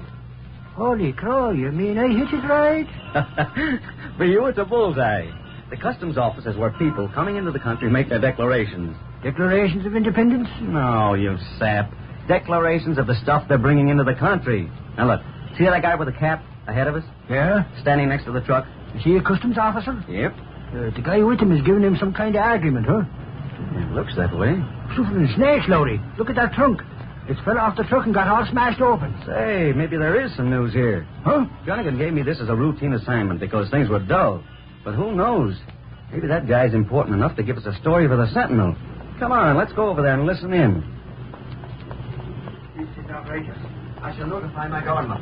I'll devise counsel for my country in this city. You have no right to inspect my luggage. It was a mistake, Mr. Sneed. You did it deliberately. Even a blind man could see the diplomatic seals on my baggage. You brought in 8 trunks. That's a lot even for a diplomat. I shall report this occurrence. There's no harm done. We'll send your stuff to your home. No harm? What is this trunk here? You deliberately let it smash open. Okay, I did. As a matter of fact, Mr. Sneed, I wanted to see what was in that trunk. This is an outrage. There's been plenty of smuggling going on. Look at the contents of this trunk. What of it? Nothing in it but lace handkerchiefs. Imported lace. What are you doing with a trunk full of imported lace handkerchiefs? You have no right to ask questions. Yeah, I know. Diplomatic immunity. Those handkerchiefs are for the consulate. I may give some away as gifts. If you ask me, you're smuggling them in. For the last time, you have no right to question me. I will lodge a protest against this. It will be no... Hey, this is pretty expensive lace, isn't it? How dare you? Golly, look at all the decorations on it. Give me that. Hey, take it easy. For the last time, I've had enough of this prying. Who are these two? Search me. We're reporters, mister. From the Daily Sentinel. Reporters, sir. There is no story here. Go back to your paper. Golly, what's eating you? This oath. Meaning me, Mr. Sneed? You and no other. I am leaving. I'm going to the consulate, and I warn you. Unless these trunks are delivered at once, with none of the diplomatic seals tampered with, I shall see that you lose your job. Your government will pay damages for that broken trunk as well. Holy crow, he's mad enough to chew nails. Hey, what's all this talk about smuggling? Who is that guy? Name's Sneed. He's a foreign diplomat. If you ask me, the guy's using his diplomatic job as a cover for smuggling. Huh? What are you going to do? Me? I can't do a thing. You heard him yelling about his immunity. Holy crow, you mean he's bringing in stuff without paying no duty? Yeah, but just try and pin it on him. I'll be lucky if he doesn't get my badge for this. You guys might as well go peddle your papers. I'm in hot water enough already.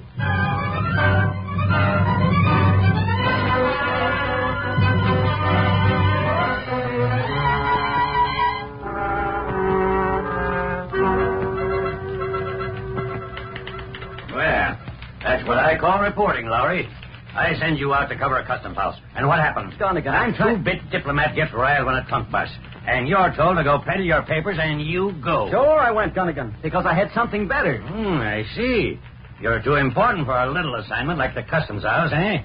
Wearing a balloon where your head ought to be, huh? Or is your work on the Daily Sentinel beginning to bore you, Lowry? Oh, for Pete's sake, Gunnigan, give me a break. I tell you, I got something. Yeah? And maybe I can prove it right now. Maybe. You better. Casey. Hey, Casey. Have you two finished your word battle? Final round, Casey. Did you tell the boss we wanted to see him? I don't see why Reed has to be It's my inning, Gunnigan. Well? He said he'd be right out. Oh, here he is now. Yes, what's this about? Okay, Lowry. Give. Boss, I swiped a handkerchief this afternoon. I want you... Good grief, Lowry. Swipe. See? Now he's a kleptomaniac. Okay, then borrowed. But Sneed doesn't know I have it. Sneed? At the customs house.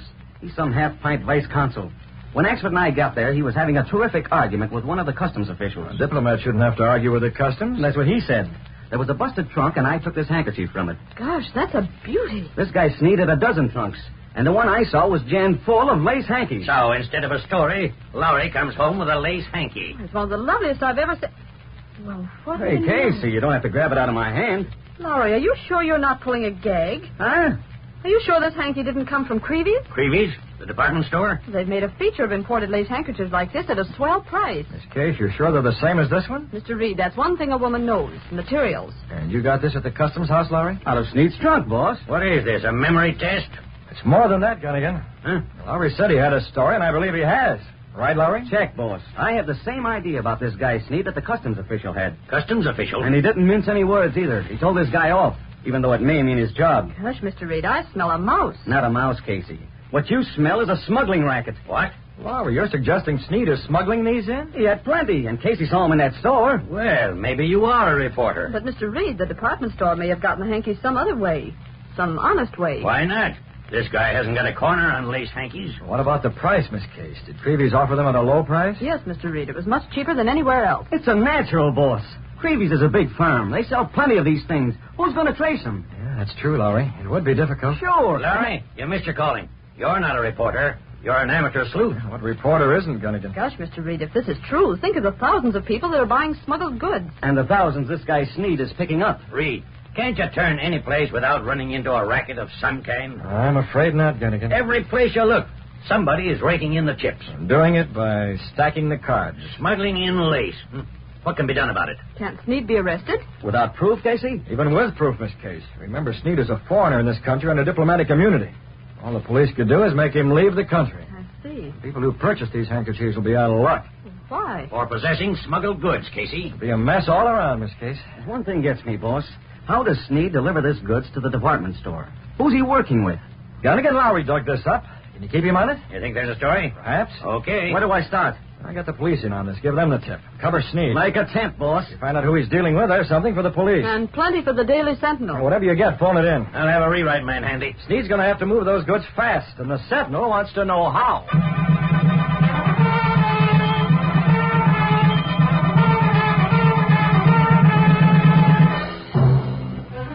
That evening, Britt Reed returned to his apartment and gave certain instructions to Cato, his valet and the only living man to know him as the Green Hornet. You understand what I want, Cato? Yes, Mr. Britt. A chemical ink that'll be invisible for a certain period and then begin to show up. You can do that? It's easy, Mr. Britt. Lowry and Axford are with the police, shadowing Sneed's home. Even if they have some idea about who's working with Sneed in this smuggling racket, they may be unable to get proof. And that puts it up to us. You go out tonight? Tonight, Cato, as the Green Hornet. Get down to the hiding place of the Black Beauty and start preparing the chemical. I'll join you as soon as I hear from Lowry.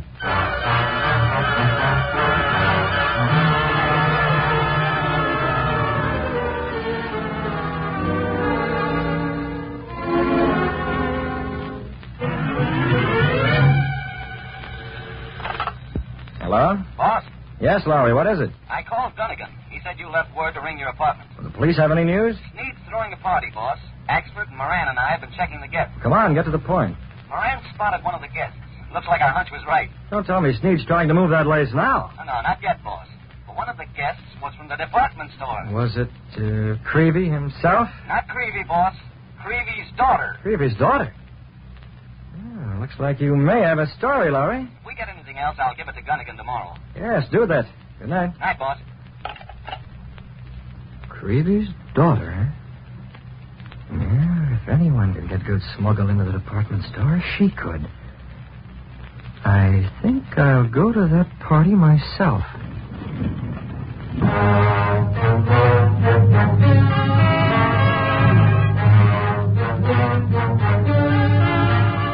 Britt Reed went through a sliding panel in the rear of his clothes press, then along a narrow passageway hidden within the wall of the apartment house, which led directly to the supposedly abandoned building where Cato's laboratory stood, next to the sleek, streamlined car of the Green Hornet. Are you almost through with the chemical, Cato? Yes, sir. Here, pour it in this container as soon as you add the reagent. I'm adding it now, Mr. Britt. Your knowledge of chemistry comes in handy, Cato. Here, I'll hold the funnel. Now cap this container and put it in your pocket.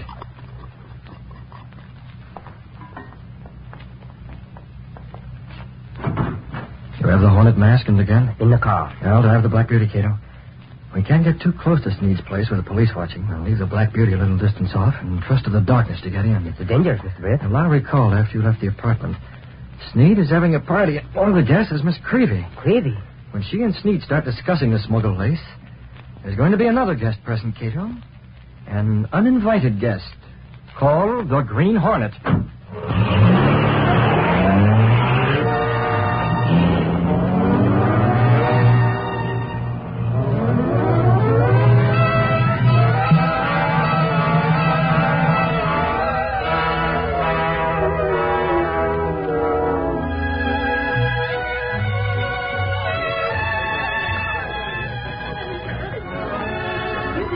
Ah, Miss Creevy. Mr. Sneed, this is a lovely party. I'm so glad that you enjoy it.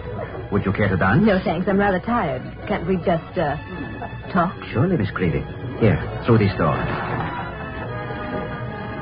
Now we can talk privately. You brought in the lace? 8 large trunks crammed full. There was almost some difficulty. What?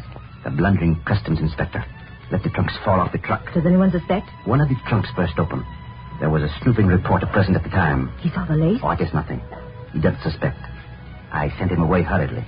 But we must be extremely cautious how we transfer the lace to your department store. There's no trouble about that. This particular department happens to be my job at the store. You have the lace here? Below in the basement. When will you pick it up? Tomorrow night, midnight. I'll have the truck. As usual, eh? Yes, the back entrance. We must be extremely careful. As we always. We got away with it before. We can do it again. Fine, then. Tomorrow midnight. Now, perhaps it is best for us to return to the main room and mingle with it. What's that? Excitement from outside. Here this way, through the French windows. I seen him, Ryan. It was this way. Hey, nothing wrong now, expert. Who are these people? He was running across the lawn. Who are you? What do you want? Ain't you been seeing nobody around? What does this mean? I am having some people in. What is the disturbance? Sorry, Mr. Sneed. Moran, police headquarters. There's been a prowler around your place. A prowler? Golly, lady, ain't doubting it. You can have him, Moran. He must have got away, Lowry. You are that reporter. Why are you here? Well, Holy crow, I'll tell you why we're hanging around, Sneed. It's on the Never front mind, one. expert. What's I said never mind. It's nothing, Mr. Sneed. We're just covering police news for the paper, that's all. You've been prying, snooping around. Sneed. Huh? Oh, yeah. Yes, of course. You must forgive me. I'm a little disturbed. So much excitement. Was it, a robber? I guess so, lady. You've got a lot of jewels in that crowd. Thank you very much for frightening this prowler away, Sergeant. If he has gone. Sure he has. Super and Snakes, we seen him too fast for him to try nothing. Whoever the crook was, he ain't hanging around. Not with Michael Axford to nab him. Have you any idea who it was? All we seen was the shadow, lady. Might have been any one of 100 crooks. Sure, it Holy might. mackerel. Listen to that. That strange buzzing. What is it? There it goes, way down at the corner. It's a car. But it's going so fast. I never saw a car like Well, that. take a good look while you can. There's your prowler. But who? Who? Holy crow, who do you think? That's the car of the Green Hornet.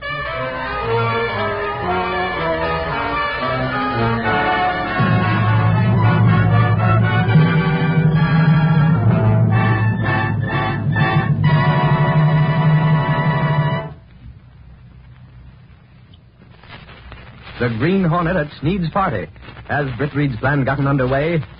Before the next exciting scenes of our Green Hornet adventure, please permit us to pause briefly. Green Hornet fans, please stand by for an important announcement. Next Thursday night, November 30th, the Green Hornet is going to inaugurate a new feature on this program when he calls into session for the first time on the air the Law and Order Roundtable, your forum of discussion on vicious rackets, the clever men behind them who victimize you and your neighbors, and what he thinks you can do to remedy the situation. Be sure to be on hand when the gavel sounds next Thursday night on this program and calls to order the first meeting of the Law and Order Roundtable. It's a feature for you and for every high-minded citizen in this great country of ours, and the Green Hornet's counting on you to be present.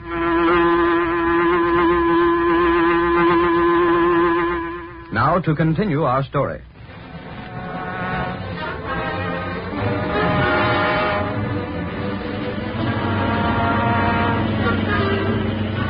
As the huge, streamlined Black Beauty sped away from Sneed's home through dark alleys, Britt Reed spoke briefly to Cato.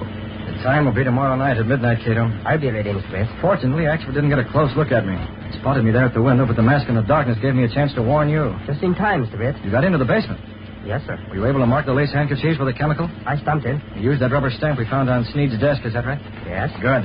Even though we were interrupted, there was still time enough to mark plenty of the lace. You went through each trunk. That's right. And the stage is set, Cato. I'll be at the Daily Sentinel tomorrow during the day to keep checking what the police know. Tomorrow night, we'll see if we can trap these smugglers without trapping the Green Hornet.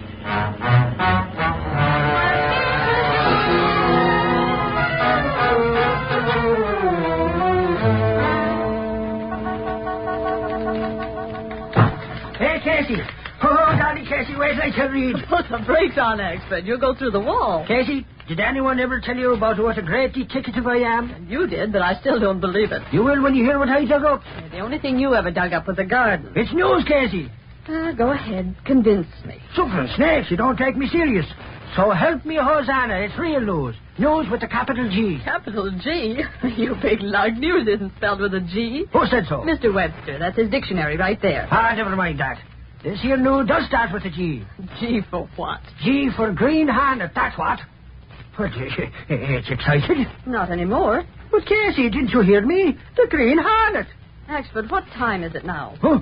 It's 4:00 in the afternoon. Golly, what's that got to do with it? Anyone else would have been calmed down by now. What are you talking about? The same thing you are. I'm talking about the Green Hornet. Just it. You've been talking about him ever since last night when you spotted his car at Sneed's place. Axford, don't you realize that's old stuff by now? Holy crow, Casey, I ain't talking about last night. I can't figure out why you keep... What? It ain't about last night. The Hornet's popped up again? Sure he has. A telephone call to public headquarters. That's what I want to see Reed's about. Well, that's different. Yes? Axford's here, Mr. Reed. Axford? With a mouthful of news about the Green Hornet. The Hornet? Late development? He's champing at the bit with it. Does he go in? Yes, send him right in, Miss Cage. Now. Okay, Axford, that's your signal. But not too fast. Mr. Reed has company. Company? Lowry and Gunnigan are in there. Ah, them two. Go up, Axford. What do you mean? You're going through that door open at first. It's easier. You and your guys. Hey, Reed. What's this about the Hornet, Axford? It better be good. You're interrupting something. I came right over from headquarters. What's the scoop? Reed, the Hornet's going to be over to Sneed's. Well, I thought that was last night, Axford. So snakes, I just finished going through that once with Casey. He's going to be there again. Holy mackerel, boss. What's he after? Well, there's the smuggling business. Don't tell me the Hornet's interested in that. Why not? Reed, you seem mighty sure of yourself. Do I? What Lowry said, they're smuggling with a team of two. Sneed and Miss Creevy. Now you're ringing in the Hornet. Well, he was there last night, Gunnigan. Sure, we seen him. So it seems logical to suppose he's concerned in some way with this racket. Yeah, that's true. Who took this phone call, Axford? Over at headquarters, Reed. Moran took it. But he couldn't find out who was giving the tip-off. Do we stand another watch, boss? You do, Lowry. The Sentinel can use a good story. Help circulation. Golly, Reed, why don't you come along? It's going to be a lot of excitement. Yes, perhaps I will, Axford. Perhaps I will. I'm telling you, I've been in training. If I get near that Green Hornet, I'll... You'll do nothing. You guys remember one thing. You're newspaper men. Your business is getting the news. Leave the Green Hornet to the police. You get the story into the Daily Sentinel.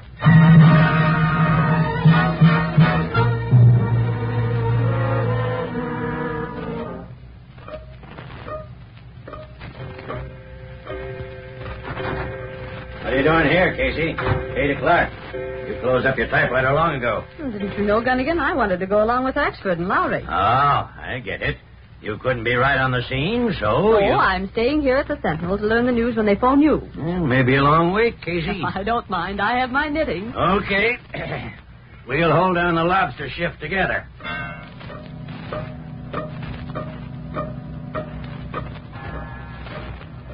Holy crow, Moran. There's the clock hit 9 already.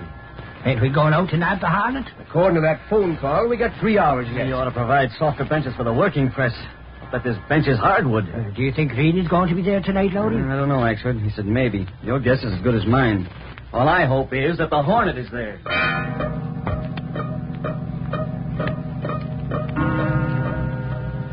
What do you say, Creevy? 10 o'clock? It's too early. I'll give the orders. Joe's downstairs with a truck waiting. Then he wait. We leave for Sneed's when I say so, not before.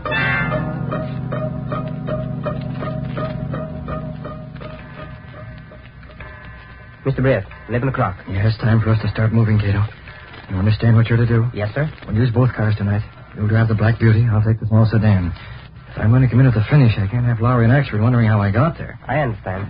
I'll meet you at the entrance to the alley, 2 blocks south of Sneed's place. Keep the Hornet mask and the gun and the Black Beauty with you so I can pick them up. I have them. The gun is loaded? Yes. That's all, Cato. Get going. Take the Black Beauty out of here. I'll meet you in a few minutes.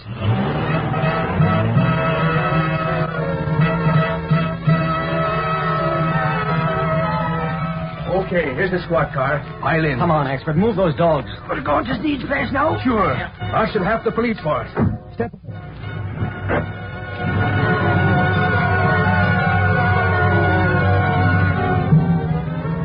That you, Butch? I'll set Joe.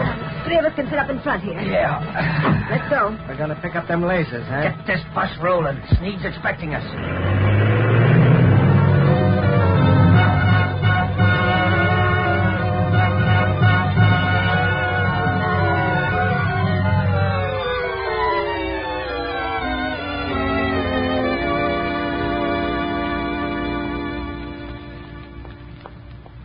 This is far enough, Cato. Where are we, Mr. Bates? In the alley behind Sneed's house.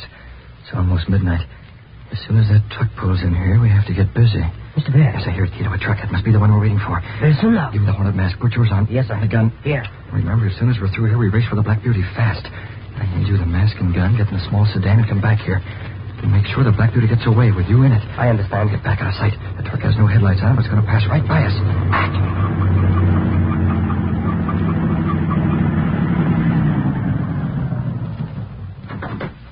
All clear. Where's Sneed? He knows we're due. Who's that? Is that you, Creevy? You fool, turn out that basement light. It's glaring right at us. So what difference? No one suspects that you were here for the smuggled goods, no? Come on, cut the talk and let's get going. Yeah, you amateur crooks give me a pain. If you're talking about me, Shut up. This ain't no time for argument.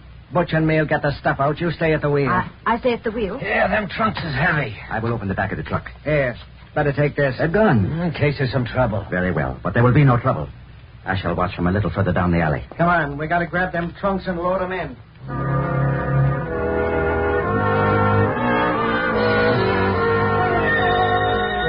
As the two men worked fast, making a trip for each trunk, Britt, Reed, and Cato moved closer to Sneed, sticking to the shadows. There. One more. Okay, Sneed. We'll be out of here in a minute. I will watch. Those fools. What reason is there to keep a lookout? There is no one here. I'll take that gun. Who are you? A gun. That mask. I've seen pictures of it. The Green Hornet. We're going in that truck, Sneed. No, what for? Now, before your thugs return with that last trunk. You cannot do this. Take it. You shoot. Yes, I cannot breathe. They're coming. Quick, give me a hand. Into the truck with him. Way back where he can't be seen. No, Cato. Now, hurry, time for us to get out of here.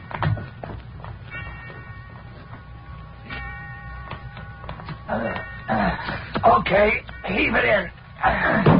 Slam the doors. All through, Sneed. That's the works.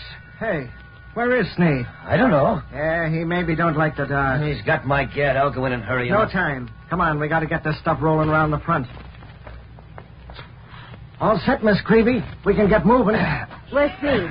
Come on. We ain't got no time for saying goodbye. We got the goods. Let's deliver it to your store. But he He always... didn't this time. This stuff's hot. Come on. Yeah, step on it. It's 12 o'clock. As soon as we get out of this alley, you better snap on the light so nobody won't suspect nothing.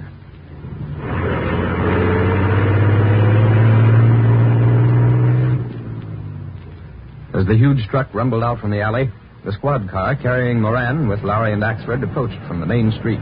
No sign of the Hornet yet. Harley, you think it was a false alarm, Moran? Hey, what's that truck doing come out of that alley? Whoever it is, Moran, it can't be the Hornet. He uses something a little faster than that. Yeah, you're right. Are you going to look into that truck, Moran? What for? What for? Holy mackerel, you dumb flatfoot. Don't forget what started this whole business. Huh? You're after smugglers as well as the Hornet. That alley is right behind Sneed's place. Sneed? Hey, you're right. Holy crow, step on it. They're going around the corner. We'll get them. Hey, pull over there. Get to the curb. Crowd them in. They won't stop. Swing your wheel and smash into their fingers. Hold on. Here we go. Come on. Good night. What are you doing? What's the idea of smashing into that? That's far enough. Don't none of you move. What's this? Hey, it's a squad car. We've done nothing wrong. It's Creevy, huh? That's my name. What of it? What have you got in this truck? It ain't nothing. I'll tell you, it's late. Holy crow, you're admitting it. You're admitting you smuggled the stuff in with Sneed. I know, Mr. Sneed, but I have nothing to do with smuggling. This charge is ridiculous.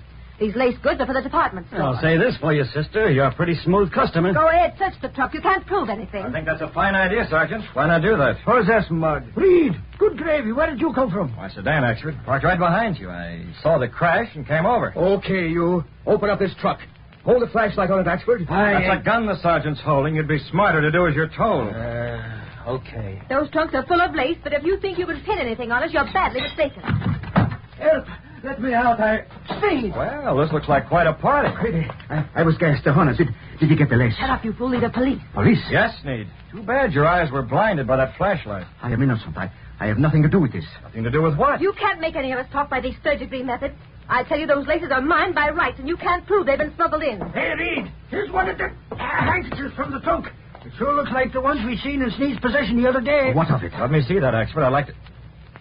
Well, Sergeant Moran, take a look at this. Oh? Holy mackerel. It's got Sneed's name written right across the corner. Oh. My name? Yes, right here. But that's impossible. When I brought these handkerchiefs in, there were no names on them at all. And yet... That is my signature from my rubber stamp. You fool. Let me at that rat. No, you don't. You've ruined everything. Take it easy, Miss Creevy. It would have made no difference if Sneed hadn't talked. I know better than that. You'd have been sunk plenty. These signatures were all the proof any court would need. Yes, the signatures. I do not understand. Holy glory. What is it? Will you take a sniff at this handkerchief? Whoever did it must have used invisible ink for those signatures. Invisible ink? Yes, you can tell by the characteristic odor. This was done with a chemical that doesn't begin to show up until 24 hours after it's applied. Well, what do you know? Invisible ink. Golly, who was it? Come on, Sneed, spin it. There's only one answer for that. It was the man who gassed me, the man who ruined our plans, the Green Hornet.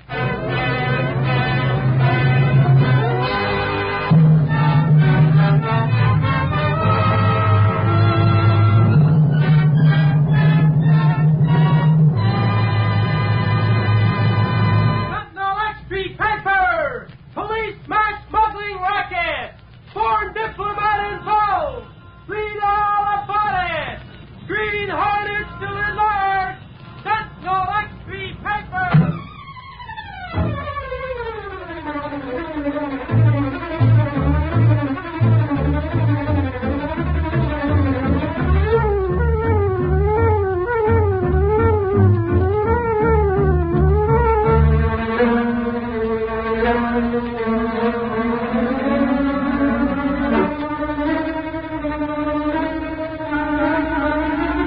You have just heard the adventurer, the smuggler, signs his name.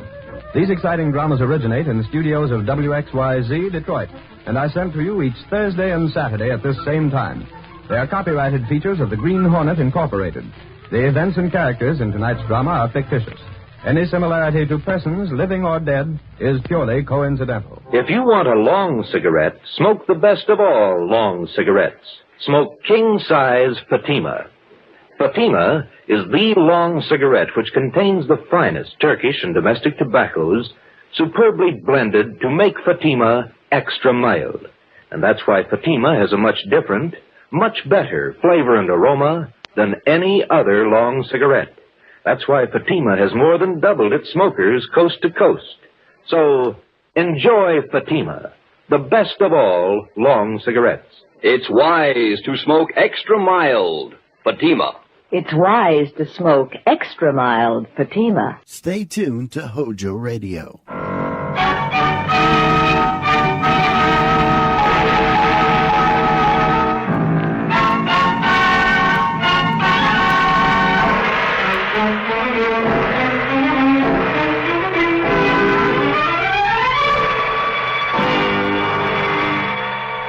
Presenting Orson Welles as the third man.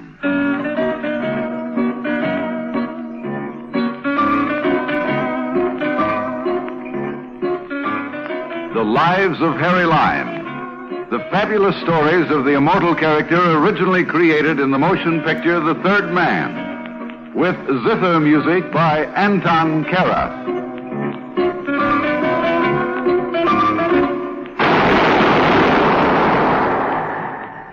That was the shot that killed Harry Lime. He died in a sewer beneath Vienna. As those of you know who saw the movie The Third Man. Yes, that was the end of Harry Lime. But it was not the beginning. Harry Lime had many lives. And I can recount all of them. How do I know? Very simple. Because my name is Harry Lime.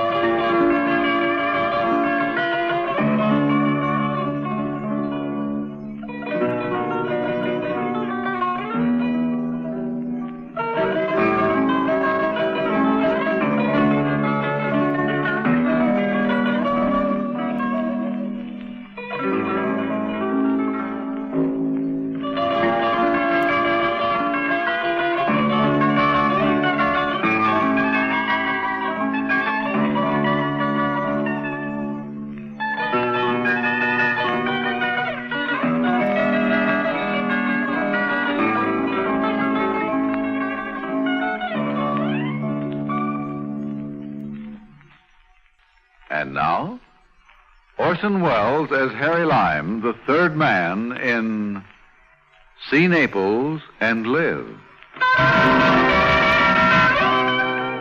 Once upon a time, there was an exquisite and huge emerald locket which spent most of its life looking out of the world from the rather fleshy neck of a Mrs. Donaldson as she waddled like a golden duck across the international social horizon. I had a rather strong desire to change the habitat of this particular locket from the neck of this particular lady to my own particular itching palm. It was Naples before the war. Enter. Ah, you kept me impatient for an hour, Mr. Lime. I'm sorry, Signor Rubio. I just flew in from London, forgot to move my watch ahead. It is my knowledge that you have been in Naples for 3 days now, but it does not matter. I am a man with a skill for waiting. I'm going to be very brief. I won't waste any more of your time, old man. Bueno. But first I must tell you that I have made all the arrangements to dispose of the Donaldson Emerald. Oh, yes? As soon as we possess it, of course. There's a small item I forgot to tell you about, Signor Rubio. I have decided to include you out. I do not think I understand. To be brief and simple, I've decided to dissolve our partnership, old man. Oh, you're disposing of me? Perhaps that's a nicer way of saying it. I do not prefer to be disposed. Naturally, you don't, but sometimes we get disposed, whether we like it or not. Mr. Lime, we began this enterprise together, and I think we shall finish it together. You have never been more in error, old man. Now, you must forgive me for running off my... A moment, Mr. Lime. Yes? You recall Carlos? I do. And that young man from Eastbrook, I forget his name. You mean Mannheimer? Yes, if it were possible, they would be very sorry they were rude to me. I'm now the most well-threatened man in Europe, and you have joined an innumerable caravan. Arrivederci. Don't farewell me yet, Mr. Lime. Sorry, but I really must. Do not force me to shoot you. If you take one more step toward the door, I will fire. Now, don't be a complete fool, old man. If they found a dead man in your room, they'd hang you. I will be easy with you. Just tell me where Mrs. Donaldson is, and I will forgive you your ungratefulness. Rubio, I'm on my way out. If you fire that gun, the police will be here before you can get out of the hotel. Buongiorno. There's a saying in this city, see Naples and die. It only proves that life is very short and uncertain for us all. Goodbye, old man. Believe me, I'm not a professional hero. But I was not at all concerned about Signor Rubio putting a bullet in me, not in his hotel room. I hurried to the pier where the Arcturus was about to dock. She was carrying precious freight, Mrs. Donaldson. She already made arrangements for one of the customs officials to hold Mrs. Donaldson up on a pretext of going through her luggage. A few thousand liras did the trick. Oh, you stubborn man. I tell you there's nothing contraband in my luggage. You've already gone through my clothes twice with your dirty hands. Amy, talk to this man. He doesn't understand a word of English. My Italian is worse than his English. Per incresce tanto, signora, ma è necessario. Ho istruzione di esaminare il vostro bagaglio. Deve aver pazienza. What seems to be the trouble here? Thank heavens, an American. I have no idea why this idiotic official is rummaging through my clothes. That's just a matter of form, you know. You think I was a smuggler or something. I've been to Naples many times, and there's never been this ridiculous fuss. I'll talk to the American consul. See to it that this man loses his job. I wonder if you could talk to him. That is, if you can speak Italian. Of course, I'd be only too happy to. Let me see what I can do. Che cosa succede qui? È di regola di esaminare ogni 25 passeggeri. No, questo non è necessario, conosco le signore. Questa è la mia carta. Ah, signore, mi rincresce tanto di aver dato alla signora tutto questo disturbo. No, veramente. Niente. It's all right now, you're cleared. Here, let me help you your bags, Thank you ever so much. I don't know what I would have done without you. Amy, get one of those porters to help us with the luggage. Yes, Mrs. Donald. I have my car here. I'd be glad to give you a lift to your hotel. Oh, I wouldn't want you to bother. Oh, don't bother at all. One fellow American to another, you know. Thank you. These taxi drivers rob you mercilessly. Oh, it's a pleasure. It's a pleasure. My name is Lime. Harold Lime. I'm Mrs. Frederica Donaldson. I'm so glad we ran into you. A wonderful piece of luck. Well, let's say we're well met.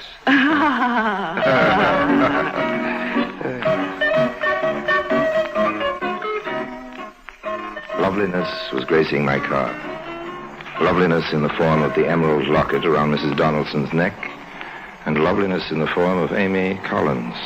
She was Mrs. Donaldson's hired companion. She had red hair and eyes to match the emerald, and she liked me. I think she liked me. Every so often I'd catch her eye. And she'd turn away, as if she were guilty of something. Really, Mr. Lamb, I've never been so humiliated. Just standing there with that man poking away at my underthings, messing up all my clothes. At absolutely no regard for our feelings. Something should be done about this. He was only following instructions. I don't think he meant... And doing anything of the sort, he was just being malicious and perverse. If it weren't for Mr. Lime, I don't know what would have happened. We're deeply indebted to him. Oh, you don't owe me anything at all. I did what any other American would have done, Mrs. Donaldson. I wish we could repay you for your kindness. Well, I think maybe you can. Wonderful. Just tell us what it is. Well, I've got to buy my sister a gift. It's her birthday. I don't know too much about jewelry, so I wonder if either of you could come along and help me shop. Of course we can. Amy does most of my shopping for me. She's very good at That's it. wonderful. I'm sure she'd be delighted to help you. Don't you want me to help you get your things unpacked? I'm already unpacked, thanks to that customs official. No, you go ahead. Just drop me at the hotel. You don't mind, do you, Miss Collins? Oh, no, not at all. Good. It's a relief. Now, I'd like both of you to be my guests at dinner tonight. That's very kind of you. We'd be delighted. Oh, it's my pleasure, Mrs. Donaldson. Really, it's my pleasure. We deposited fat Mrs. Donaldson in her room, and then Amy and I went shopping. I took her along to the Corso Vittorio Emanuele, one of Naples' better thoroughfares. What are you looking for, Mr. Lime? Please, call me Harry. All right. May I call you Amy? If you wish. You don't sound very enthusiastic. Please call me Amy. That's much better. What do you want to buy for your sister? Some nice jewelry, a necklace or a locket, something like that. Mrs. Donaldson was wearing something pretty, something like that. You don't know much about jewelry, do you? Well, I know what I like. Most of the time, the things I like you can find in a dime store. You won't find Mrs. Donaldson's locket in a dime store. It costs about $20,000. $20,000? You're kidding. No, that's a real emerald she has set in the locket. Well, she must be crazy traveling with a thing like that flashing on her neck. Oh, well, it's not very wise, but she's very sentimental about it. Her husband gave it to her just before he died. She swore to wear it every day of her life. She was very devoted to him. Well, I suppose you think I'm pretty much of a chump about jewelry. You have good taste. I also have good luck meeting you. Life is very strange, isn't it? No, why? Well, just half an hour ago, you and I were total strangers. Now here I am helping you buy a gift as if we'd known each other for a long time. Well, there's nothing wrong in that, is there? No, it's... Just at the moment you entered the scene, things seemed to move fast and efficiently. You make it sound as if it were a force. Oh, I didn't mean it that way. I can go away and come back again and do it more slowly. I suppose I sound foolish. Perhaps it's because you like me too soon. Well, I liked you too soon. Well... That's probably too fast for you, too, but you see, I'm a man who says what's on his mind. Probably not a very efficient way of talking to a gentle soul like you. Oh, no, I prefer straightforward people. All right, now, you be straightforward. What was your first reaction to me when you first saw me? I was interested, perhaps, maybe intrigued. That's better. You have a way of condensing relationships quickly. Well, if people like each other, they don't need a calendar full of time to tell them about it. Good things grow slowly. Here's a shop. Well, they all look pretty. That filigree pin. I like that. It's very nice. Which one? The one near the large cameo. Oh, yes, it is very pretty. Shall we go in? Wait. Let's look at the other things in the window. I'm begging your pardon. I heard you conversing English. We were talking American, a totally different language. I am trying to reach Via Salvatore Rosa. Could you inform me how to get there? Sure, old man. Turn right the next corner and go straight for 3 squares. I'm much grateful. That's right, all right. You like a cigarette? No, thank you very much. Just turn right at the next corner. Oh, I'm unhappy to trouble you further, but do you have a match? I'm sorry, but I don't have any matches with me. I have a light. Mademoiselle is most generous. 1,000 thanks. Turn right at the next corner. And 3 squares down, 3 squares down. Good day to you all. Good Perhaps day. you will meet again, eh? Good day. He seemed most reluctant to leave. Yeah. An odd fellow. Why did you refuse to give him a light? I didn't like his face. Did you ever see him before? Why'd you ask that? We acted as if he knew you. Well, I didn't care to know him. I think you gave him the wrong direction. Well, it could be. It seems that if he followed your directions, he would find himself in the Bay of Naples. I'm sure it won't dampen his spirits. Should we go in now? Yes, of course. There's just one thing I'd like to ask you. I'll answer anything you want. What do you do for a living? For a living? Oh, I'm a dealer in objets d'art. I wander through the world, collecting the best things. Sounds very interesting. It is. It's often quite exciting. Now, let's go in and buy that filigree pin.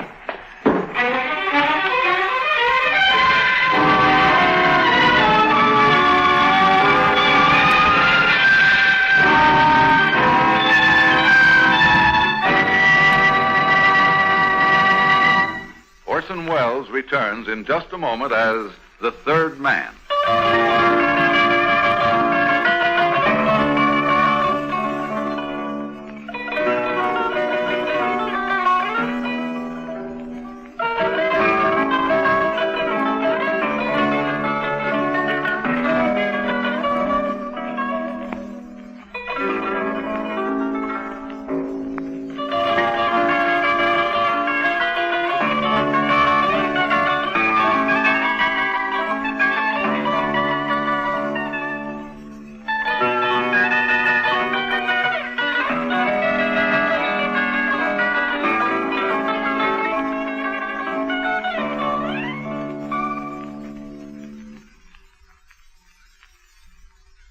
Now, Orson Welles as Harry Lime, the third man in See Naples and Live.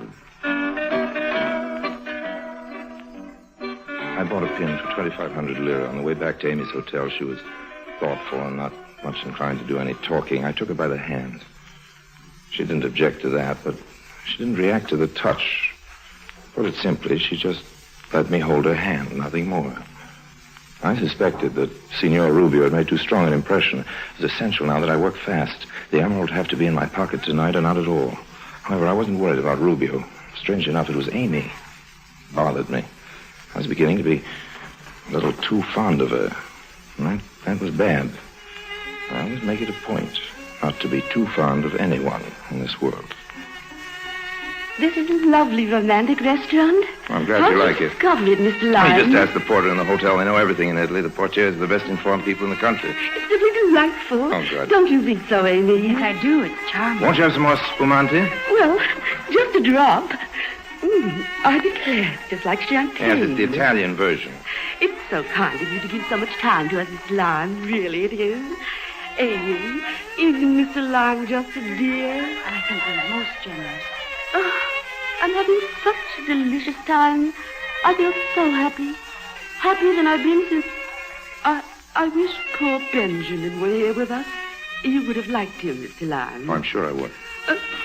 Poor Oh, Benjamin. no, Mrs. Donaldson. Let's not be sad. Here, just have a little more spumante. Oh, I really don't think we should.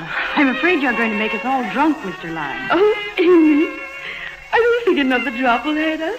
After all...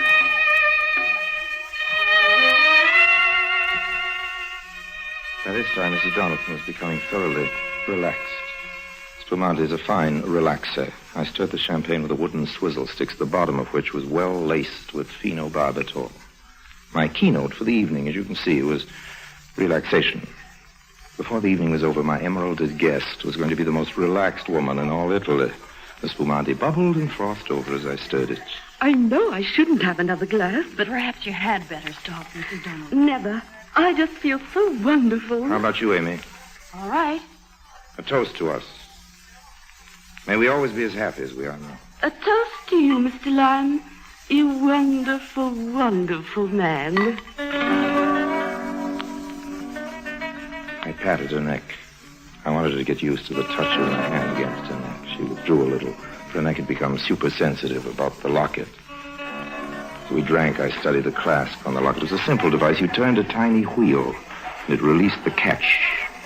Just a twist of the wrist. The musicians are going to play again. Come here. Please, Mr. Lime, no more spumante. No, I have a special surprise. Yes, signore? Have the musicians come over here. Yes, signore. Oh, isn't that sweet? That's a lovely gesture, Harry. I thought you'd forgotten my first name. Here they are, signore. What would you like them to play? What would you like, Mrs. Donaldson? Oh, I can't think of a thing. How about some Neapolitan songs? Per favore, Monastero Santa Chiara. Cantatelo.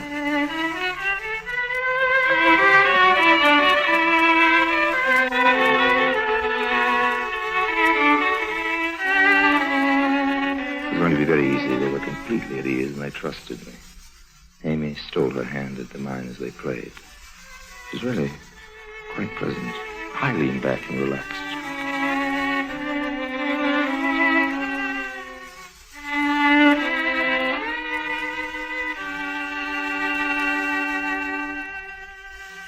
That was just beautiful. Very good. Thank you. Molto grazie. Here's something for the lads. Oh, grazie, signore. Did you enjoy it, Mrs. Donaldson? They played divine. I have a wonderful idea. How would you all like to go for a drive to Pompeii? At this hour? Yeah, it's only 10 o'clock. It's a full moon. It'd be quite a thrill. I'd adore to go.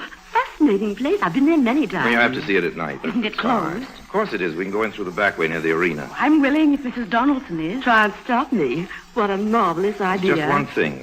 What is it? Amy told me about your emerald locket. I think it'd be safer if you left it at your hotel. In the safe at the hotel. Don't you worry about it. I never take it off No, but my really. neck. Except when I retire. Don't worry about it. It's perfectly safe. Besides, we won't find any criminals in Pompeii. No, I'm sure not. But all the same, I'd feel better if you left the Oh, locket. no, I can't do that. Please don't fret about it. All right, if you're sure. Let's go right now. Just let me pay the bill. Cameriere? Yes, signore. Conto, per favore. Check. Sì, signore. It was less than an hour's ride to the ancient, extinct city of Pompeii, lying like a corpse at the foot of its killer, Vesuvius. We entered through the gardens of an ancient home. The moon shone down hard and white, lighting up the empty city. Isn't it thrilling, beautiful, and frightening? A chap by the name of Trebio Valenti used to live here. He hasn't been home for nearly 2,000 years. Here we are in Abbondanza Street. It's in perfect condition. Isn't it exciting? It's unbelievable. Now, look at the gutter. You can see where the chariot wheels made deep ruts in the stone. What a narrow street. We can walk in the gutter. I don't think we'll be run over by any chariots tonight. Where does this street lead to? To the Forum. What about those lovely buildings? Oh, they're old mansions. Belong to a couple of rich fellows. See the sign on the wall? What does it say? Post no bills. In Latin. And the sign alongside of it? Down with such and such a tyrant. Time has worn away the name. Just amazing. It all begins to make me feel faint. Now, don't you feel well, Mrs. Donaldson? I feel fine. Just sleepy. I don't know why I should feel sleepy when I'm so excited. Don't you want to sit down? Maybe I'd better. We'll just rest for a moment. I think we'd better go back. We will, but first we'll let Mrs. Donaldson catch a few minutes' rest. There's a marble bench in the atrium of the Casa de Ceriali. He used to be an arrogant rich man who didn't like the strangers visiting his palatial home, but I don't think he'll mind now. Oh, it's lovely in Here we are. You sit down, Mrs. Donaldson. Rest your shoulder against mine. There you are. You're a darling, Mr. Lime. Amy, if you walk into the other room to your right, you'll see some excellent frescoes. They're beautifully preserved. May I have the flashlight? Yes, here. Mrs. Donaldson was sleeping softly. I pressed my fingers against her neck to test her responses. There was no reaction. Tried it again so that even in her sleep she would feel no alarm, become accustomed to the feel of fingers around her throat. She slept peacefully on. I quickly unloosed the catch and with slow care, not to slide the locket, picked it gently off her neck. At the same time, I held her hand to divert a sensation of touch. It was done quickly. I was ready to make my silent departure, gently propped her against a pillar. Then I heard a sound that froze me. Footsteps. Footsteps, and they weren't Amy's. Who's there? What's the matter? I caught a glimpse of him. It was one of the guards. There's only one thing to do. Run. Starless Stabione, I turned the corner and ran into one of the old Roman baths. I made for one of the rooms, expecting it to have another exit. It was dark, and I fumbled around. I had a very unpleasant feeling when I became aware that the only way out was the way I came in. I reined back. It was too late. My pursuer was standing at the entrance with a flashlight in one hand and the gun in the other. It was not a guard. It was a ruby. You see, Harry, fate has thrown us together again. It's still around her neck. The locket, please. I just told you. I'm not in my hotel now. This time I will kill you. Give me the locket. I'm not a usually reckless fellow, but this time I did a very rash thing. I rushed him. He fired. The bullet tore a hole in my shoulder, barely touching my skin. I wrestled with him. He fell on the marble floor. His wiring very strong. In a few seconds, it was clear that he was in far better shape than I. Then he hit me a very rude blow on the head with a gun. And I abandoned the fight. For a moment, I just lay there thinking what a very evil moment of my life this was. Now, the locket. Okay. Thank you. And now I think I will dispose of you for having caused me all this trouble. Check the revolver, signore, altrimenti tiro. That's the police, Ruby, old man. You're caught. Caught red-handed. But the emerald. It doesn't belong to you, old man. Better go along quietly with the police. Look, there's some more of them coming through the door. No use putting up a fight. Remember what I've always told you, old man. Crime doesn't pay.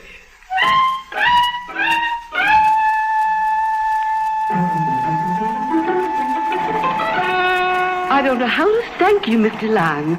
Risking your life to save my locket. Oh, that's all right. You're the most brave man to chase after him in the dark, unarmed. I was just going to see where Amy was, and I heard the sound. There he was, deftly removing the locket from your neck. I felt someone tottering around my neck, but I thought it was you. Oh, really? I was asleep, you know.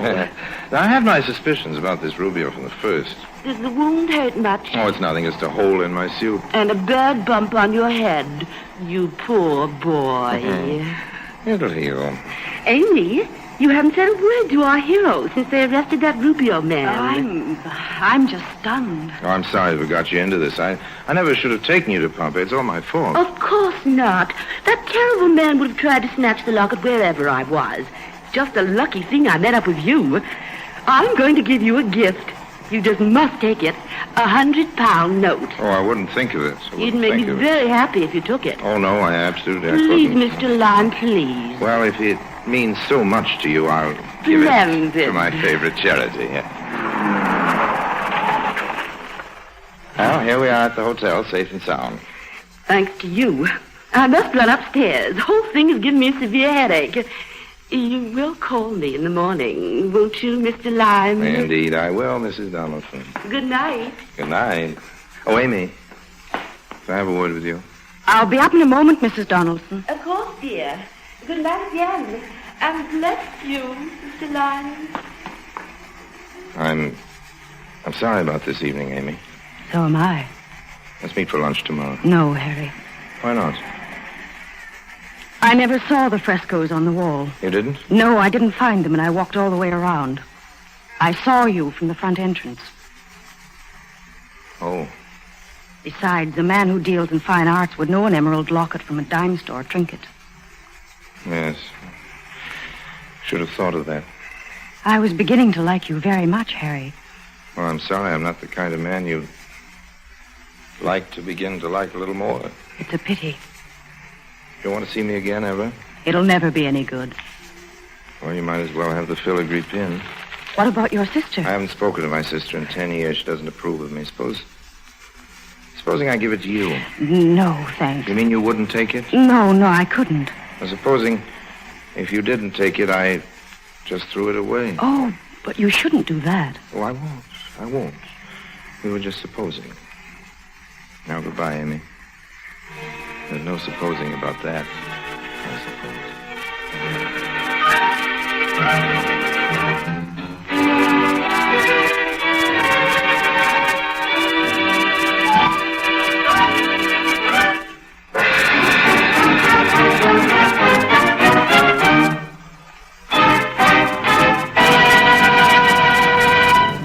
Harry Lime returns in just a moment.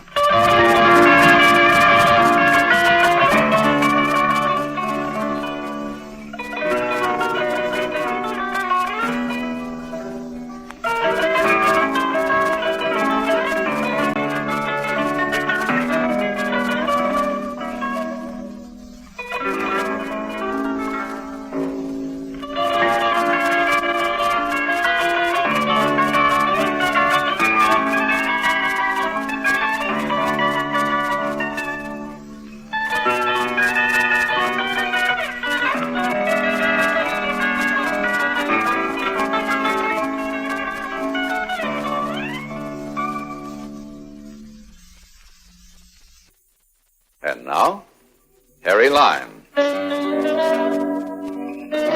As I walked to my hotel, I thought about l'affaire Emerald. It cost me about $100 to bribe the custom official with champagne and the gold filigree pin. The reward left me with a profit of $270-odd plus a bump on the head and a hole in my suit. I'd lost the lovely green emerald and the lovely green eyes of Amy. The emerald didn't bother me too much, but Amy. Amy. She nearly interfered with the great romance of my life. My love for Harry Lime.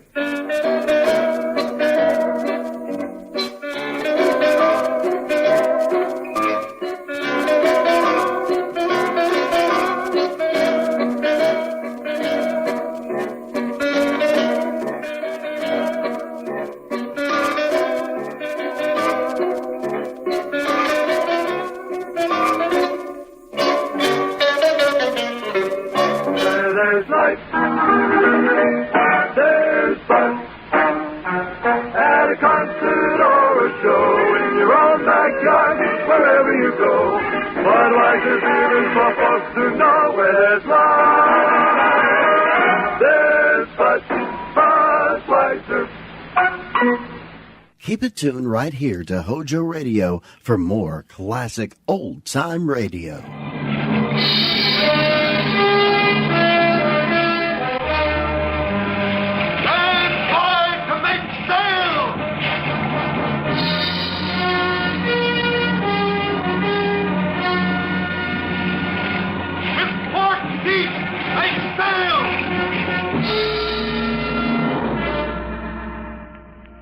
Log entry. The ketch Scarlet Queen. Position 123 degrees, 8 minutes west, 37 degrees, 31 minutes north. Gyro compass course 237. Wind fresh, sky fair. Remarks. Cleared port of San Francisco at 2:30 p.m. Sailing delayed 19 hours due to death of first officer. Cause of death, murder.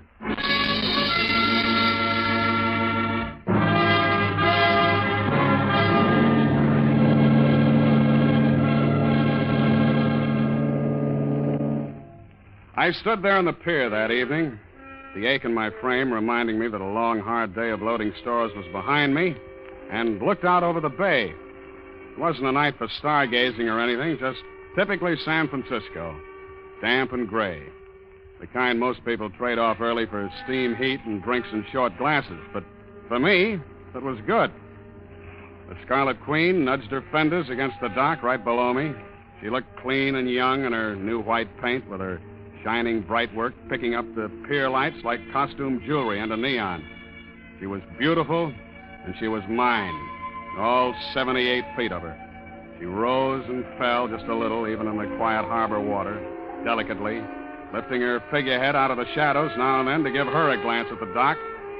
The Scarlet Queen, a fresh young body looking forward from just under the bowsprit, bold, teasing, dressed in only a crown, and painted scarlet. But that particular gray San Francisco night wasn't cut out for romance between man and lacquered wood. I didn't hear him as he walked up behind me, but it didn't take me long to pick up the odor of a jail cell after he opened his mouth. You Philip Carney? Yeah, that's right. I'm Kessel, homicide. You know a man named David R. Malone? Yeah, he's my chief mate. Who'd he kill? That's not what I'm interested in. I want to know who killed him. Come on, you got a date at headquarters. Wait a minute. This is a little sudden on a full stomach. What happened to him? How was he killed? The books are going to call it murder by a person or persons unknown. Homicide wants to know you better.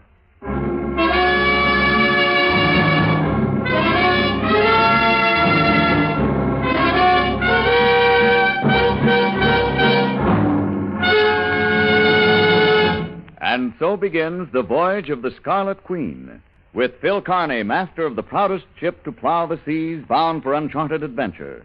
Every week, a complete entry in the log, and every week, a league further in the strange voyage of the Scarlet Queen. Your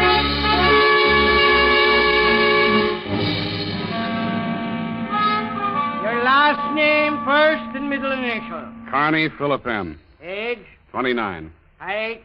6'2.5". Weight? 207. Eyes blue, hair brown. Stars or other identifying marks? Yeah, a tattoo. A 3-strand Turk's head in my right bicep. A what? A 3-strand Turk's head. It's a knot. You know, or does somebody else tie your shoelaces? A knot. Kessel, I'm getting awful sick of this. Shut up and answer the question. Address? The schooner Scarlet Queen. Street number? Street number? Well, how on the... Pier 12, berth 2, Embarcadero. Not permanent. That'll be enough for now, O'Brien. That might be a pretty permanent address at that, Connie. Not with me paying the rent. My lease is up day after tomorrow. Well, we'll take care of that. How long had you known Malone? Since, about 5 days. Not about, Connie. How long? 5 days. I signed him on 5 days ago. When did you see him last? Exactly. Between 12:30 and 1 this afternoon, I saw his stern end going around the warehouse at Pier 12. He turned to the right. Exactly. He went to room 218, the Crown Hotel on Columbus Avenue in the North Beach section. Why? Because he's human, I suppose. They build hotels for people to go into. He didn't look human when we found him. Look, Kessel, I don't know anything about it. I'm sorry Malone's dead. He was a nice guy. But that's all I can give you. I saw him between 12:30 and 1. The rest of the day I spent loading stores. If you want proof, I've got 4 seamen who worked with me all day. That'll carry me to the time you tap me on the shoulder. What do you want, a halo? Yeah, don't get sore, Connie. Yeah, have a cigarette. No, thanks. All I want's a cab back to the Embarcadero on you. Sure. We'll take care of it. Just a couple of more questions. That Patience Act fits you about like a bare midriff evening gown. Thanks, Connie. Might not last. What information could Malone have learned on your Scarlet Queen that somebody'd go to a lot of trouble to get him out of? What are you talking about, Kessel? Malone was tortured for a good long time. And then somebody slipped or lost their temper. He didn't know anything. He didn't know why $50,000 was deposited in your name last year? I don't know what you're talking about. Hey, Barrett, bring Funston in. The name Funston rang just a faint bell for me, but I recognized the little guy they brought in all right. If there was anybody who knew about my banking business, he did. He worked there in the assistant cashier's office. Down there, he was just another face looking at you through rimless glasses. But here, he looked like trouble. Mr. Funston, is this the man you say received that $50,000 letter of credit? I'm sorry, Mr. Carney, but the police, you know. Yes, sir. He's the man. Remind me to bank someplace else next time. That's all, Mr. Funston. Thank you. I hope you understand, Mr. Carney. I had to answer the question. Goodbye, Funston. It's been grand. You guys have got long noses, haven't you? Uh-huh. When things smell as rotten as this. It was deposited in the San Francisco bank while you were in China with the Marines. Where are you getting this, Kessel? It was sent over as a letter of credit from a firm in Shanghai called Kang and Son. Most of it went to a local shipyard where your Scarlet Queen was built, to a flock of coast companies for your cargo. 50,000 mystery dollars, Connie, and a voyage to nowhere. I won it in a crap game, and my articles say Honolulu. Honolulu, with enough stores aboard for a 2-year cruise. Who do you think you're kidding, Connie? Why don't you talk? Why don't you get tired? You're pumping a lot of bilge flush. You're bluffing your heart out, and you know it. All right, Connie. You can go. But we'll be hearing from you. Sure, I'll send you a postcard from Honolulu. Be a Christmas card by the time you get there. I'll take that cab now, huh? With $50,000 in mystery money, you can pay for it. Now get out of here.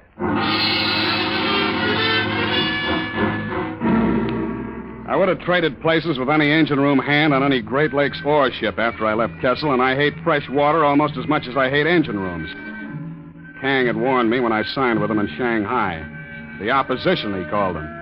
An octopus with a body in an office building in Hong Kong, a brain called Felix Van Gort, and the tentacles groping across the world for the prize Kang was sending me after. A $10 million prize somewhere in the South Pacific, but only Kang knew where, and only Van Gort and Kang knew what it was. I didn't know who the San Francisco tentacle was, but he'd warned me, and I'd fed Malone to it. I knew he'd been tortured for something even I didn't know. The true destination of the Scarlet Queen.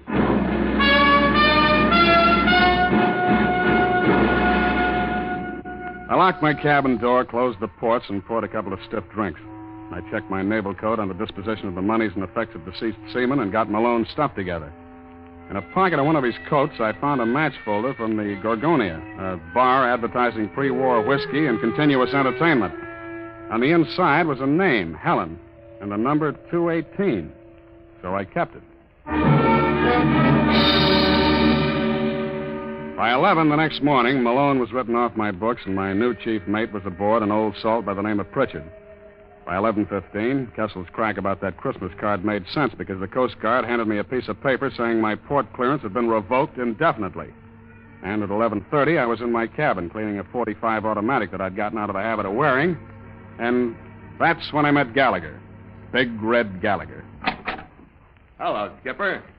Who the devil are you, and how'd you get aboard? I wanted to talk to you. I'm Red Gallagher. Where's my gangway watch? He's got orders, nobody aboard. He tried, Skipper. Don't blame him, but you know how it is. I wanted to talk to you. He didn't have to explain.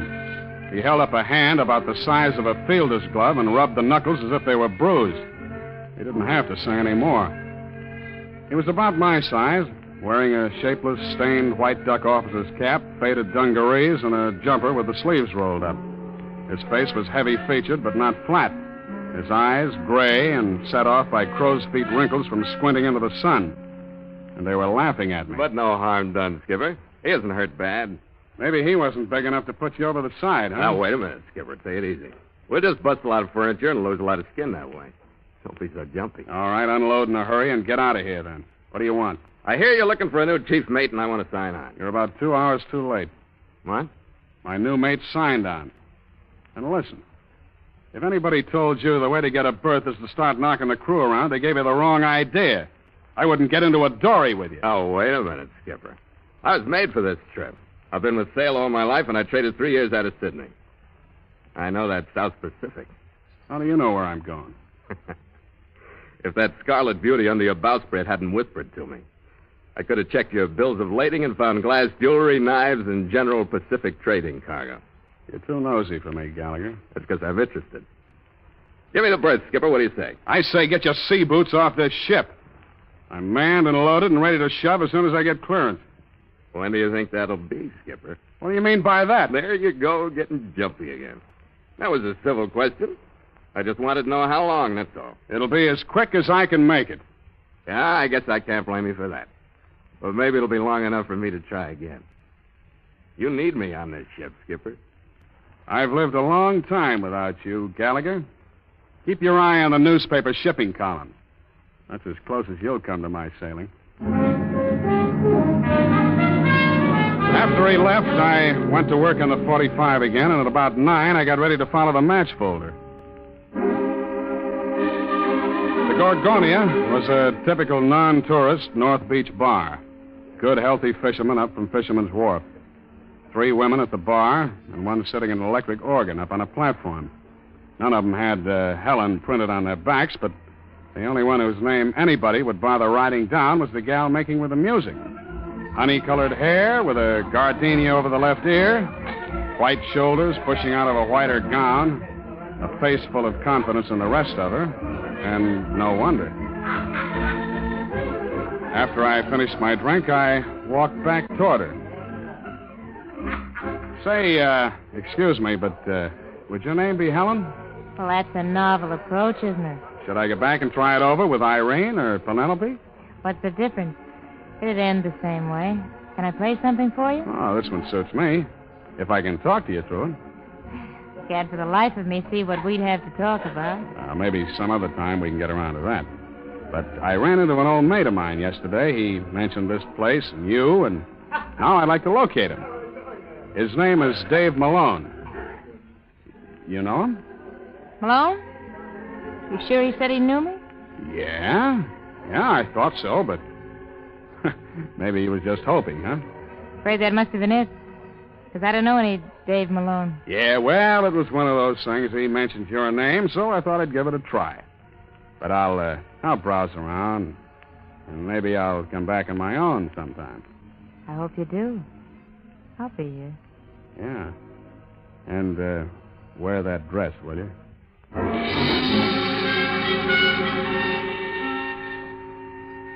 I had another drink at the bar and kept my eyes off her just enough to catch her looking at me with more than a professional look once or twice. She did go off guard right after I threw Malone's name at her. I was sure of it. I finished my drink, waved to her, and went out the door like I had someplace to go. But I stopped right after I got out of range of the windows, counted 5, and eased back so I could just look in. She was leaving the platform, and I, along with the good, healthy fisherman, watched her take that white gown back to the phone booth. It wasn't taking her long to contact somebody about me contacting her. It was just chance so far, but there were Malone, Helen, and 218, the number of the murder room at the Crown Hotel. It still could have been coincidence, but there isn't much room on the back of a match folder.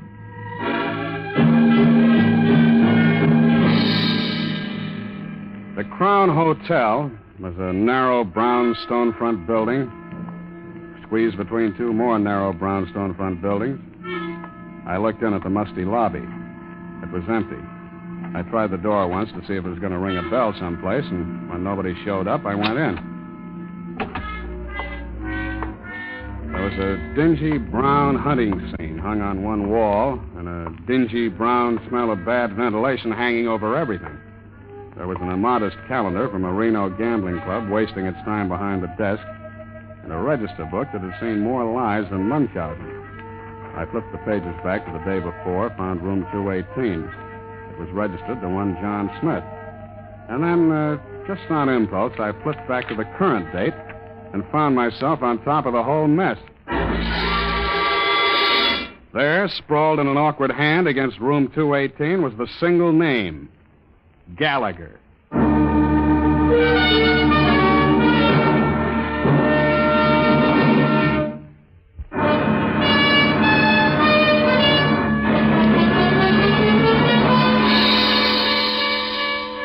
Room 218 and the name Gallagher. All I needed to keep me going up those stairs. All I had to remember to enjoy bringing that 45 out of my shoulder holster was the picture of that wide grin and those gray eyes. I'd have gone through that door even if it hadn't been unlocked. Well, Skipper, go on in. I'm in, brother. What's all the hardware for, Skipper? Why are you always aching for a beef when you and I run into one another? Let's stow that warm friendship, shall we? Let's you do a little talking that you mean for a while. I never say anything I don't mean, Skipper. You'll learn that when you know me better. That's what I'm here for, Gallagher, so start saying something you mean. I thought you'd get here before this. What held you up? Something you mean, I said. That's right. I knew you'd be bulling around this neighborhood with your chin out. Why do you think I took this room if I wasn't waiting for you? What interests me most is that you did. Sure. I knew you'd like it, Skipper. I know you got to have somebody from Malone before you can clear San Francisco. You mean you're ready to confess? Not me, Skipper. I'm as clear as deep water. I got a witness. Do I know who he is? Not especially. I think you do, Skipper. He's the guy who killed Malone. They call him Mr. Fox. At about 6 last night, he was paying me $2,000 to sign on the Scarlet Queen. Yeah, that's sure clearing you in my log. It'll clear me of murder. That's only a misdemeanor in this game. Now, starting from Fox, let's hear some more that you mean. I think you and I are going to team up and beat this thing by tomorrow. That's what I mean. You what? That's right. Starting from the Fox. He's working for Van Gort. If you didn't know that before, you know it now. Who's Van Gort? Yeah, you're being cagey, Skipper, and that's all right. You don't know what to say because you don't know how much I know. I don't know how much you know, so we're even. You're talking. The Fox didn't learn what he wanted to learn from Malone. He tried too hard. So he paid me $2,000 to sign on with you. I was supposed to go through your charts and tell him what part of the Southern Oceans you were making for him, find out everything about a Kang and Son. The payoff was going to be $1,000 a month for just keeping the finger on you and waiting to be contacted. It was an easy deal. Somebody in your family must have been born with shark fins not too far back. Yeah, that was supposed to be a great uncle under the Jolly Roger, Skipper. But no fins yet. But I got reasons. I'm telling you this because if they'd pay off like that for just a line on you, I figure the real dough's going to be made on your side. I still want to ship with you. But for you. Well, I'm telling you, Gallagher, for the price of the Queen, I can't tell you who's crazy in this room. Nobody is, Skipper. You're going to be ahead, too, believe me, you are. Not ahead of you, Gallagher. I'm not crazy enough to turn my back on you. Listen to me. You know you're fighting a big outfit as well as I do. But I can clear up the mess here in Frisco. I'll put you next to the Fox and his mermaid. Her name Helen? How'd you get that? She isn't hard to find. Well, that's right, Helen Curran. She led Malone to this room with a smile and a promise. Either one would look good from her. I know. I was there. Good. That makes it simple. Come on, I'm going to get you Malone's killers to prove whose deck I'm on. Or put me on a morgue slab for an extra $2,000. I trust you like I trust a compass at the North Pole. All right, take a gamble, and it means you port clearance. But you got to have bait. That's you. And you got to have somebody who can put it in the right place. That's me. Come on, I'll show you how it works. It was about 11:15 when I pulled my left ear for luck the last time, followed him down to the lobby, and took my last look at that Reno calendar. Gallagher looked like he was enjoying putting me on the block. The only reason I could dream up for playing sucker was the idea that as long as I kept the line on him, I was at least secure to something. He squeezed me into the phone booth with him when he put the bait on the hook. He held the receiver so I could get my ear into it, too, and called Helen Curran at the Gorgonia. Hello, baby. This is Red. Well, it's about time. I thought you were coming in. Something came up. You get the gardenia? Yeah, I'm wearing it right now. When can I show you how much I like it? Don't talk like that when I'm so far away. Listen, I ran into something about the Southern Oceans tonight. Oh? How good? Sounded pretty close to me. Did a guy come in there tonight looking for Dave Malone? Yeah, I told him I didn't know him. I was smart, baby. Because that guy was Pritchard. He's the one who beat me out of the berth on the Scarlet Queen. That sounds funny, Red. How'd you get all this? He stuck his head in the bar where I was, and I recognized him. He's got the information we want, baby. I could have maybe pumped him for it, but I thought it'd be better if you and the Fox were in on it, too. Maybe in your apartment later? Well, that's for you to work out. Where is he? On his way back to the Gorgonia.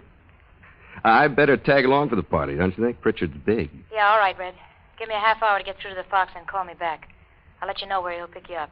Okay? Yeah, but, baby, take it easy till I get there. I don't want that gardenia crushed on anybody's shoulder but mine.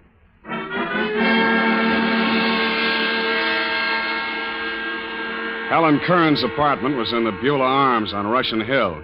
It was a little overdone and modernizing a setup that was dull mid-Victorian a few years back. Light walls with Venetian blinds, some flamingos and parakeets flying through verdant jungles and framed before they started.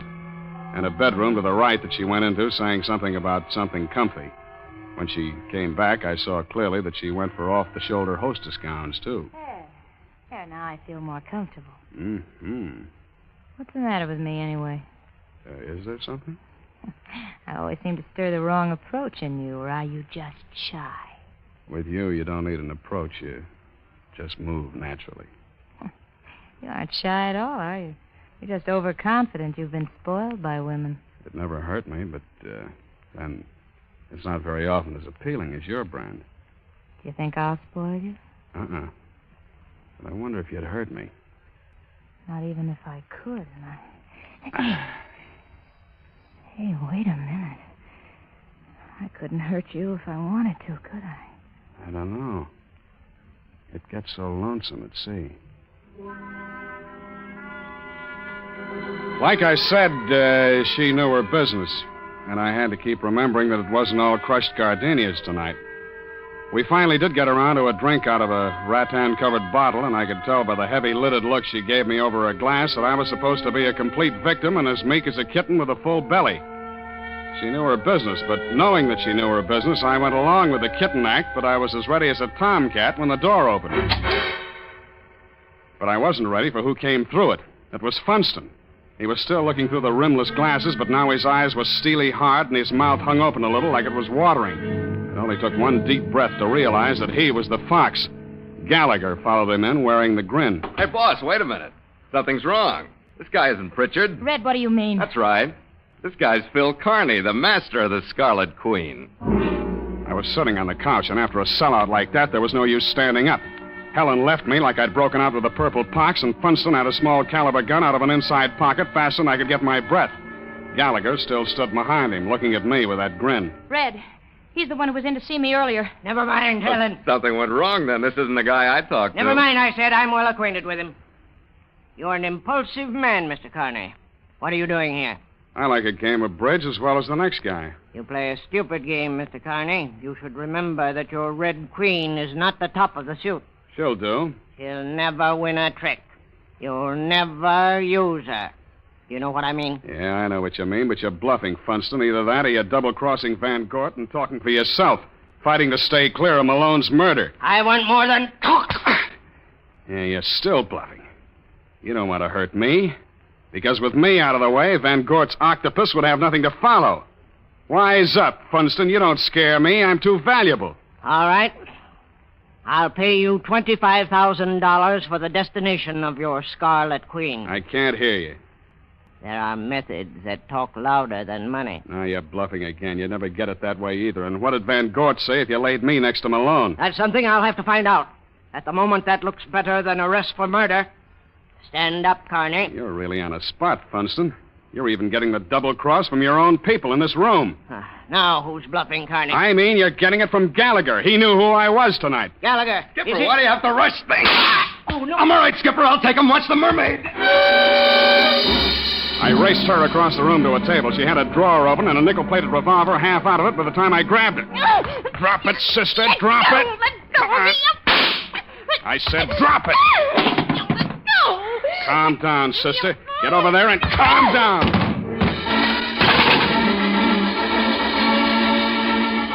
I grabbed her by the arm and tossed her across the room and had that .45 out before she landed. I twisted to look at Funston, and Gallagher had hit him hard enough to keep him from opening until Christmas. He was tangled up with a throw rug and not thinking about a thing. Well, Skipper, there's your port clearance spread all over the room. Yeah. Now, what the devil was the idea of you leaving me to shake hands with that gun of Funston's for so long? I had to do it, Skipper. He knew I didn't have Pritchard up here, and I had to play along till we got ready to move. He knew? Yeah. He had some of his playmates guarding the Scarlet Queen. He knew Pritchard never came ashore tonight. Yeah. But we're a great team, Skipper. We're standing up and they're lying down. I'll agree with you there, Red. Keep 'em that way, will you? I got a proud call to make to homicide.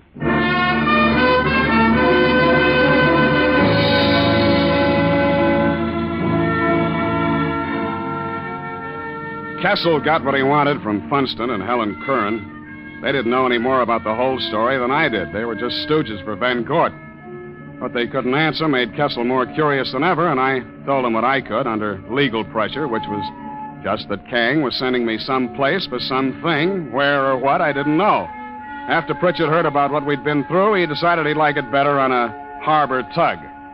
By 2 the next morning, Gallagher was signed on, and we cast off from Pier 12. We went through the Golden Gate under power, sitting on the wheel box with a bottle between us. We followed the channel buoys out to the Farallones, picking up that good deep-water roll, and the Northwest trade started singing through the rigging. I felt like a man getting his back out of a cast and walking again. The crew perked up, too, and they fell to with a will when Gallagher started bawling orders. Stand by to make sail! The men liked him, too. Even the one he'd slugged had a pull from the bottle and shook hands with him. They took their stations at the mainsail. With port sheet, make sail!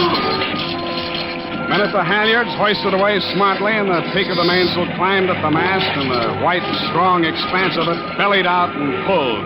I could feel it at the wheel. To the jib sheets, men! Smartly now! The jibsail boomed out, then the mizzen.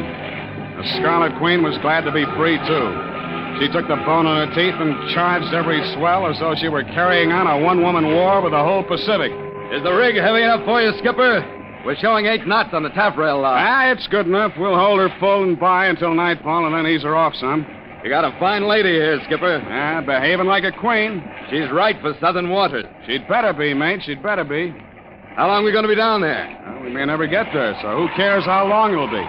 Not me. I'm not married. You are now, mate. To the Scarlet Queen, the bigamist. I'm going to get sick of sharing women with you. But let me take the wheel, will you?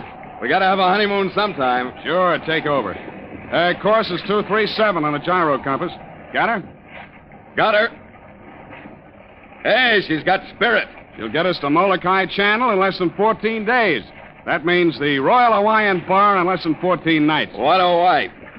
What a honeymoon. Want a drink, Skipper? After you, mate.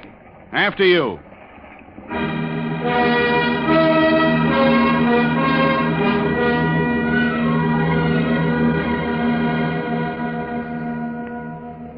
Log entry. Catch Scarlet Queen, 5:30 p.m. Miles traveled, 31. Wind brisk, sky fair. Sea choppy with high cross swell. Mainsail and mizzen reefed. Ship secure for night. Signed, Philip Carney, Master.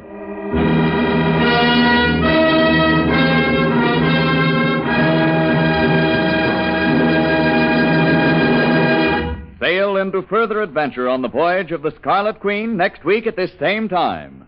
Port of call, Honolulu.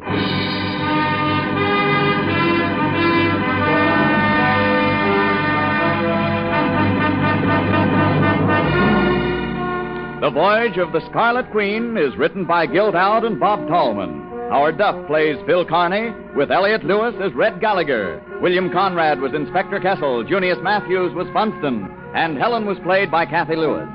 Music scored and conducted by Richard Arant. The Scarlet Queen, directed by Jim Burton, is a Command radio production.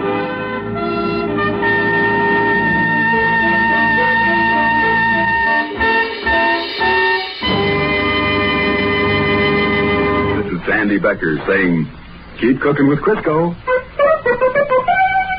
It's all vegetable. It's digestible. Stay tuned to HOJO Radio.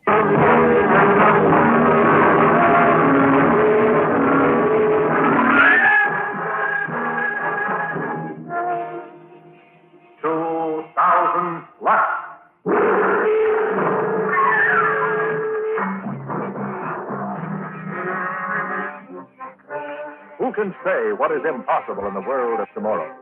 Let us go into the future, into the years beyond 2000 AD. Science fiction adventures in the world of tomorrow. 2000 plus.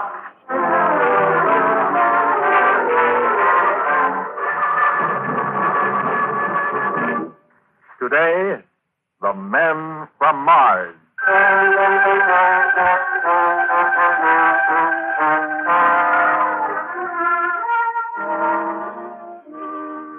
The 16th of May in the year of 2000 plus 40 started off as a perfectly ordinary day. The school bus on the jet number 4 had picked up Mickey and Dink as usual, had whizzed them off to another tussle with higher education. The class in elementary operation of mathematical calculators, plus the class in early history of the first atomic era from 1938 to 1972, plus the warm spring weather, had the two boys in a dreamy, lazy mood by the time 1000 found them in the pre-research period in the school library. It was the voice on the intramural audio box that brought them out of their doldrums with a sharp snap. Take note for contemporary incident course. The International League of Planetary Scientists has just issued a statement that an exploratory expedition to Mars is very likely at some time in the near future. Professor H.D. White, presiding chairman of the League, has made public a statement that the existence of intelligent life on Mars in a form more or less like our own is highly probable. That is all until 1200 recap. Thank you. I guess you heard that, didn't you, Dink? Huh? I said, I guess you heard that. Yeah, I did, Mickey. Terrific, huh? I wish you'd please keep your voice down, Dink Sexton. This is study period. Take a rocket, Maybelle. And besides, there's nothing so terrific about that report. We all know they've been contemplating a trip to Mars in the near future for 150 years. What kind of a near future is 150 years? Oh, it's easy enough to sit back and be content.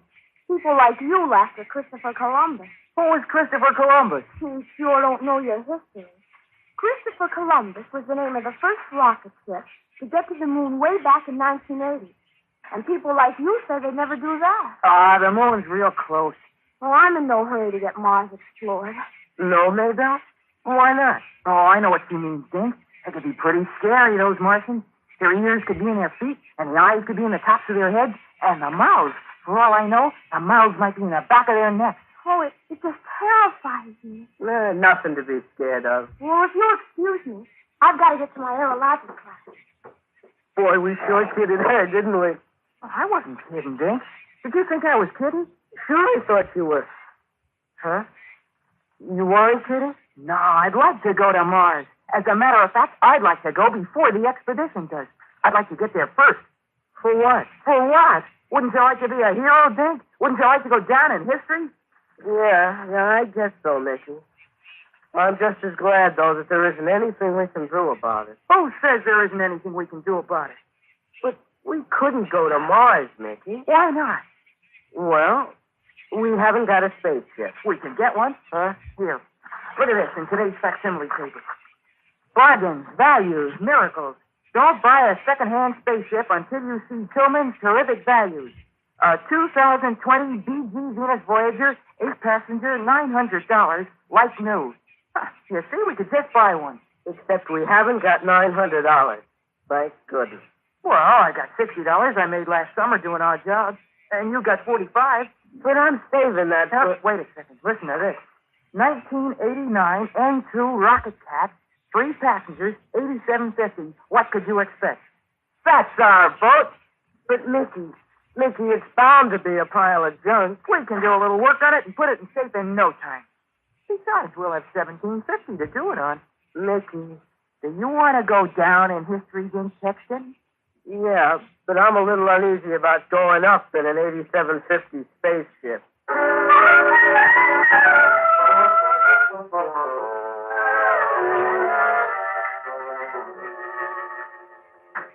Yeah, I never thought we'd get the old crate home.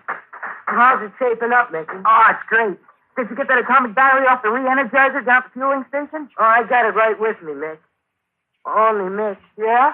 I feel a little shaky about it. And there's no sense pretending I don't. Oh, stop worrying. People have been doing this with old spacecraft for ages. No. Sure. Way back years ago, kids used to take second-hand rocket ships and do what they called, they're souping them up. I learned about it in History 5.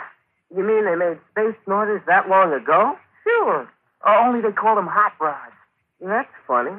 I didn't know they did any space traveling way back then. They did some kind of traveling. I saw a picture of one of their craft. They called it an aura bubble. A what? Aura bibble or something like that. Oh, you mean an automobile? Yeah, that's it. Did they go through space in them? Where else could they have gone in them? Oh, I thought maybe they just traveled on the ground. Don't be silly. You use jet cars for traveling on the ground. That's right. Gee, Mickey, you're smart. Oh, you gotta apply yourself, Dink. That's all. You gotta apply yourself. Now, we just give this baby a little test. Hitch up that battery coil to the central explosion power. Right. There we are. Now we throw the switch for a test. You ready? All set. How's that, Dink? That's terrific. Shall I try the retarding rocket? Go ahead.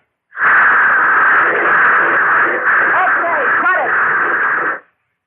Well, Dink, it looks like we're in business. Yep. Well, maybe next summer sometime we can cut out and take a stab at reaching Mars and then... Dink? Yeah? We're going to take that stab tomorrow night. Tomorrow night, Mickey? Yes, sir, tomorrow night. Gee, we could get in a lot of trouble. What trouble? We might get picked up by the Space Patrol. People ain't allowed to go sizzling around in space without a permit. And least of all in a second-hand job like this. Dink? Yeah? Remember what my old man does for a living? Sure, he's a space cop, which would make it all the worse for you if he caught you. It would be plenty bad for me. But he's going to catch me. How can you keep him from it? I can find out where he's going to be and use a planet channel as far from there as possible. Do you think he'll tell you where he's going to be? Oh, he's going to, Dink. You just wait till tonight.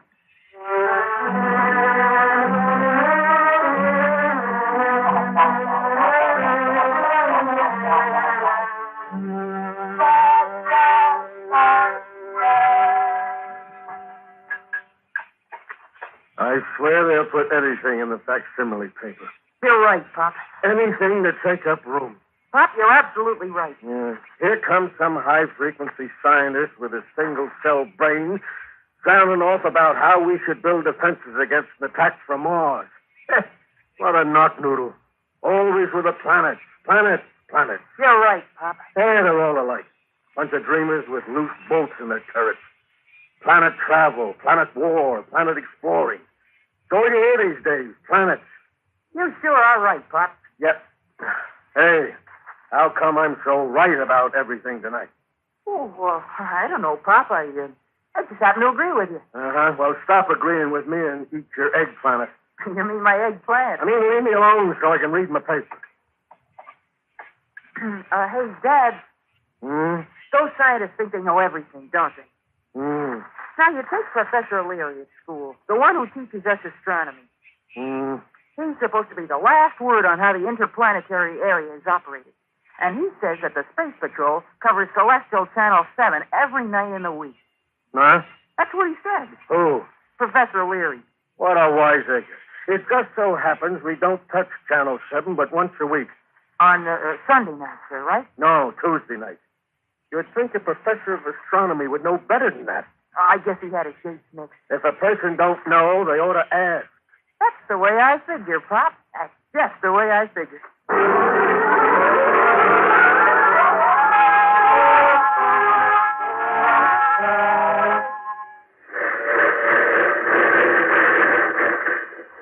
Mickey, we did it. We're on our way, Dink. You sure we won't run into the Space Patrol? Didn't I tell you I found out from my old man last night? Watch this baby go. I'm going to throw her into super explosion. Lower the pressure gauge, Dink. Yes. Light and flat, Rocketeer. I'm letting her out. Okay.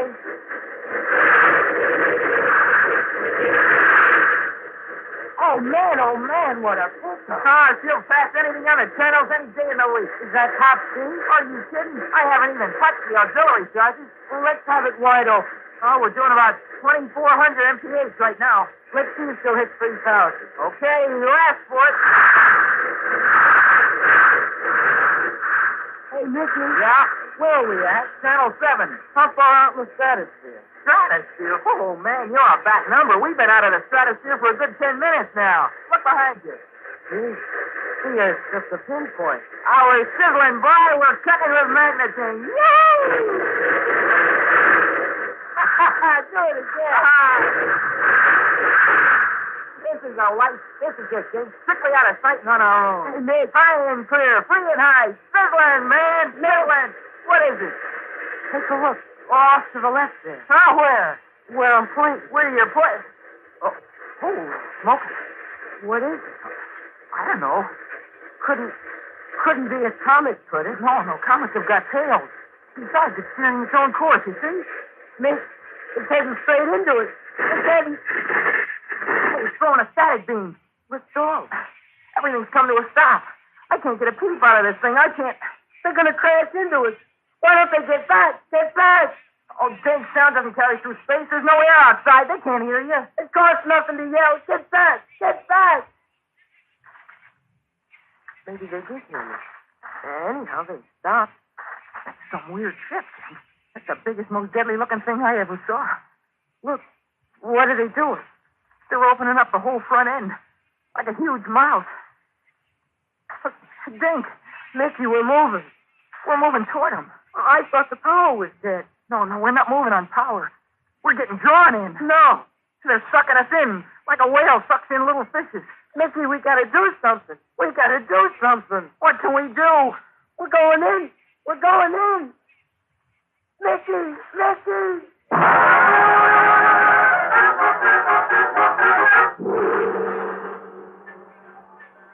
Where are you, Dink? Over here by the control panel. I can't see his name, can you? Black is the inside of a vacuum. I don't understand this, Dink. I don't want to understand it. I'll settle for just getting out of it. Well, we're swallowed up. What kind of a crash is this? It's like something from... What's the matter? Found a paper last night about it. About what? About how we could be attacked by them. By who? The Martians. Hey, the lights went on. In the dark. I'm blinded. I can't see a thing. Open your hatch and come out. Who is that? I don't know. But I got a feeling we better do as we're told. Come out. See, Mickey? You heard me. Come out. Walk up on the platform in the light. God, men from Mars. Are you from Mars? Yes, we are from Mars. Stinging rocket smoke. What are you doing out here in space, Earthmen? We just thought we'd take a trip to Mars. Dink means we just thought we'd do a little joyriding. There is little joy for Earthmen who cruise outside their stratosphere. This is no man's land, Mickey Turner. Did you hear? He knows your name. We know everything, Dink Texton. Jeepers. We are smart. We are very smart. Our brains are 10 times the size of any man's on Earth. Remember what I told you, Dink? They got telepathic intelligence. They know what's in your mind before you open your mouth. Nick, if that's what they're like, the Earth is sunk. The Earth is sunk, boys. We have come to observe your planet before the Martian expeditionary forces strike. It is too bad you had to cross our path. Well, what are you going to do to us? Wait. Uh-oh. You're going to kill us. I'll bet you my new spacesuit. What do I need with a new spacesuit if they're going to kill us? Oh, Mick, we never should have started this. Now get hold of yourself, Dink. Don't let maximum panic anxiety create superego tension. Who's letting maximum panic anxiety create superego tension? Whatever happens, we only tried to make ourselves a place in history, Dink. I wish I had a place at home under the bed.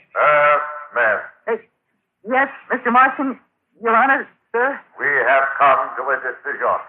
Yes, sir? You are too insignificant for us to kill, too unimportant, too puny and worthless and stupid. Thank you, sir.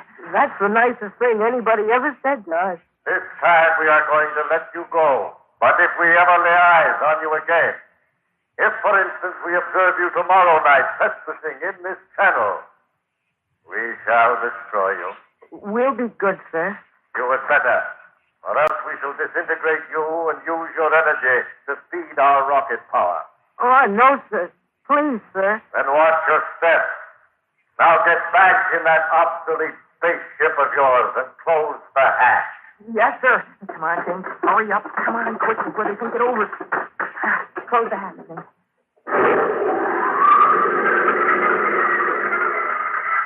Burrow, open our hatch.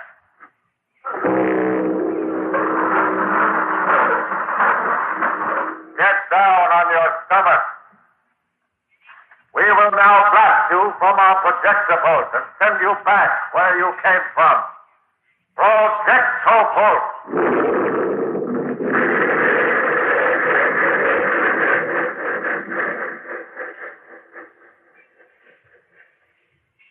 Good night, Earthmen. Pleasant dreams.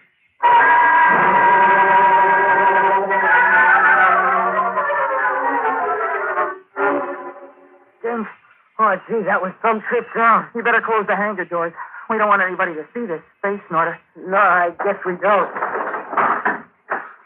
I was just thinking, Mick. Yeah, I know. Were you thinking, too? Uh-huh. Same thing as me? I guess so. What are we going to do? I don't know yet. We know something that nobody else in the world knows. Yeah. We know they're up there. We know they're getting ready to smash us to smithereens. I wish we'd have stayed home. But we didn't.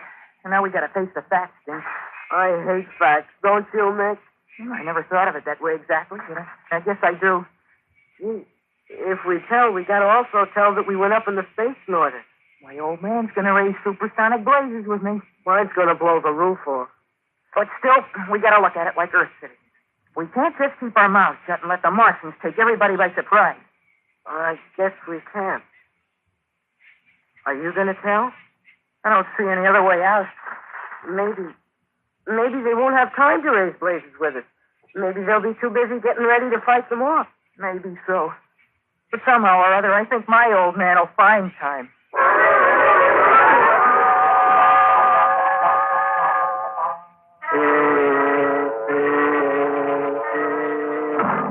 Mickey, what are you giving me here? I tell you, we saw them. Oh, yeah? Yeah, Pop. Pop, you gotta believe me. What do they look like, these Martians? Well, we didn't get a good look on account of the lights and all. Now, listen, you're trying to play on my sympathy with this tall story of yours. You think you could pull the wool over my eyes? Nah. I knew you bought that old crate. You did? Why, sure I did. Stillman told me just before I went on duty tonight. You think he's going to sell a jalopy like that to a space cop's son without even reporting it? Well, gee, I never even thought of it. Oh, yes, you did. Probably didn't hit you until you was on your way back. So you make up a yarn to steer me off from giving you what you deserve. No, Pop, it ain't like that. They're there, Pop. They're up there spying. They're getting ready to take over the world. Oh, you gotta believe me. You gotta. Look, you might as well stop garbling.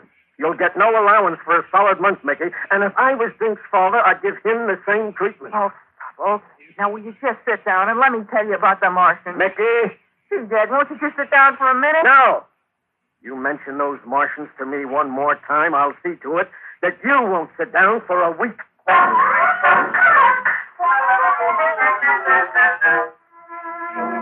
But police, Chief Weldon, I tell you, they stopped us. They told us what they got in mind. Uh-huh.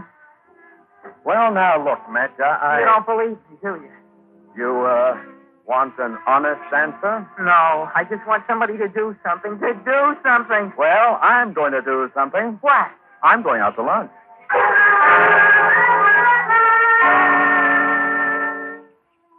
But, Professor Leary, nobody will listen to me. Of course I understand, boy. They were there. We talked to them. They told us. I'm sure you believe it implicitly, Mickey. Huh? This is a fairly commonplace symptom of the imaginative brain. You and Dink were all prepared to see Martians in Channel 7, and so you just projected them. Professor, this can happen to the best of minds, and I'm sure yours is perfectly sound and healthy.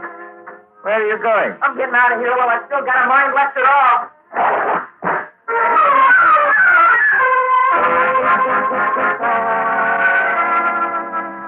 And then with did they do, Mickey? Oh, what difference does it make, Maybelle? Well, I'm just asking, Mickey. You mean you believe us? Of course I do. Hey, couldn't you persuade your daddy to take the patrol up tonight? What good would that do? Well, don't you remember what you said? What? That they told you that if you dared to come back tonight, they'd destroy you. Yeah? Well, that means they're going to be here tonight, don't it? No, that won't work. Why not? He won't go, that's why not. As a matter of fact, he told me I better not even mention the Martians to him again. He sure makes me mad. And my pop makes me madder. They'll see. They'll start moving when it's too late. When the Martians have taken their homes and their wives and their kids. But now listen. If we went up tonight, and after we were gone a half an hour or so, Maybelle went to my pop and told on us. Oh, no. Oh, why not? Because your pop would call my pop, and they'd get the Space Patrol and come up and, you see, they'd spank coins on us. No, they'd be too busy rescuing us from the Martians. You mean we'd let them take us again? Exactly. It's the only chance we got. But you want to go down in history, don't you? You want to be remembered in the future, don't you? I'm getting so I can take it or leave it alone, Mick. We can't afford to think of ourselves now, Dink. We got to prove what we saw. Maybelle? Yes, Mick? At 20:30 tonight, I want you to go see my pop.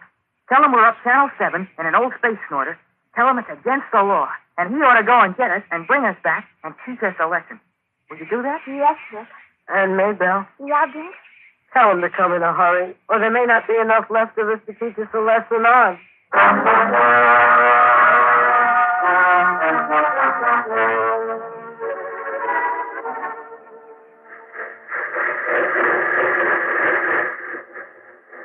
How far up are we, then? Just about where we saw him last night, then.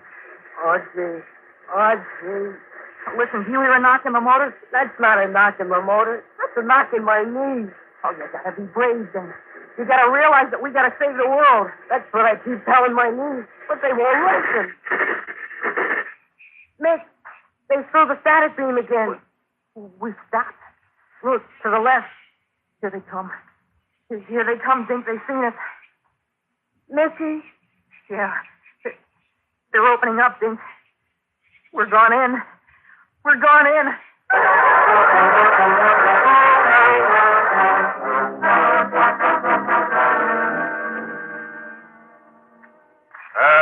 Man.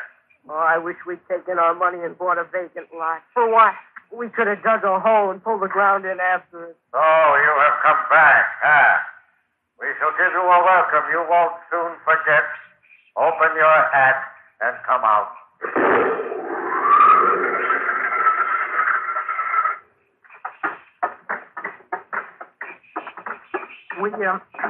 We just thought we'd come up and see you again. You're fine. Oh, no, sir. Sure, that's fine. What else? You should have caught wise. Listen to me. Quiet, Burrow. Go on. Why did we knock him off last night when we had the chance? That'll do, Burrow. Give him the work right off the bat. Gee, I never thought men from Mars talked like that. Burrow happens to come from South Mars. From South Mars is a place I wouldn't want to be. You don't have to worry, Earthmen. You'll never be anywhere again. What? You're going to spend the rest of your lives nowhere. Please, mister. What do you mean? I mean, we're going to wreck your rocket power and then shoot you out into space. And you'll just hang up there from here on out. No. What's the matter? You'll like it. It'll be very quiet. Oh, I want my pop. You won't see your pop no more, but your pop will see you. How? Oh, you look up in the sky, and there you'll be. A new star. Who knows? Maybe he'll make a wish on you. We're giving these creatures too much time. Disintegrate their rockets, Burrow. Sure thing.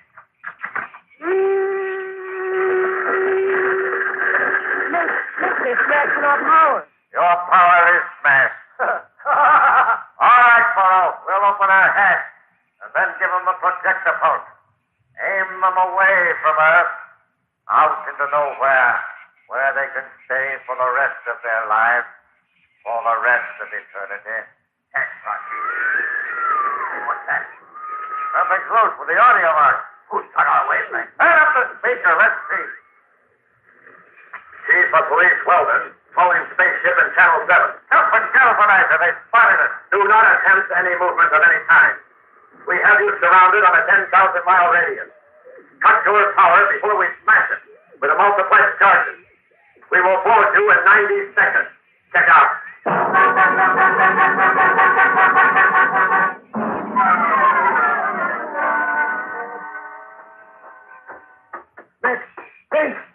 Mickey. Here we are, Pop. Here we are. Oh, thank heaven, thank heaven. Are you okay? We're okay, Mr. Turner. Oh, good. Only if you hadn't come when you did, we would have been just one more star in the sky. You have no authority here. As men, we are subjects of Mars. Go on, Vince Blackie. I know you and your one-cylinder pal, Bugsy Morrow. You're men from Mars like I'm a turbojet transport. You're hijackers laying out here on this planetary route, waiting to knock off a few uranium cargo ships as they come back from the lunar mines. There must be some mistake. I told you to knock off those brats when nothing was good. Just because you knew one was a space Top Gun and the other kid was his pal. You're mighty lucky he didn't listen to you, Morrow. As it is, you're in for plenty of trouble.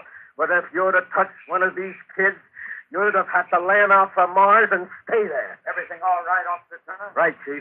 Nothing left to do but commandeer these rats and their spaceship. I arrest you on my authority as Chief of the Space Patrol. Take him, then. And you two kids are coming back to Earth, where you're gonna get exactly what you deserve.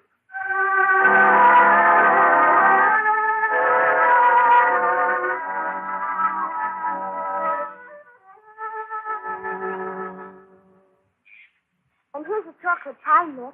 Half for you and half for Jane. Thanks. Only hurry up and eat it before the torchlight parade begins. They're going to carry you on their shoulders to the square, and the mayor's going to make a speech, and, oh, it's going to be wonderful. It sure is great. I didn't expect anything like this. Terrific, huh, Miss? I said terrific, huh? Oh, I don't know. What's the matter with you? Well, after all, what we started out to do was to go to Mars. I guess you forgot that. Yeah, I know, Mick. It turned out okay, I guess. But what we did won't get us a place in history. We still ain't gonna be nobody to generations to come. But this chocolate pie tastes awful good to the generation that's already here.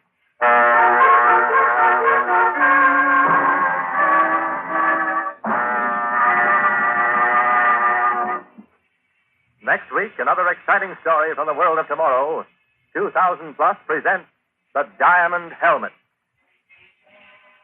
2000 Plus is produced by Sherman H. Dreyer and Robert Wen Olson.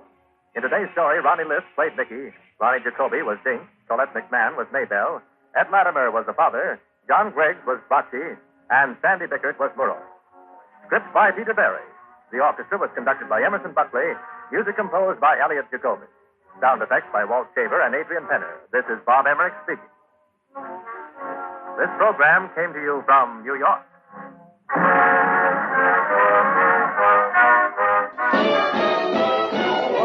A while let us on be your style, you stitch shampoo. Don't despair, use your head, save your hair, you stitch shampoo. Thanks for listening to HOJO Radio. We'll be back again very soon.